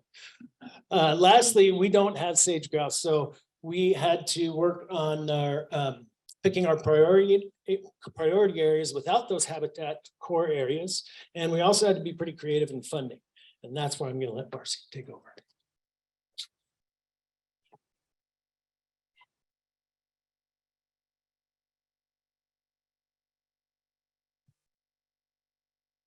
Well, it's great to be here and appreciate your attention here this afternoon. I guess I look out first across this whole audience, and I first have to say we're really speaking to an incredible group of people with so much experience. And I think a lot of what we'll talk about today, you're gonna, or what we've heard, you're gonna hear kind of repeated. We've learned from all of you. We've taken a lot of the tactics that many of you are using, and we've put those to use in Wallowa County and tried to really come up with something that will work well for us.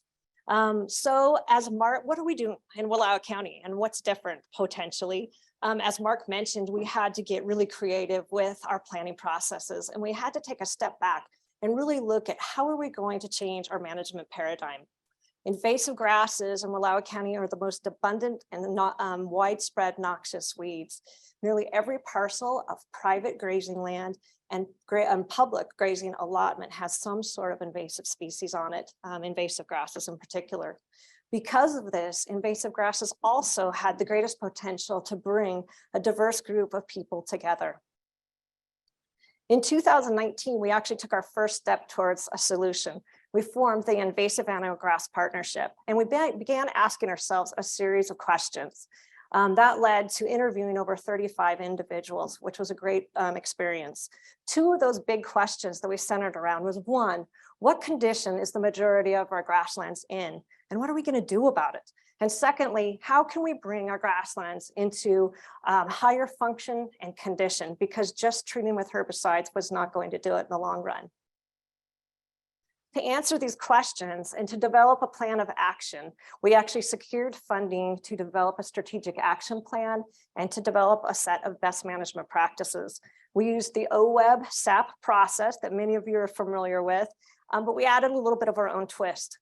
First, we worked off the premise that if we were really going to change our management paradigm, we had to look we had to take a bigger look at our rangeland conditions, and we needed to come across in a comprehensive way. So what were we going to do about it? We knew that invasive annual grasses are just a symptom of our management practices. So how are we going to get at the core and what was really going to be meaningful to the people we were working with? We then secondly focused on desirable vegetation instead of undesirable vegetation of the past, which led to a lot of our reactive treatments of the past. And thirdly, I guess we embraced the defend and grow the core strategy, which has been an exciting opportunity for us to utilize. And lastly, we focused our attention on grazing lands, those private lands, approximately 600,000 acres of our grasslands. Much of it, a large percent of it is actually privately owned. So that's where we really needed to target, where we felt we could make the greatest impact. Oops. We determined we had to shift our planning processes and implementation efforts to whole ranch management planning, much like the CCAs are doing for sage grouse. So they've been it's been a great opportunity to learn from all of them over the last few years. This meant really evaluating a series of rangeland stressors. And it also meant that we could provide an opportunity for landowners with something concrete, an opportunity to address multiple factors all at one time. We evaluated a series of rangeland stressors, those that were more surmountable and within our control, and those that were less surmountable, out of our control. And you can see, I'm sure these are similar common themes for many people in many counties. So we based these off of ecological limiting factors, economic constraints, and cultural and social barriers. Now that we had a strategy in place, we needed to define our core area of work. And as Mark mentioned, the Zumwalt Prairie was definitely our core, but we utilized spatial mapping tools, a variety of them. We used the range analysis platform, Landsat, and also the FIGRO climate analysis to depict this priority area. Then we did actually utilize this map and took it to the field, we knew we had to field verify. So from a 30,000 foot view or a snapshot vantage point, we actually felt like this worked fantastic to help us really define that priority area. However, we also realized we needed ground inventory, as some of these red areas where you'll see our highest percentage of invasive species actually still had some decent bunch grasses within them. To further break down our diverse landscape to a manageable size, we broke the county into 4 different habitat types: prairie, canyonlands, Wallowa Valley, and the forests. This case gave us an opportunity to think in the terms of watershed scale, small enough to work within, but large enough to matter. Taking our planning process a step further and to really get back to that whole ranch management planning process, we developed as a group the basic range management plan. This was modeled after a very successful forest health management plan that was scaled up countywide. So we're hoping to parallel this program actually with that one, along with others in the county. And so I think what this gets at is that it gives us a chance to really get in and work with private landowners, those that are interested. And this plan intersects a variety of potential rangeland stressors, everything from invasive grasses to broadleaf species, infrastructure, fencing, water resources for livestock, wildlife, grazing management, vector sources. And through, I guess our goal really, through inventory and assessment, was to plan and build individual plans at the operational level, a case-by-case opportunity, and while we're also connecting properties across the landscape. We also felt like this grazing plan or this management plan gives us an opportunity to be more organized as we moved forward.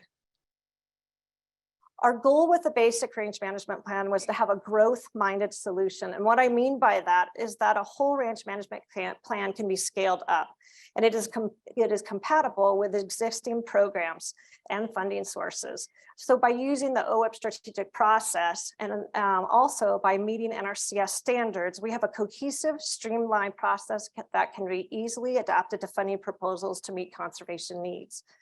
By engaging the NRCS systems, this also gives us the ability to place these plans into an evaluation framework and with some flexibility. We have recently been funded to pilot a project effort on a landscape scale that will involve multiple landowners in this large priority area in the Zumwalt Prairie. We're really looking forward to unfolding that So this will be building individual plans for those landowners that are interested in looking at a multitude of conservation measures and then applying those to the ground.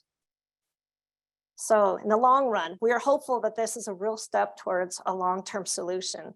But we realize that protecting grassland cores will take a level of commitment for a very long time. This isn't an issue we can walk away from. It's long-term maintenance, and it has to be built into our annual monitoring and annual maintenance levels.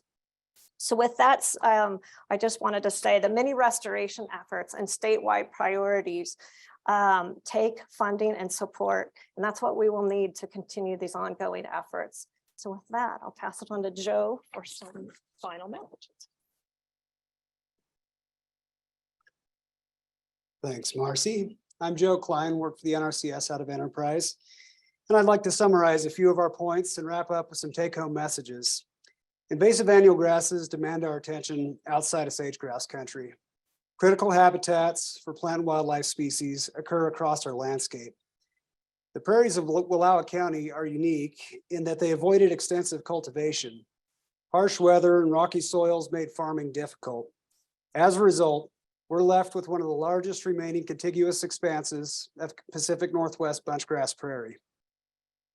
This prairie supports thriving populations of grassland birds and raptors, provides wildlife habitat, and performs ecosystem services, all while producing food through livestock grazing.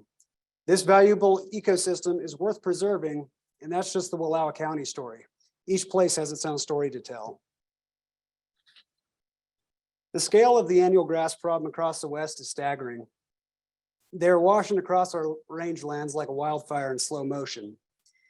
The necessary treatments will be expensive, but there's no better time to act than now. Costs are mounting in the form of resource loss, and restoration gets more expensive as degradation continues. It's important to maximize our effectiveness by combining a variety of techniques while promoting management that will support healthy plant communities into the future.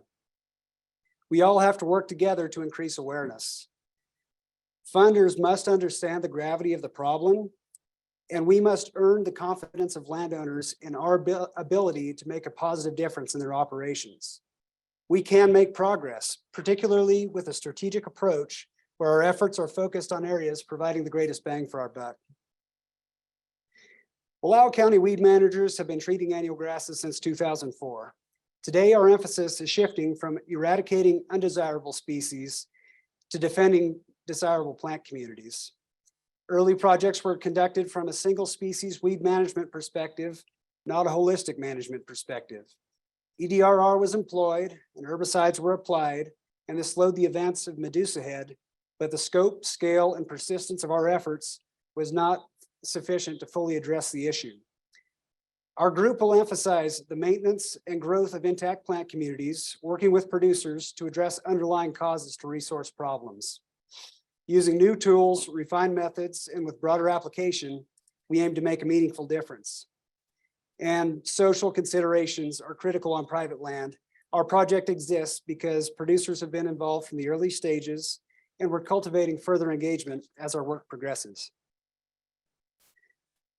And moving forward, we want to make a big difference, and we intend for our successes to grow beyond the current focal area. From the beginning, we've sought to create an effective and efficient inventory and planning process that produces a quality document for the landowner. This plan and inventory is intended to identify issues that transition smoothly to restoration and infrastructure projects with other partners. This process, if successful, could easily be adapted to neighboring counties. We can combine and build upon the successes we've already seen in our Western rangelands and promote their prosperity into the future. Thank you.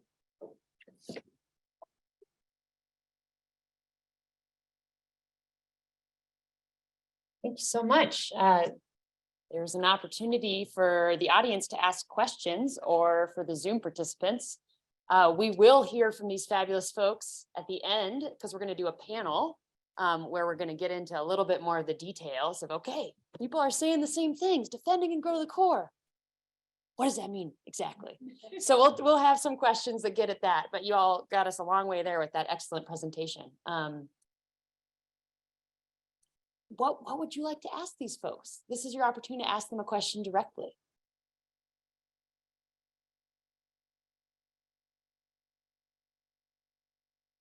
here. So you're working with individual landowners for those plans, Marcy? Okay, and so is there a plan for how kind of going to Brandy and Company's conservation quilts? Is there a way to prioritize kind of clusters of adjacent landowners? That great question. So we do, yes, we've actually identified, we know where all of our property owners are actually in the Zumwalt Prairie. So we've mapped that out. And on our next step is really going to be, and we know the ones that actually have been very involved since 2004, when Mark started this whole effort. Those folks have been ongoing and very involved. There's some great generational ranching families involved in this effort. So we'll just be picking up on those. We will be really reaching out. So we have a big plan to unfold as far as outreach and engagement with some workshops and just getting people involved, cold calls to bring folks on board. And then once we do that, we'll start connecting, like you said, the quilt across the landscape. Any other questions? We got one way in the back. We're coming to you. Really making me be a mic runner here. I appreciate that.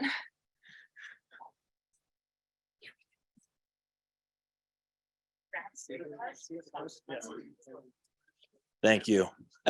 So question is, what impact, if any, is this last summer's fire is going to have on kind of your prioritization and treatments into the future? Well, so we've got the current priority area identified, but the thought behind this process from the beginning has been to focus on an area, make a difference there, it sort of run out of work, and then emphasize another area. So we would have the ability to move our focal area in the future, but you're right, there's going to be some work to do there. And much of the wildfire area actually there were 4 different fires and they were all outside of our priority area. So that was interesting. And some of it in this extremely rugged landscape that you saw. So in the Amnaha and Snake River country. And so those are really great questions where you need to start tying those all together.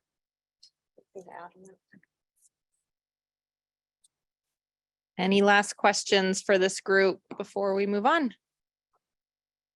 All right.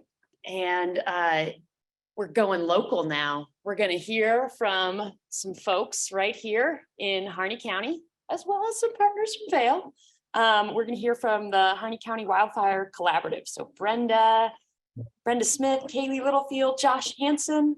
We're excited to get taught by y'all. Talk with you. Yes. Yeah, we're going to learn together. Who's going to kick this off? I am. I'm just taking a PDF. So you're supposed to flip through the 5 pages. All right. Yep. Thank you much. Well, hello again, everyone. And just in case anyone else was able to step in the room since this morning, I'm Brenda Smith, Director at High Desert Partnership, and appreciate the opportunity for our session today. I'm going to just start us off. There's usually a lot of questions about High Desert Partnership, so I want to start at the high level about our organization. We're a nonprofit that operates primarily in Harney County. We do support multiple collaborative efforts that represent diverse groups from the rural economy to the sagebrush steppe. Each of these groups really are working towards innovative and holistic solutions. So our organization, High Desert Partnership, is the group that brings these people together for problem solving in a facilitated forum. The Harney County Wildfire Collaborative is really the main focus of today's presentation. But just a little bit about High Desert Partnership and how we see our place in the world.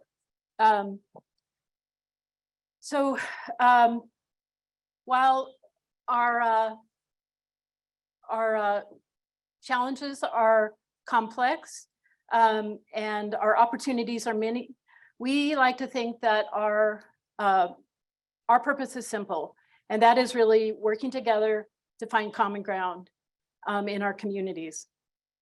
We see our work as convening and supporting partners so that we can forge that common ground path forward. Working together does create or does take a strong support system. And so that's the role that we like to think that we play. We're paying attention to the process of collaboration. We don't take a position on the issues, but we're really trying to bring people together to find those solutions. So here's a very little Sadie there, Rachel.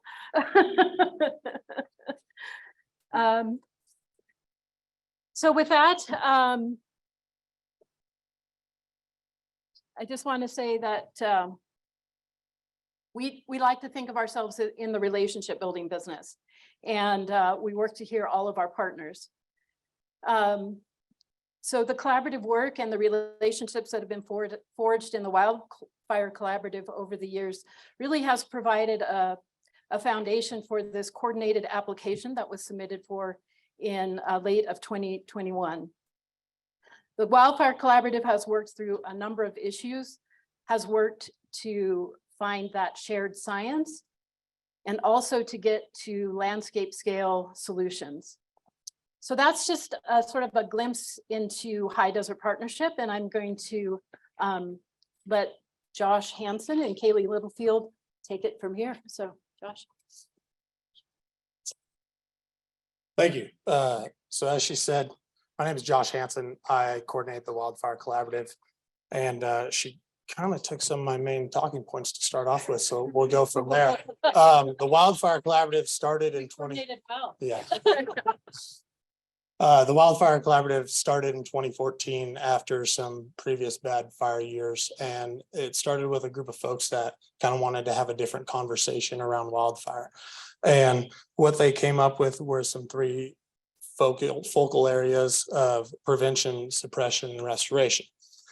And like most groups, it's changed over time, but one of the main things that I think the collaborative has brought throughout the years is communication between all partners, a shared knowledge between local partners, and resolving some disagreements.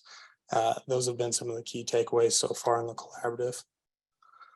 Getting to one of the project areas, this is a Stinking Waters project area, and this began, the collaborative moved to this area in 2018, and it's about a 320,000 acre project, or 320,000 project area, and that's where folks decided to work. And part of the reason that they wanted to focus in that area was because, one, multiple land ownerships, two, there's acres available for prevention, suppression, and restoration.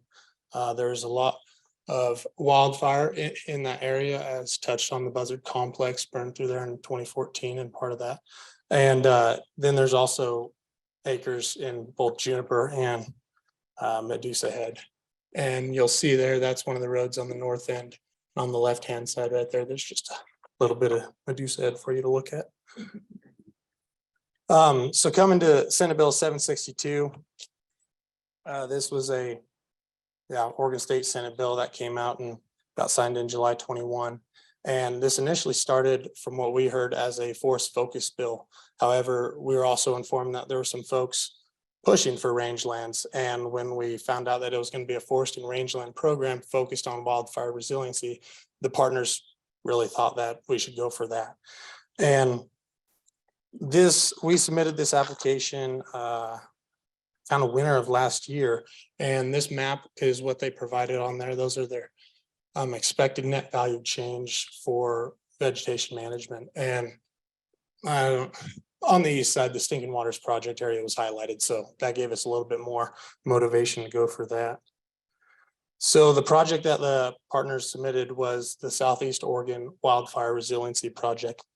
And this is pretty interesting how this came together. We had federal, tribal, state, county, and NGOs submit land management projects to this.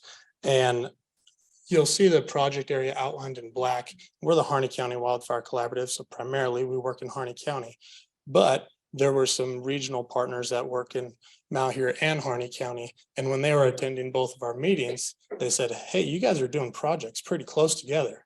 And it happened to revolve around the county line. So that's when both groups decided that, hey, let's put in for one bigger project. And that might give us a little bit better job of getting funded, or better possibility of getting funded. And it's hard to see there, it's outlined in black, and then there's some hash polygons that show some of the recent wildfire. And this area had it. So getting more to putting the project together, beautiful picture of Medusa head there for everyone that doesn't know what that looks like. This is our main invasive annual grass in the Stinking Water region. And this proposal got created and submitted in November, and Medusa head doesn't look like that. So the project areas relied a lot on, one, the partner history and knowledge of the areas that they worked in, as well as some geographic, some GIS tools that we had available at our hands. And one of them is the invasive geographic strategy that we looked at here. And we have the packs for the sage grouse packs, as well as in the background, there's a little bit of the highlight for the ENVC map that was put up. Sorry about that. But yeah, because the funding got awarded in the start of 22, and the funding needs to be spent by the June of 23. So if you look at a restoration project, that doesn't really account for ability to spray or annual grass herbicide and then follow up with the reseeding. So the partners really focused on what the transitioning area in the geographic strategy map, and what that the hope is there is that those are intact bunch grass sites that are being invaded by Medusa head or cheatgrass that would give us the best possibility for a successful funding or one-time funding that we have here. So that's what some of the that's one of the tools that we used for looking at some of the partner projects. So getting to more of what the projects did. This is the proposal map of what we did. In the background, you'll see some of the black lines. Those are all past treatments. And that's another thing that obviously played into the project proposals, is where have folks worked in the past. We want to complement that and create a bigger effect on the landscape. In total, it was about 70,000 acres of treatment, and a large part of that was annual grass herbicide. And you'll see down in the bottom left, we work from some state land, and then some private and federal, and then moving up there all the way to the top right, you have some more federal and private land. And those red lines are roadside treatments, so annual grass treatments on the side of our roads. And there's about 120 miles of roadside spraying in all. And the benefit of that the group came to is that bottom right picture of trying to lower that fuel when a fire would come, because roads are a pretty good place to try and make a stand and a safe place for firefighters to go. So that, along with about 1,000 acres of early phase juniper cutting. And then there were some areas, because of the previous work that partners have been doing, that were good for reseeding. And so some more restoration work was being done in that. And that is all I have right now. And I will hand it over to Kaylee. Hi, I'm Kaylee Littlefield. I'm the Community Involvement Monitoring Coordinator with High Desert Partnership. And we started this monitoring program in 2019 with funding from ARS for the Wildfire Collaborative. And this was a way of collecting information and in a neutral way to share it. And since then, we've grown to our wetland and our forest collaborative, and including our youth here in Harney County, to be a part of collecting that information. So these few pictures, all of these students that you see up there are all local Harney County youth. Some were old graduated high school students who have also gone through OSU programs and graduated, and some are current high school students right now. And two of them are working on Jackie's protocol in that picture up there. But this gives them a chance to learn, job skills, clocking in and clocking out, doing a quality job, but then getting into the natural resources and experiencing, okay, what is sagebrush? There are how many different types of sagebrush? They get to talk to local scientists here, such as Dustin Johnson, and learn from them and experience it. Some are going to continue on in the natural resources. Some realize before they went through a 4-year college and spent a lot of money that that's not what they want to do. And I'm all for that. So by collecting information, we're not land managers. We don't own land. We have no money stake in the game for having property. So we are keeping this neutral as possible by collecting information, handing it over to the collaboratives to analyze and then make their best decision. And then we're also communicating with our partners and the public on what's going on out on the land. So when you hear people saying, oh, there's wildfire smoke in the spring, well, it's out in the forest and it's good, it's prescribed fire. There's something going on that helps the public understand that what we're trying to do is good things. And then this is a picture of Jackie's protocols. If anybody needed that, a little shout out there. That's what it looks like on the ground. These three, I wish they were here today, but they really worked it hard. You can see the land that they were out on, a lot of hills. And this was part of our Senate bill project. So we're collecting the information, seeing how the spray does that we're using Rejuver on the private acres, how is it working for them, and what the future will bring for that. So this is our final takeaway slide, but it's hard to have that when the project's still going. So what we've seen so far, the history and trust that the partners have had from working together so many years, I think that was crucial to being able to put this project together in a short timeline, as well as what I think is a pretty strategic project in such a short timeline, as well as the partners understand this isn't a one and done project. We're not treating these areas and, well, see you later, you're fixed.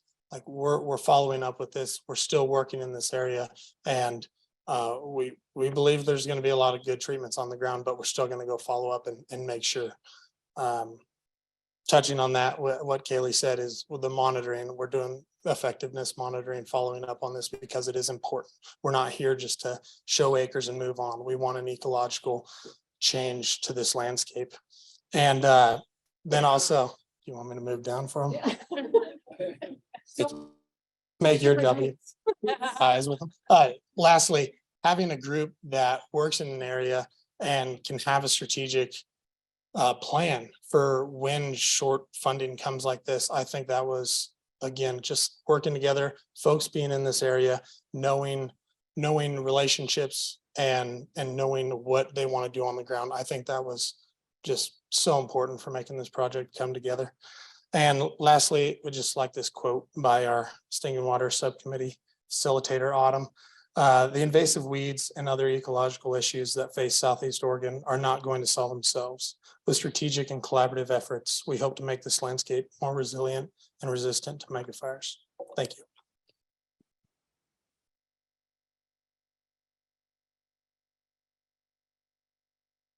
We have time for one direct question for this group of folks, and then we'll also get to, we'll get to hear from them in the panel. But yes, we got one up here. All right. Josh, I'm part of the collaborative. One of the things that I think really set this up so well is the fact that you went out and spent so much time talking to the local ranchers. I'd like you to describe that, because that was really, I think, a critical part of this. Yep. Oh. Yes, so Katie will get into that in depth. I'm just kidding. I know what's going on. Yeah, so that was a part of the PCL and pods in the Stinking Waters area, and that was a part of the Stinking Waters project. It wasn't more necessarily involved with this the Sour project, but in that area, yes, we went out and we drew lines on a map, and all this will make sense tomorrow more. We drew lines on a map, but we went out and asked the ranchers who know the landscape and work in that daily, hey, how are our lines? And so, yeah, we'll get into more of that tomorrow. I will. Good teaser for what's to come. So are there any other burning questions? Okay, so thank you so much. We're going to hear from you all in a second in a panel discussion, but right now I get to pick on Brandy St. Clair, who was so great and did a presentation earlier. So we're like, look, you don't have to do another presentation. We'll switch this up. We'll kind of make it into like a live podcast. It'll be like a little interview. No pressure. So we're going to pull up some slides of Lake County where Brandy works her magic. Hopefully this keeps looping. It's supposed to keep looping, but if it doesn't, try it. I'll muscle it. How about that? Oh, there it goes. It's going. All right. Easy. That way you can stare less at my face. Did you see those beautiful pronghorns? I mean, come on. So my first question for you, Brandy, is we already heard a little bit earlier about your title, but what does an average day in the job look like for you? Well, I primarily implement, and monitor the CCAA program for Lake County. So, I mean, there's a whole lot of work that goes into those, but I also work on a lot of restoration projects, juniper, spring developments, the whole suite of conservation measures that as it pertains to rangeland health. But also a lot of partnering with, our partners in Lake County and trying to build bigger and better projects and, be really collaborative. Awesome. So my next question for you, you get to hold the mic. Oh, who's in the hot seat now?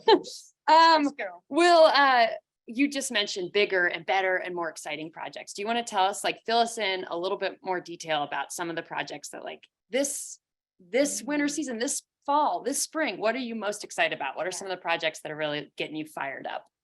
I mean, all of the CCAA properties are near and dear to my heart, but dependent upon funding, POA people, you like me, remember that. I just submitted a great big proposal to do a lot of work on a couple of CCAA properties that are adjacent to one another. But the big keystone piece of this is the Lakeview BLM is doing a great big 10,000 acre project in the North Warners.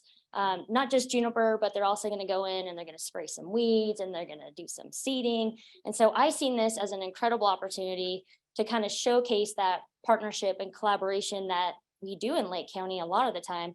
And I wanted to build off of that adjacent project and do that cult of conservation that we talked about. And so I put my juniper treatments right across the border of all of theirs, as well as some weed treatments. And then, of course, we threw in a lot of spring developments and escape ramps, wildlife markers for the fencing, like the whole suite of things. So that one's going to be really, really exciting if we get funded.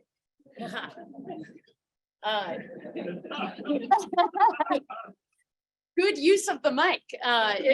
Is there any other project that you want to highlight? So that one's you're looking down the pike at. Is there one in the rear view that you're like, that one turned out really well. That one All had of really them. great results. All of them. So I have never had a bad project or a project that wasn't so incredibly, I guess, gave me more motivation to keep going and realize, man, just a little bit of effort here and there, those seemingly insignificant things that you think you're doing on the landscape, they all compound. And that's where, like I mentioned before in the earlier presentation, that's where the magic happens, because then they start seaming together across the landscape. And then more landowners or more partners start seeing what you're doing out there. And they're like, oh my gosh, I want to get involved. I want to do this too. And so it actually grows into this huge countywide effort that can also influence, across other counties and agencies. I like that. Some of your favorite project is when you can stack them all together. It's the whole suite of them. Yeah. So we've been talking about defending and growing the core, which is this balance between we're all doing great work. All of the projects are great. And, in some ways we're doing a great job, full stop. And there's some ways that we might want to shift how we're operating to see different results. And Lake County, I don't know if you remember the map showed, have all sorts of dark blue on it, you all, from your elevation geographically where you're located, you got a lot of things going for you. And so I'm curious, that doesn't mean you don't have weeds, and that doesn't mean you don't have invasive annual grasses. So kind of honing in on that problem that's present, but not as prevalent in that geography. Will you tell us a little bit more about some projects that you do that deal with invasive annual grasses? Yeah, so I mean, we always put invasive annual grass treatments in a lot of our projects because we do in fact have invasive annual grasses all across the county. You know, we've been lucky where we haven't had huge monocultures. There are a few out there, but you know, doing those little projects here and there where we can, where funding allows, but also really leaning on the partners and trying to, you know, just get involved with their projects and see how we can make them bigger and better, as I alluded before. But other than that, I mean, I will humbly say that I am not the expert with invasive annual grasses. And so if I see something on the landscape, I'm definitely picking up the phone. I'm calling my partners. I'm calling Jason Yeager with the CWMA saying, hey, you got some money. I've asked that a lot, by the way.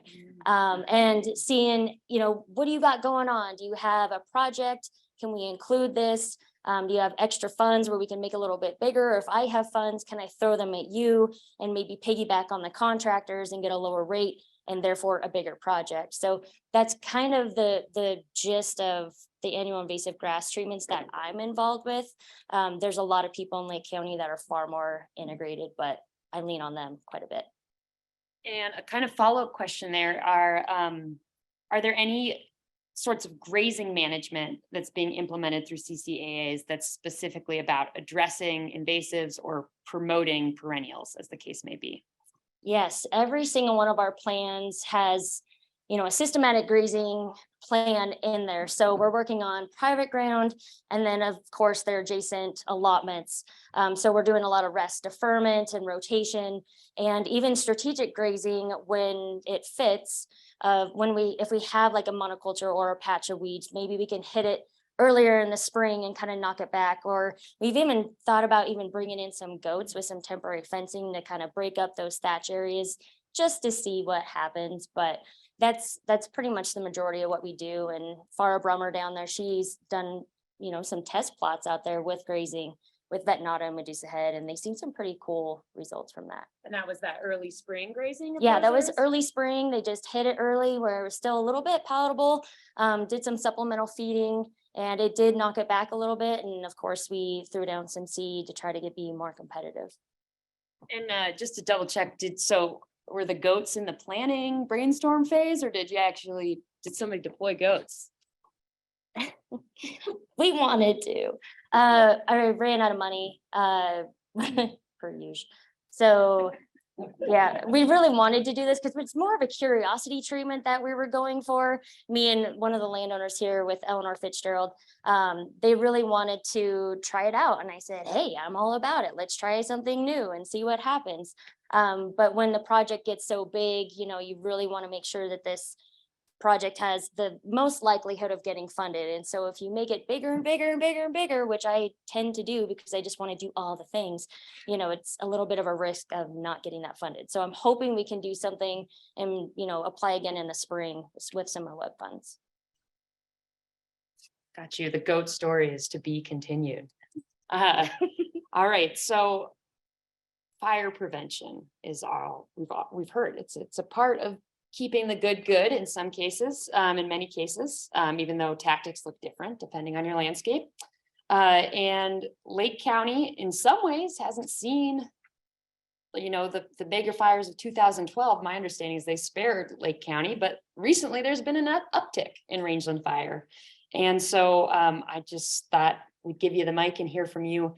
How are Lake County partners working together in terms of fire prevention, and when fire does strike, restoration following?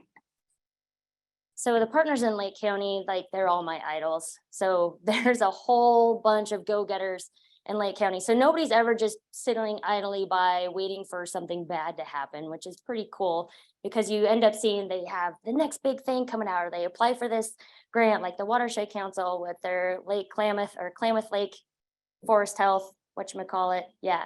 So they're doing all kinds of great things for being preventative, but also because of those 2021 or 2020, 2021 fires, we ended up being proactive and reactive at the same time. And so, you know, you have those plans in place to try to prevent that, where you're doing, you know, thinning or prescribed burning. but then something happens and you end up being more reactive versus proactive. And what I loved about what came out of those fires is the immediate collaboration that happened with the partners. We still had 100-foot flame lengths, and we were all getting together, just trying to figure out what are we going to do, where are we going to do it, and who's going to be able to help us. And so that was, I mean, very fascinating for me to see that action really occur, because we haven't had a lot of those big fires. And so we didn't have to be reactive as much as other counties. So I've learned that even in the reactive state, we're very constructive. And I think it's just a great group of individuals. Definitely inspiring.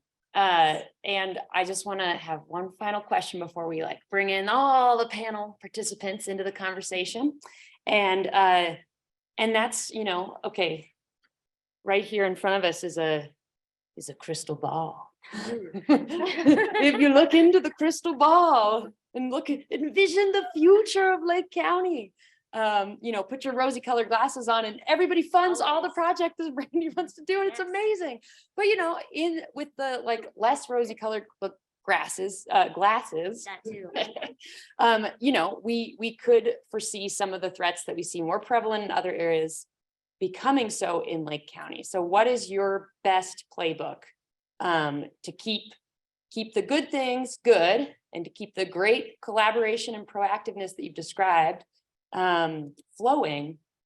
What's your best guess at how to keep things looking good in Lake County?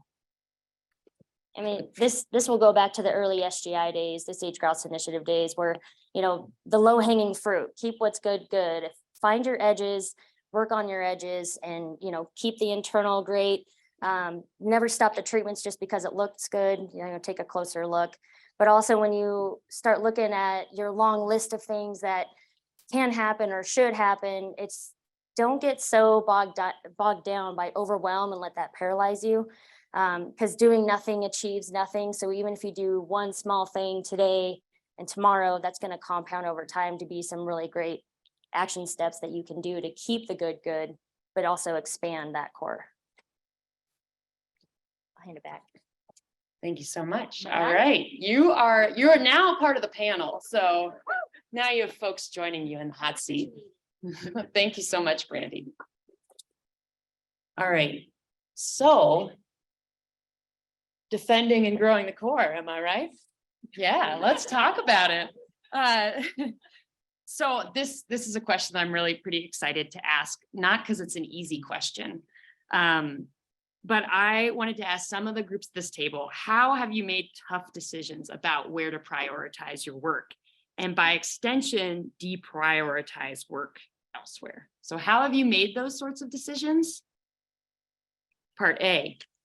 Part B, do you see yourself needing to make different choices going into the future? Slightly, drastically, nothing changed. So I can repeat that, but I'm going to hand the mic first to High Desert Partnership.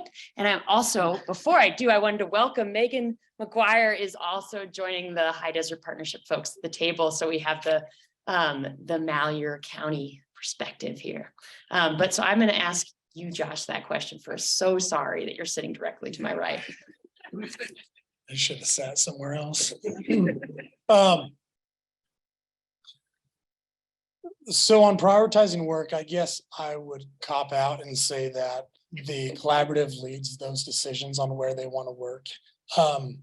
That takes the pressure off of me, but it also adds pressure because if, you know, we have 15, 20 partners trying to decide on where they want to go, they usually don't draw the same circle on the map.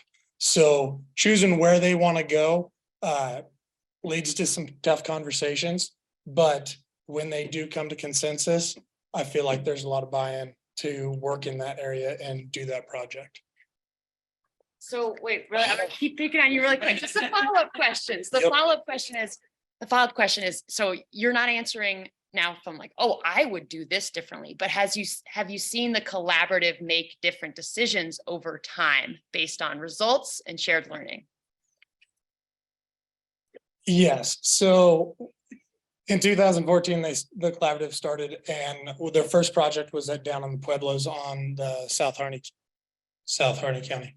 And Is it good? There. And so after they submitted that or put that project in, which is a fuel break 12 miles long down in the Pueblos, that's where they moved to another area. I wasn't around at that time, but looking back and learning about those conversations, yes, that was just as I mentioned, that a collaborative effort of where are we going to move next? And that's where the stinking waters were chosen.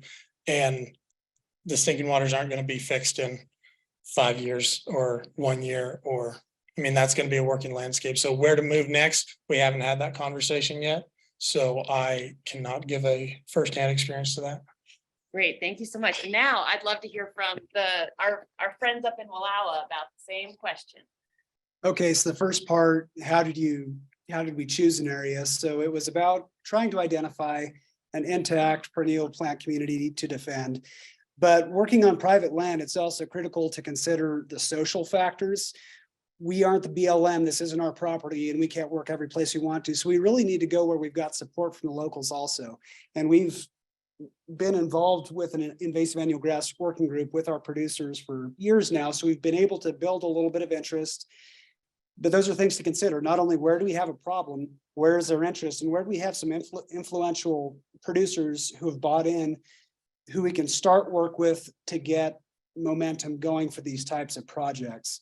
And then also in trying to get that quilt that you were talking about earlier, in funding these projects, we can rank them. We can ask questions, and projects that are within high priority areas can be preferentially funded. And that can be one of many factors that we use when we're trying to compare projects. So there's a couple, even though it's not quite as easy on private land to work exactly where you think the issue is, there are things we can do. And also being strategic, looking into the future. Yes, there are likely reasons why it would be wise to move. Somebody brought up fires that happened this year. Things are going to change, and we'll run out of interest in the area where we are right now, and we will have to move. And so then also looking towards that, we're thinking of, starting some projects with influential landowners in areas that we're looking to move to start building that interest ahead of time. So by the time we've got the ball rolling, we're moving over there, we've got quite a bit of work to do. So a couple things there. And the only thing that I would add to that is if you look at Wallowa County, you have the prairie is kind of in the middle of that. If we're looking at like a horseshoe shape, an upside down horseshoe, the surrounding area, the horseshoe is actually all federally owned. So we're talking about two large wilderness areas. We have the Eagle Cap Wilderness, which is 350,000 acres, and we have the Hell's Canyon Recreation Area, that's another 250,000 acres. So you have those two dynamics that we're working with as well. So it made it kind of a natural place too for us to begin kind of in that middle area where we knew we had that really intact core in the Zumwalt Prairie and a plethora of wildlife and birds and pollinators. And so it is really the kind of that natural zone for us to begin working. But yes, definitely good questions today as far as something we really have to start considering. I'll just throw in that looking at it over my shoulder for a long period of years, our canyon lands have fallen off of that table many times because they're federally owned and the NEPA is not there. The ability of the forest to react at the level and scale that they need to react to manage those grasslands like that, it's not there. That's been tough for the people who are permittees down the canyons, right? They're not getting the same help that they would get if they were up on the prairie. So those are hard choices that have been happening, and some of it natural in essence. I appreciate all those thoughts. And so when I was listening to your all's presentation, I also did detect kind of a shifting definition of your priorities from in the earlier 2000s, 2010s, kind of chasing the bad. It was against undesirable vegetation. And now you're shifting a little bit more towards promoting desirable vegetation, which, could just be semantics, or it could really show up in the sort of projects that you pick and the actions that you take.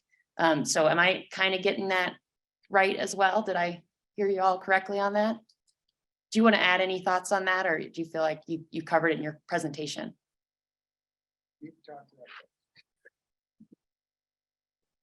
Oh, I've been lost in the weeds for 20 years, so I think about a lot of other things besides annual grasses. I think about common crepina, and I've watched that plant do the same kind of stuff your annual grasses are doing in our canyonlands. I'm watching 2 species of rose brush invade our grasslands that it's kind of like they're in the grasslands of central United States. There are more things out there. If we are simply managing invasive annual grasses, or if we are simply managing a weed or a particular species, we're going to miss the boat. And our solutions won't be big enough, and our pots of money aren't big enough, and probably won't be for a while, even if we get a lot of money.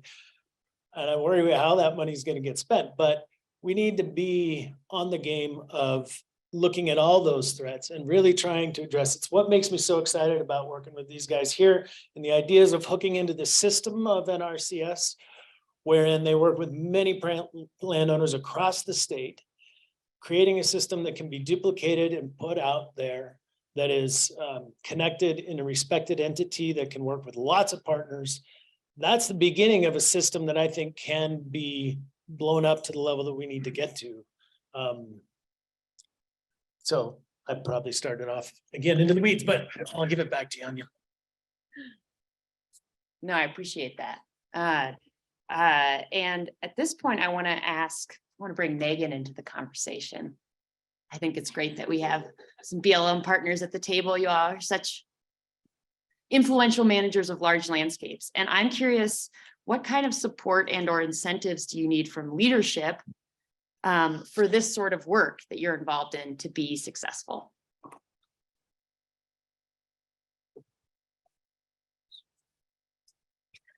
Yeah, so I would echo what we've kind of heard today. I think from both our partners and from leadership, we need that. We need capacity to grow, or we need to grow our capacity. And I like what Vanessa pointed out, that not just growing that capacity, but having an adaptive capacity for people, and not just people on the ground to do the work, but people at multiple levels, whether it be for doing clearances on the ground or helping us with contracting.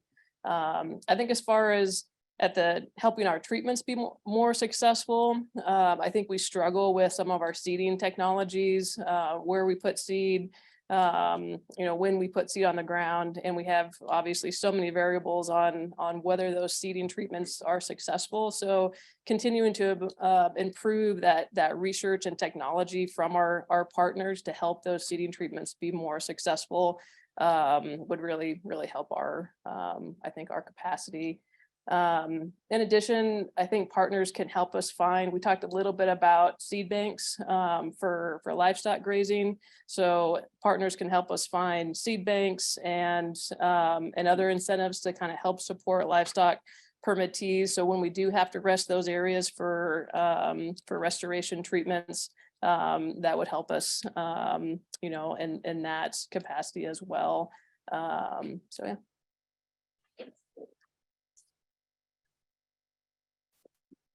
Does anybody else want to crack with that question? What do you need from agencies, leadership, funding to be successful? Money. I really want to see the state design a system. This is where my head goes, is I want to see a system that feels like there's a plan. I heard a mention of a fire plan this morning that was 20 years in length. Right on. Let's go 50, because this game is going to go on. If we have any chance, we got to start thinking in terms of decades. $5 million for 5 years with FIP. That's great. Good start. Nice step. It's a demonstration. It's a small project in the scale of what we got to do.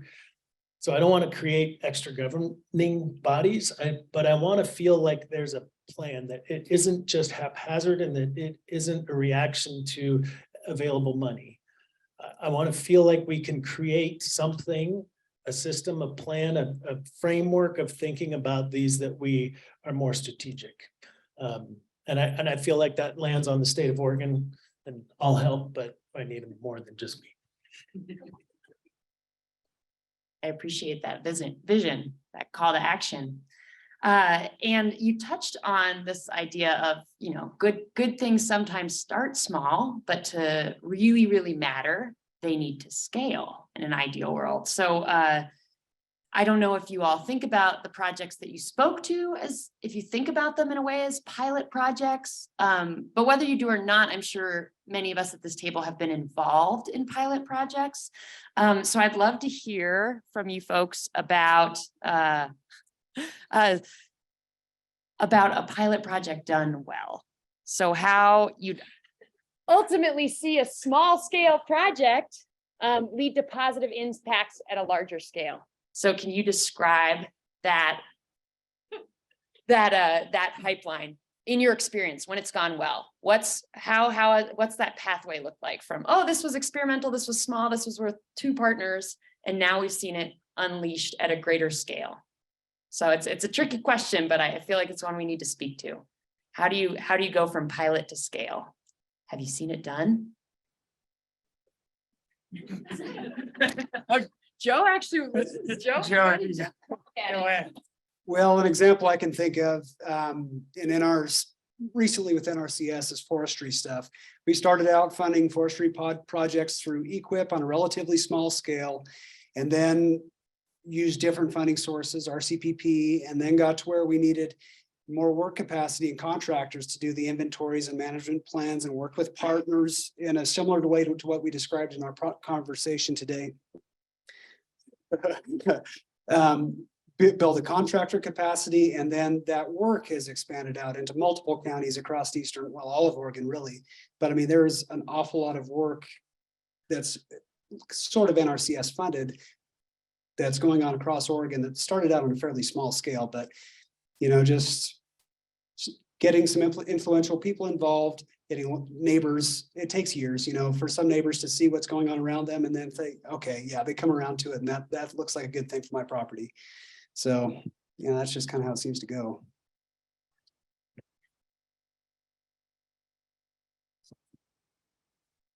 Brandy, I'm going to pass this question to you because I have reason to believe from our conversation that you're willing to try out new things, goats maybe, some of the other innovative things you're willing to try out. And I'm just curious, in your tenure in this position, working with all those great partners, have you seen something that at first you were just trying around the edges, just trying out, really take off in a positive and impactful way?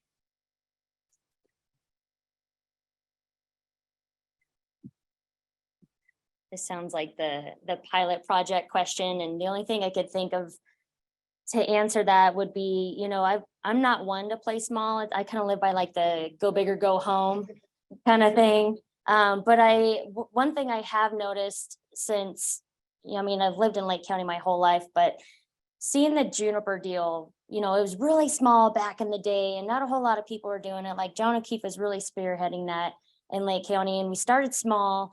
And then it just kind of got contagious and really just spread all over the world because, you do a treatment and there's immediate benefits on there. So I think that's the best example of something that started small and now you can't go anywhere without seeing a juniper treatment because we know how good it works and how awesome it is.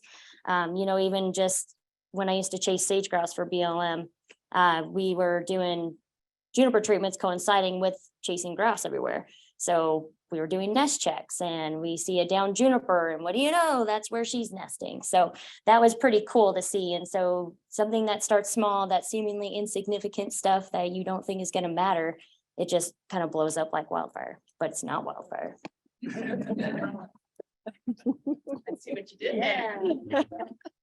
I would just add to this too, watching after being in Lake County for many years as a watershed program manager, watching the Forest Health Collaborative there as well, starting out as a very small group of people, but with a lot of energy and passion for seeing that forest health effort grow.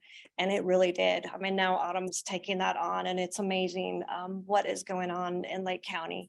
And I think it starts with people. You have to have a few of those people that do have that drive and that passion and that energy to really push something forward. You have to have that coordinated effort because you need one person at least to drive the momentum to scale something up, because it takes a lot of work and a lot of juggling of multiple components at one time. And you have to be willing to look at all of them at one time to scale that thing up. And then hopefully once it's scaled up, then it can take off on its own. But it takes that immediate energy in the beginning. I was gonna say too that when we started first using a Mazapic, there was concern that, wow, we're trying something new, let's start small. And now, look at how much we're using a Mazapic. And so starting something small helps us build support to do the project, see success on what we're doing. And then, like I said, now we're using it quite a bit. So I think anything new needs to be closely monitored, and kind of have success, gain that support, and then it could just blow up into larger landscape scale projects. Well, this is fun, so I'm going to steal the mic before I give it back. I want to go even out, well, maybe not further outside, but to another place outside of the sagebrush world, and that would be up to Grant County, and give those folks kudos up there, because there's a catalytic group of core people who over the past 5, 6, 7 years, maybe longer, have built their own invasive annual grass attack plan. And they started small with, they got especially excited when they saw Rejuvra hit the ground and able to use it, and started working with many people to put those projects where other people could see them. And after seeing those successes and seeing the response of those perennial grass communities and perennial plant communities, people got really excited.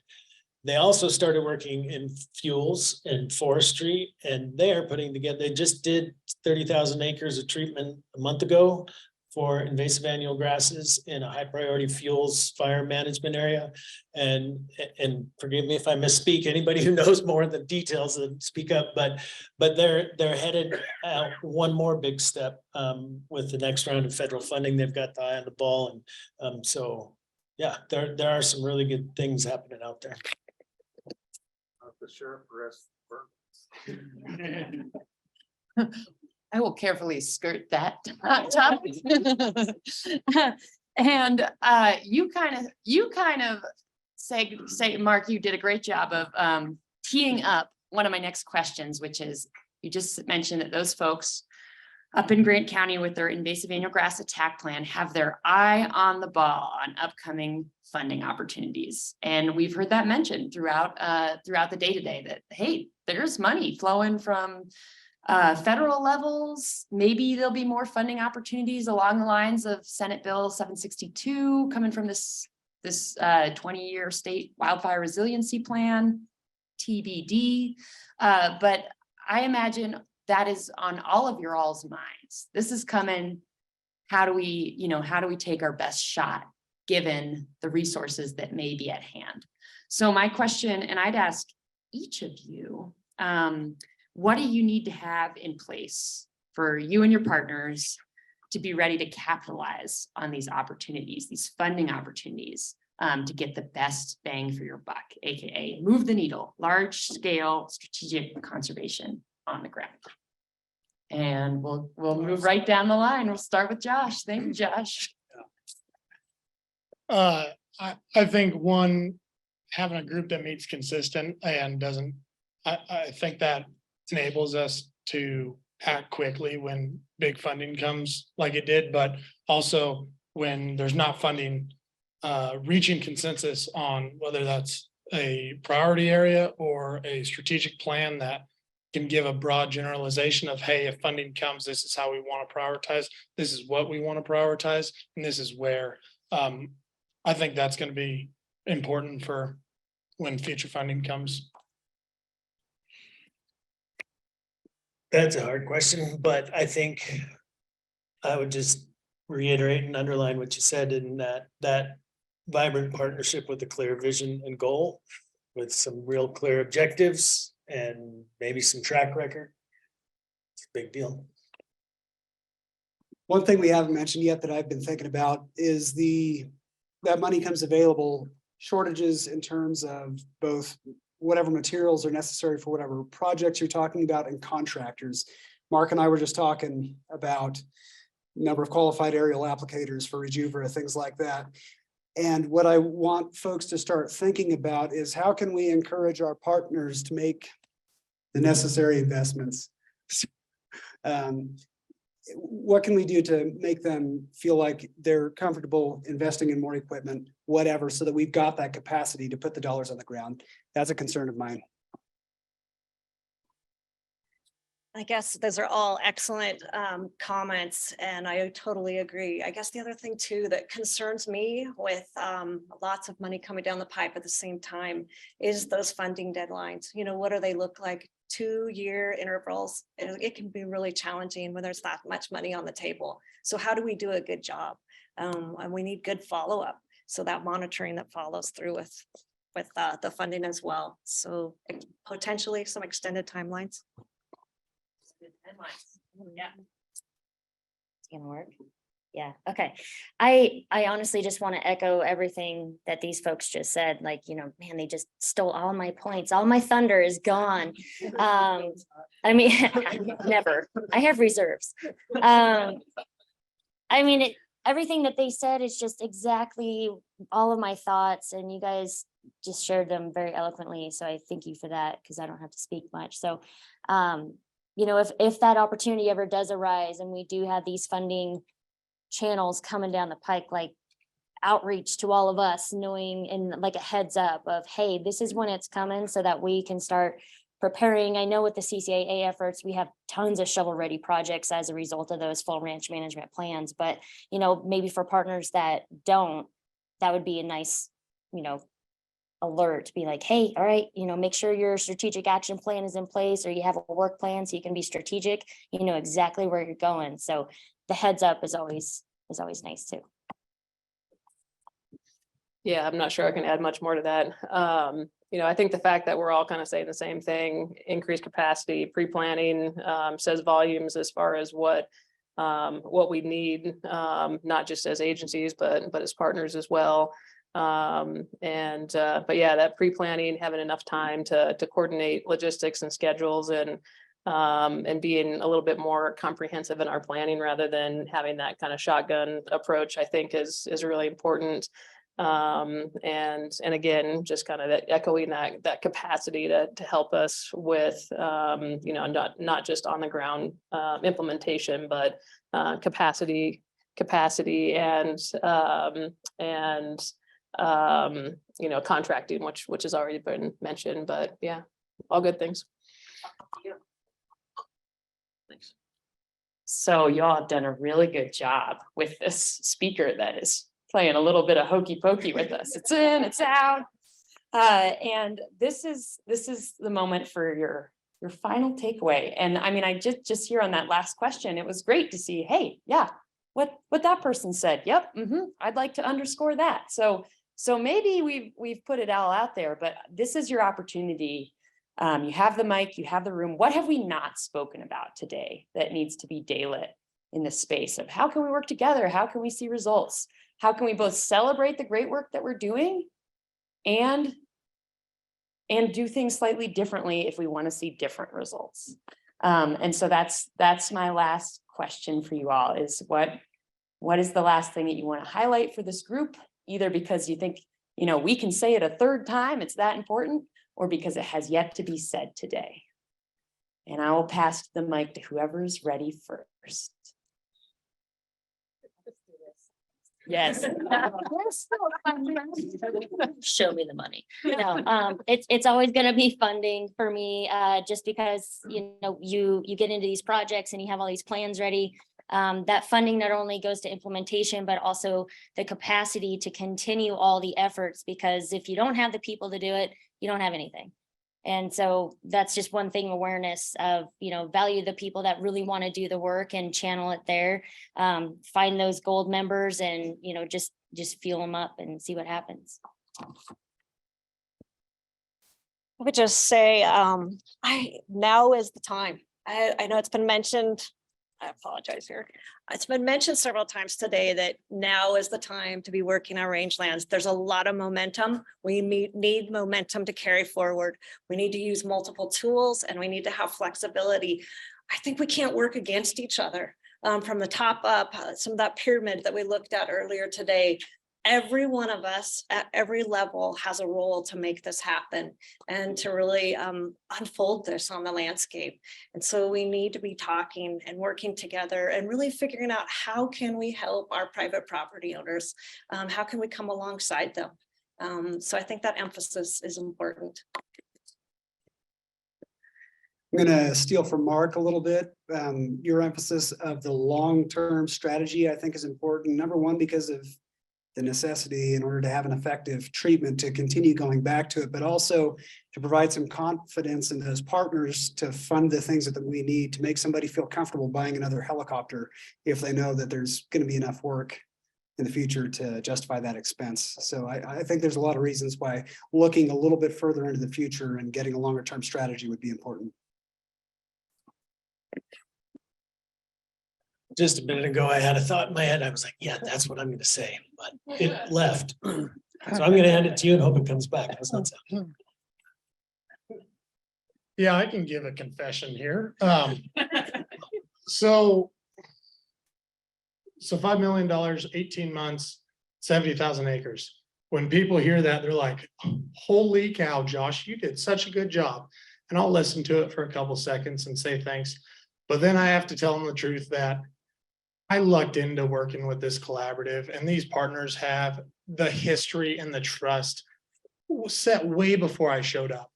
And I just sent a couple of well-timely Google invites, and partners came together and we had a good facilitator, and that project came out with, and that's I think just that trust and that history of those partners working together and continuing to work together is, I think, going to be super important going forward.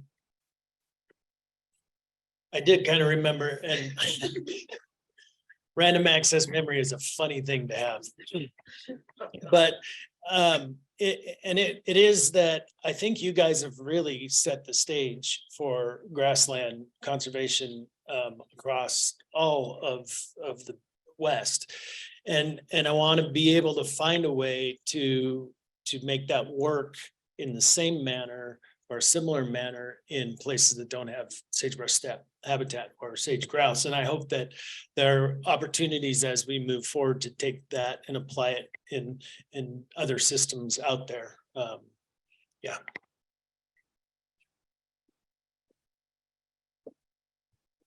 Megan, do you want in on this final takeaway? Yeah, sure. I think I just want to emphasize flexibility and funding. With a lot of times it's not always just about getting money. A lot of times you can give us a lot of money, but if we don't have the people to implement it, it doesn't go very far. So that flexibility and funding, not just to fund people, because a lot of times, they give us a bunch of money to say, hey, go do great things on the ground. But the money's not for funding people. So I think that we need that flexibility. Also flexibility in that funding to not just put it on BLM lands, but on private lands. And the bill funding allowed us to do that. And there's very few avenues where you can put federal funding like BLM funds on private land. So just more flexibility in funding. And that would come at a higher leadership type level to help us facilitate that flexibility. So. Will everybody give these intrepid panelists one final round of applause? Thank you so much for your insights and for dealing with the mic. And at this point, do you have any interim announcements? Or I believe I have this fun task of not wrapping up everything, but I'm doing a bit of a recap of the session. And fair warning, I'm embracing my inner millennial and asking you to as well. So there's going to be some QR codes involved, because really, you don't need to hear any more from me. There's going to be opportunities that we can hear from the full group via word clouds. And the way that you'll access those is using your phone to scan a QR code so you can contribute your thoughts. So be at the ready for that while we get set up here on the screen. So first of all, lightning fast recap.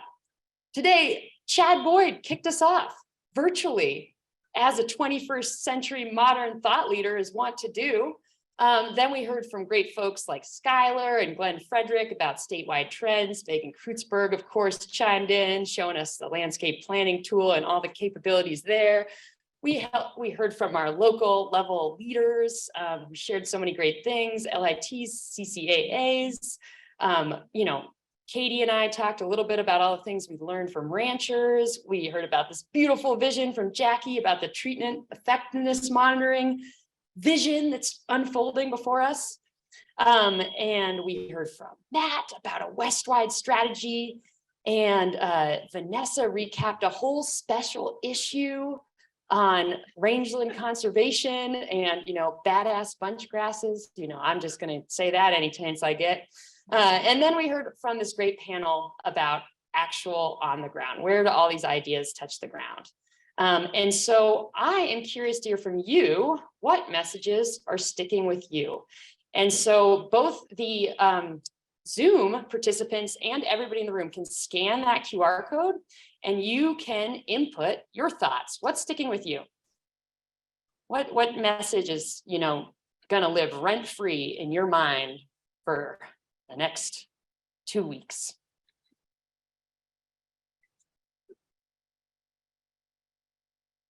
All right, whoever is first to answer gets a really bold spot on the screen, but.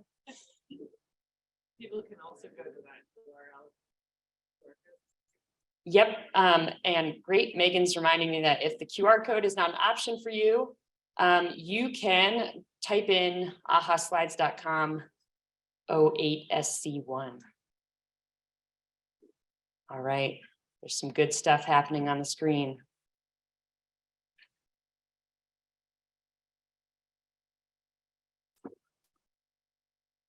Oh yes, other presenters, other participants have realized that you can also click on emojis. This is your chance to sign. If you've just been sitting quietly, you can really make yourself heard now.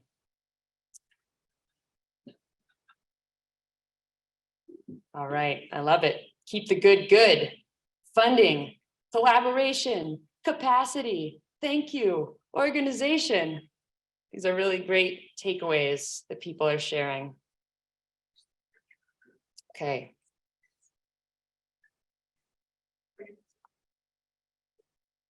Okay, I hear that people are still typing, so I'm gonna put a little bit more time on. Oh, and yes, people are using the emojis. I like it.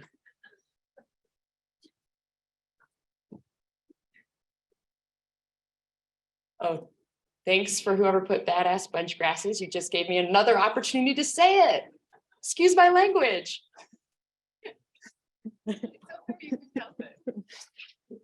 All right. Wow, there's some good thoughts here. I am going to let it go till the 30-second mark, and then I'm going to move on, but I appreciate everybody sharing. And I apologize if some of your bigger picture long thoughts got cut off and are a little truncated on the screen. Strategic prioritization, ease of getting funding, good things are happening. Yes, okay, great. Everybody, thank you for contributing your thoughts. Yep, so these are some that I forecasted might come out, and some of them we hit on, and really there was a lot of positives on the screen, but I saw some negatives. You know, I saw invasive annuals standing out. And I will say that when I take off my rosy glasses that I tend to wear, that is something that is sticking with me. Chad emphasized it at the very top of today's session. On average, we're losing 1.3 million acres of intact sagebrush steppe each year across the West. Nice use of the crying emoji, which is concerning to say the least. And what do we do about it? We advance the slide. So I'm curious, I have been, you maybe saw me drawing this out of people or trying to in the panel. In what ways are we going to keep doing the great work that we're doing? But in what ways are we also going to shift slightly? You know, there's an Einstein quote, I think, that's like, the definition of insanity is doing the same thing over and over and over and over again and expecting different results. So this is not meant to detract from all the amazing work that is happening. But is there anything that you're taking away from today that might shift you to rethink your approach? And it is back to you with the QR codes, your time to shine.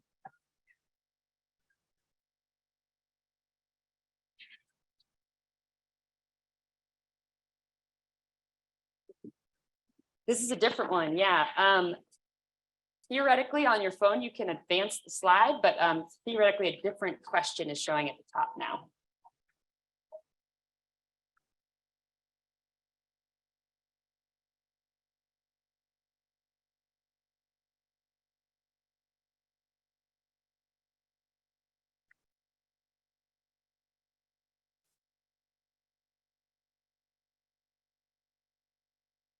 Avoid action bias.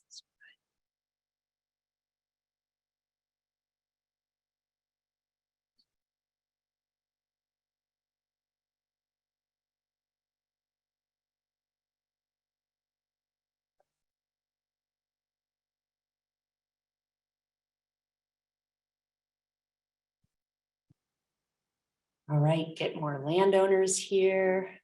Don't chase ambulances. We need to make sure we set up the contractors for success. Avoid action bias. That's definitely a vocab word that I'm taking home. Big picture, try to remain positive. I appreciate that.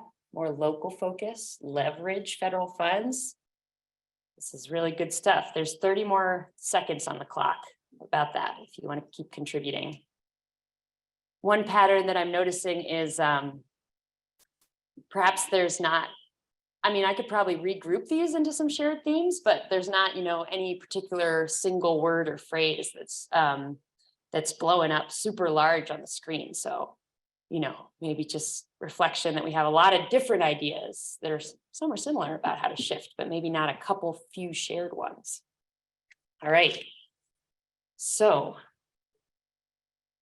this is where the recap comes. How do we save the sagebrush sea? It's a funny term, and I actually saw this boat out on a little field trip in the Brothers Pack with Stu Garrett, and I thought it was a fabulous opportunity for a future slideshow. And I really think the question is, how do we stabilize the sagebrush sea? Because I really actually liked Chad's definition of success, which was, let's not fool ourselves that given today's technology, we're reclaiming this whole biome, but let's stop the bleeding. Let's try to stop losing 1.3 million acres a year of core and growth areas. And really the thing that I take away is an ounce of prevention is worth a pound of cure. And I know this is not a novel idea coming from me. I'm just parroting all the other presenters and panelists today. But you know, sometimes redundancy is good for a lock-in and a shared idea in our heads.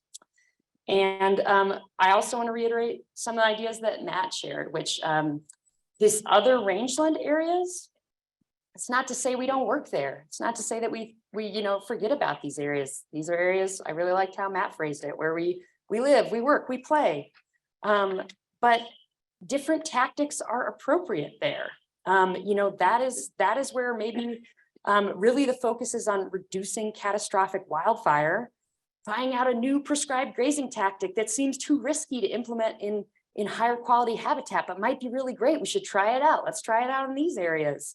And, you know, maybe this is not the best destination for hard to get huge quantities of native seeds, given the current supply and demand. And so this is how we keep the sagebrush sea afloat. We have constant vigilance in the core areas.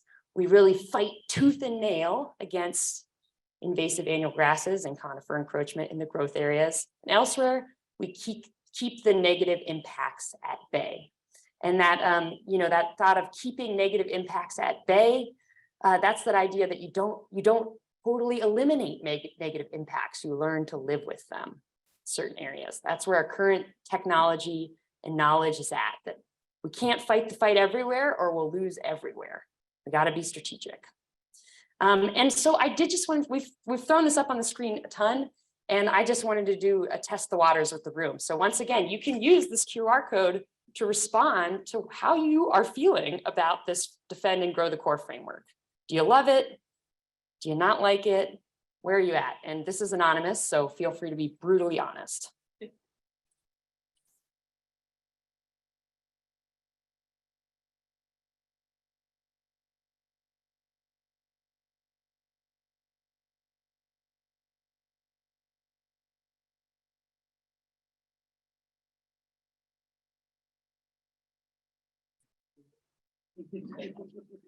Which pony is pulling ahead?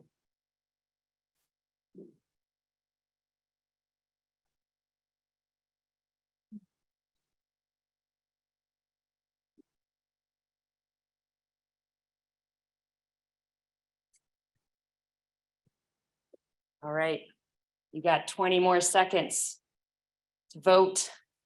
No one's throwing the major shade yet. You could, just to switch things up. I totally thought a lot more people would select other because, I don't know if you have family members or yourself, you're one of those people who is like, it depends. Can't ever answer a question straight. All right. Nice. This is good to see. No one's throwing this framework out the window, and a lot of us feel pretty darn good about it. I like to hear it. Because ultimately, I think an imperfect roadmap is better than none at all. So I think this framework could take us some step of the way there to that vision that Mark Porter was describing for us. That's more of a decadal vision than a just next couple of years. Like, these are the areas we really, really, really want to keep intact. And these are the sorts of effects that we want to have in other rangelands. We want to reduce wildfire risk, and maybe pursue some other things that we really care about there. And so once again, emphasizing it's not about abandoning other rangelands. It's just the realistic emphasis on reducing harmful impacts. And zooming back out to core and growth opportunity areas, what do we do here? We bring our creative and collaborative spirit to the table, and we seize these funding opportunities that everybody's talking about. And I just want to point out that some of these, I love seeing the Southeast Oregon Wildfire Resiliency Project up in the screen. And some of the other headlines that I just snagged from the internet, they mention whole states. Infrastructure law funds Nevada sagebrush restoration projects, several Utah counties.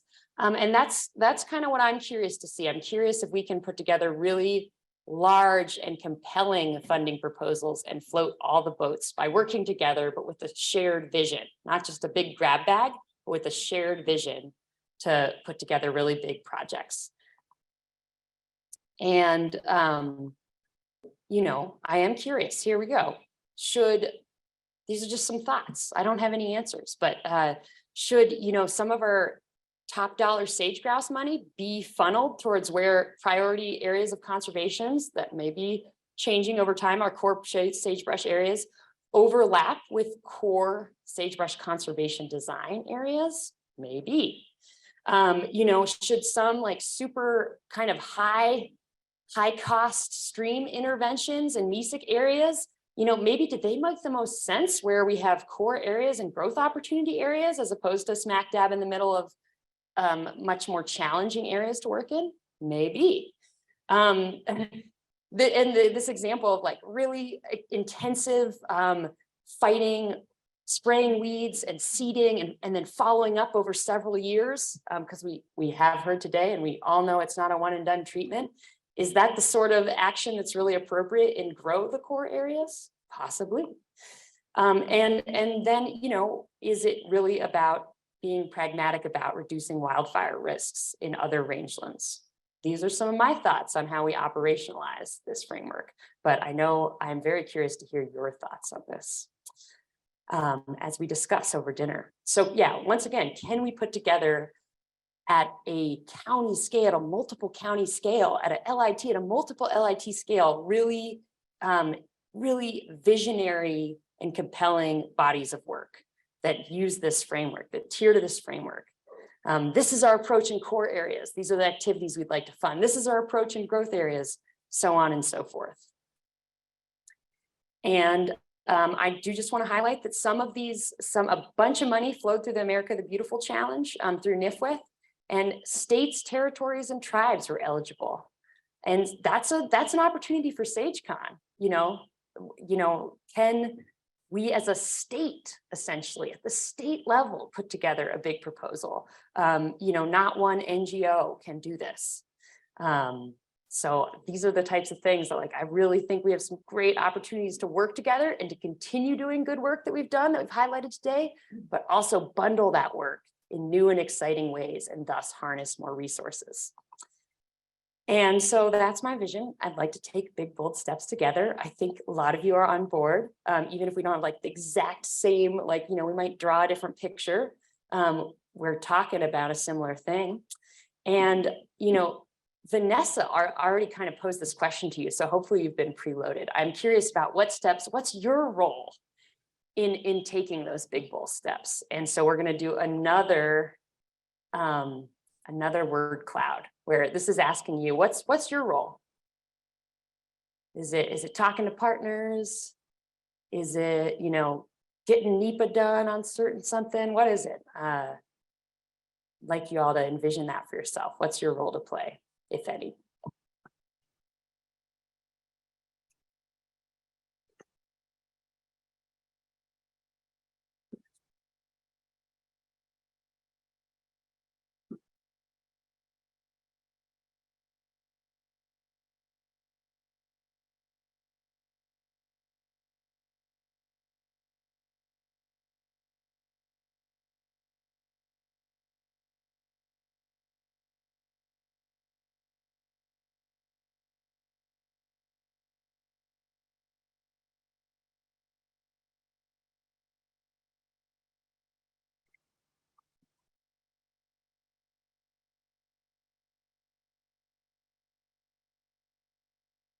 Hindsight, I wish I had like played some like sweeping music in the background to pump everybody up for this piece.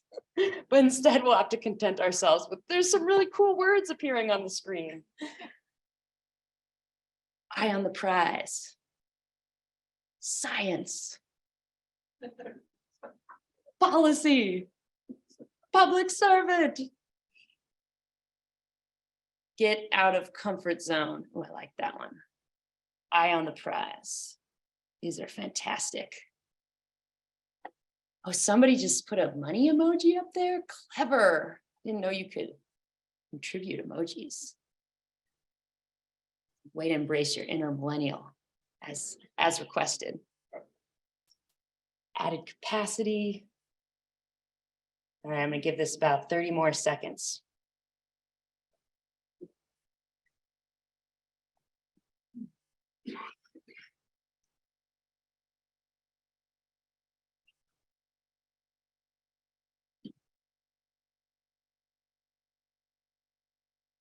Are those genie lamps? What's that emoji?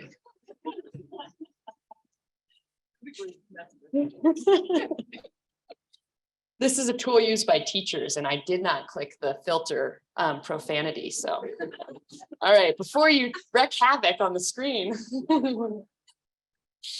I want to thank everybody for everything you've done and will do. And I did also reflect on that question before rudely posing it to you all. And I would say in my role, Sage Step Conservation Specialist of the Nature Conservancy, I really want to help drafting proposals, especially big proposals that pull stakeholders together. And I know that's redundant to what the LITs do, but just saying like the more the merrier. I'm here to help. I'd really like us to seize some of these big funding opportunities and err on the side of action as opposed to caution, err on the side of abundance as opposed to mistrust and scarcity. And if you're willing to work with me, I'm excited to work with you. So thank you very much, everybody.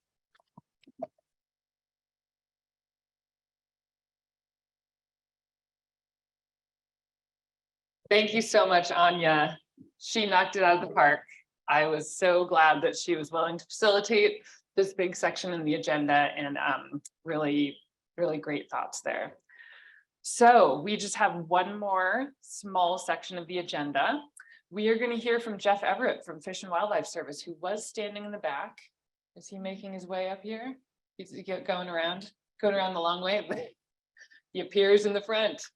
So Jeff is going to provide some reflections on rangeland resiliency and efforts to defend and grow core sagebrush rangelands, and then we will wrap it up. Take it away, Jeff. So there I was, minding my own business as usual, and Megan calls and says, Jeff, we want to give you the closing remarks at SageCon. Really? SageCon has heard me speak every year since we've done SageCon, and they all know I'm not that bright, right? So maybe I'm not the perfect fit for this. Occasionally I hang out with people who are pretty bright, and I realize I'm the only thing standing between this whole room and happy hour. So we will keep this pretty brief. But about a year ago, maybe 18 months ago, there was a SageCon meeting. It was one of the work groups or maybe the coordinating council. And I believe the meeting was going to be held in Salem. And the weather was bad, like everywhere. And roads were bad and windy and rain and ice and the whole 9 yards. And we decided, at being practiced with COVID, that we were going to do the meeting virtually. And so everybody got on, and as the meeting was coming to order, everybody was gut checking with, oh, how's the weather there? How's the weather there? And talking about anticipated moisture and how timing was good and how badly we need it and all that sort of stuff. And John O'Keefe said it hadn't started raining there, but the storm we're going to get is the storm we're going to get.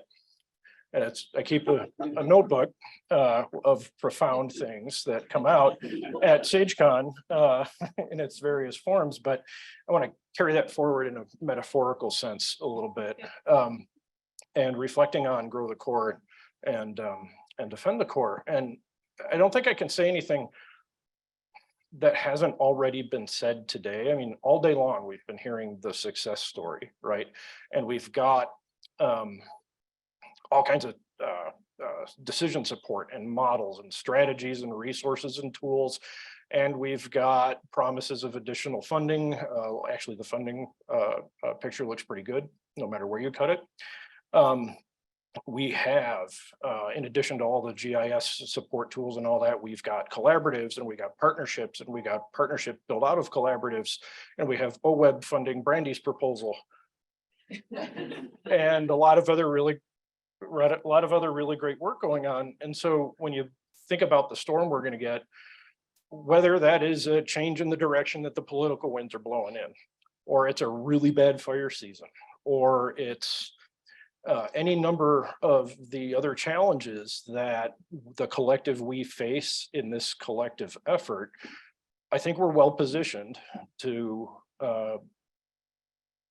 deal with whatever those challenges may be because of all the work that's been taking place here. We do have a somewhat resilient landscape already built. And as we've seen over the course of today and over the last couple of years, a ton of collaborative conservation success already. And so I'm pretty optimistic about the future, regardless of the storm. And I think we've got a solid place to anchor from in defend the core and grow the core. It makes a lot of sense. And it based on the all the emojis and the other words along the way, it seems like that it makes a lot of sense to a lot of other people as well.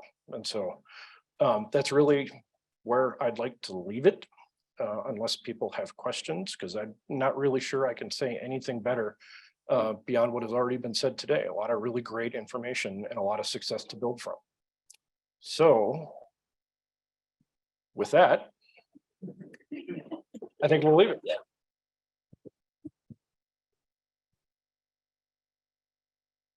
Thank you, Jeff. He knows how to make closing remarks, keep them brief, right? That's the first rule. Okay, and could you get the objective slide back up? So we're gonna wrap up here in just a few minutes. A few kind of housekeeping things. I want to just first thank all our presenters. You guys did a great job. Could we get a round of applause for all the presenters? And all the facilitators, Sarah facilitating this morning, Anya, you did a great job. Really appreciate you guys. And just wanted to throw the objectives back up on the slide here, just to sort of reinforce, we want to connect. What? Hi guys, on the Zoom, if you're still there. We want to connect partners. I think we've really done, we've done that today. A lot of information sharing. That is going to continue tomorrow. Again, I want to make another plug for the workshop tomorrow. Hopefully all of you are gonna come to that. And then inspire action, defend and grow the core. I think we really started a conversation here that we can continue. So a few things before we wrap up. It's about what, 3:45, I think. We have a few minutes. There is a meeting in here at 5. So we are not going to be able to mingle too much longer here. We're going to need to start moving out, but we have our dinner at the Central Hotel at 5:30. So hopefully all of you will make it. That is just about 3 blocks down the road. Everything's pretty close here.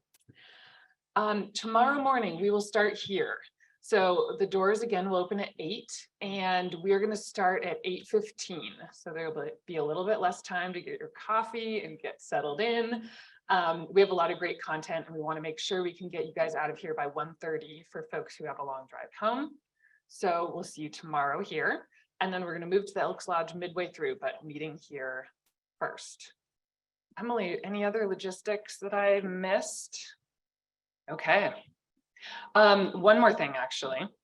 The trainings and workshops up there, the paper that we have, I know a few of you have thoughts that have not gotten up on the board there. So please write down your thoughts. These are, the future opportunities to come together, learn, share, connect. So we want to get your thoughts. So maybe on your way out the door, write some things on the slide. And thank you all so much for being here. This packed room is just really a testament to the importance of the work and the dedication of the partners. And we appreciate all of you. And thanks so much to those of you that joined us on Zoom as well. And we will see you a bit later this evening. Thanks, everyone.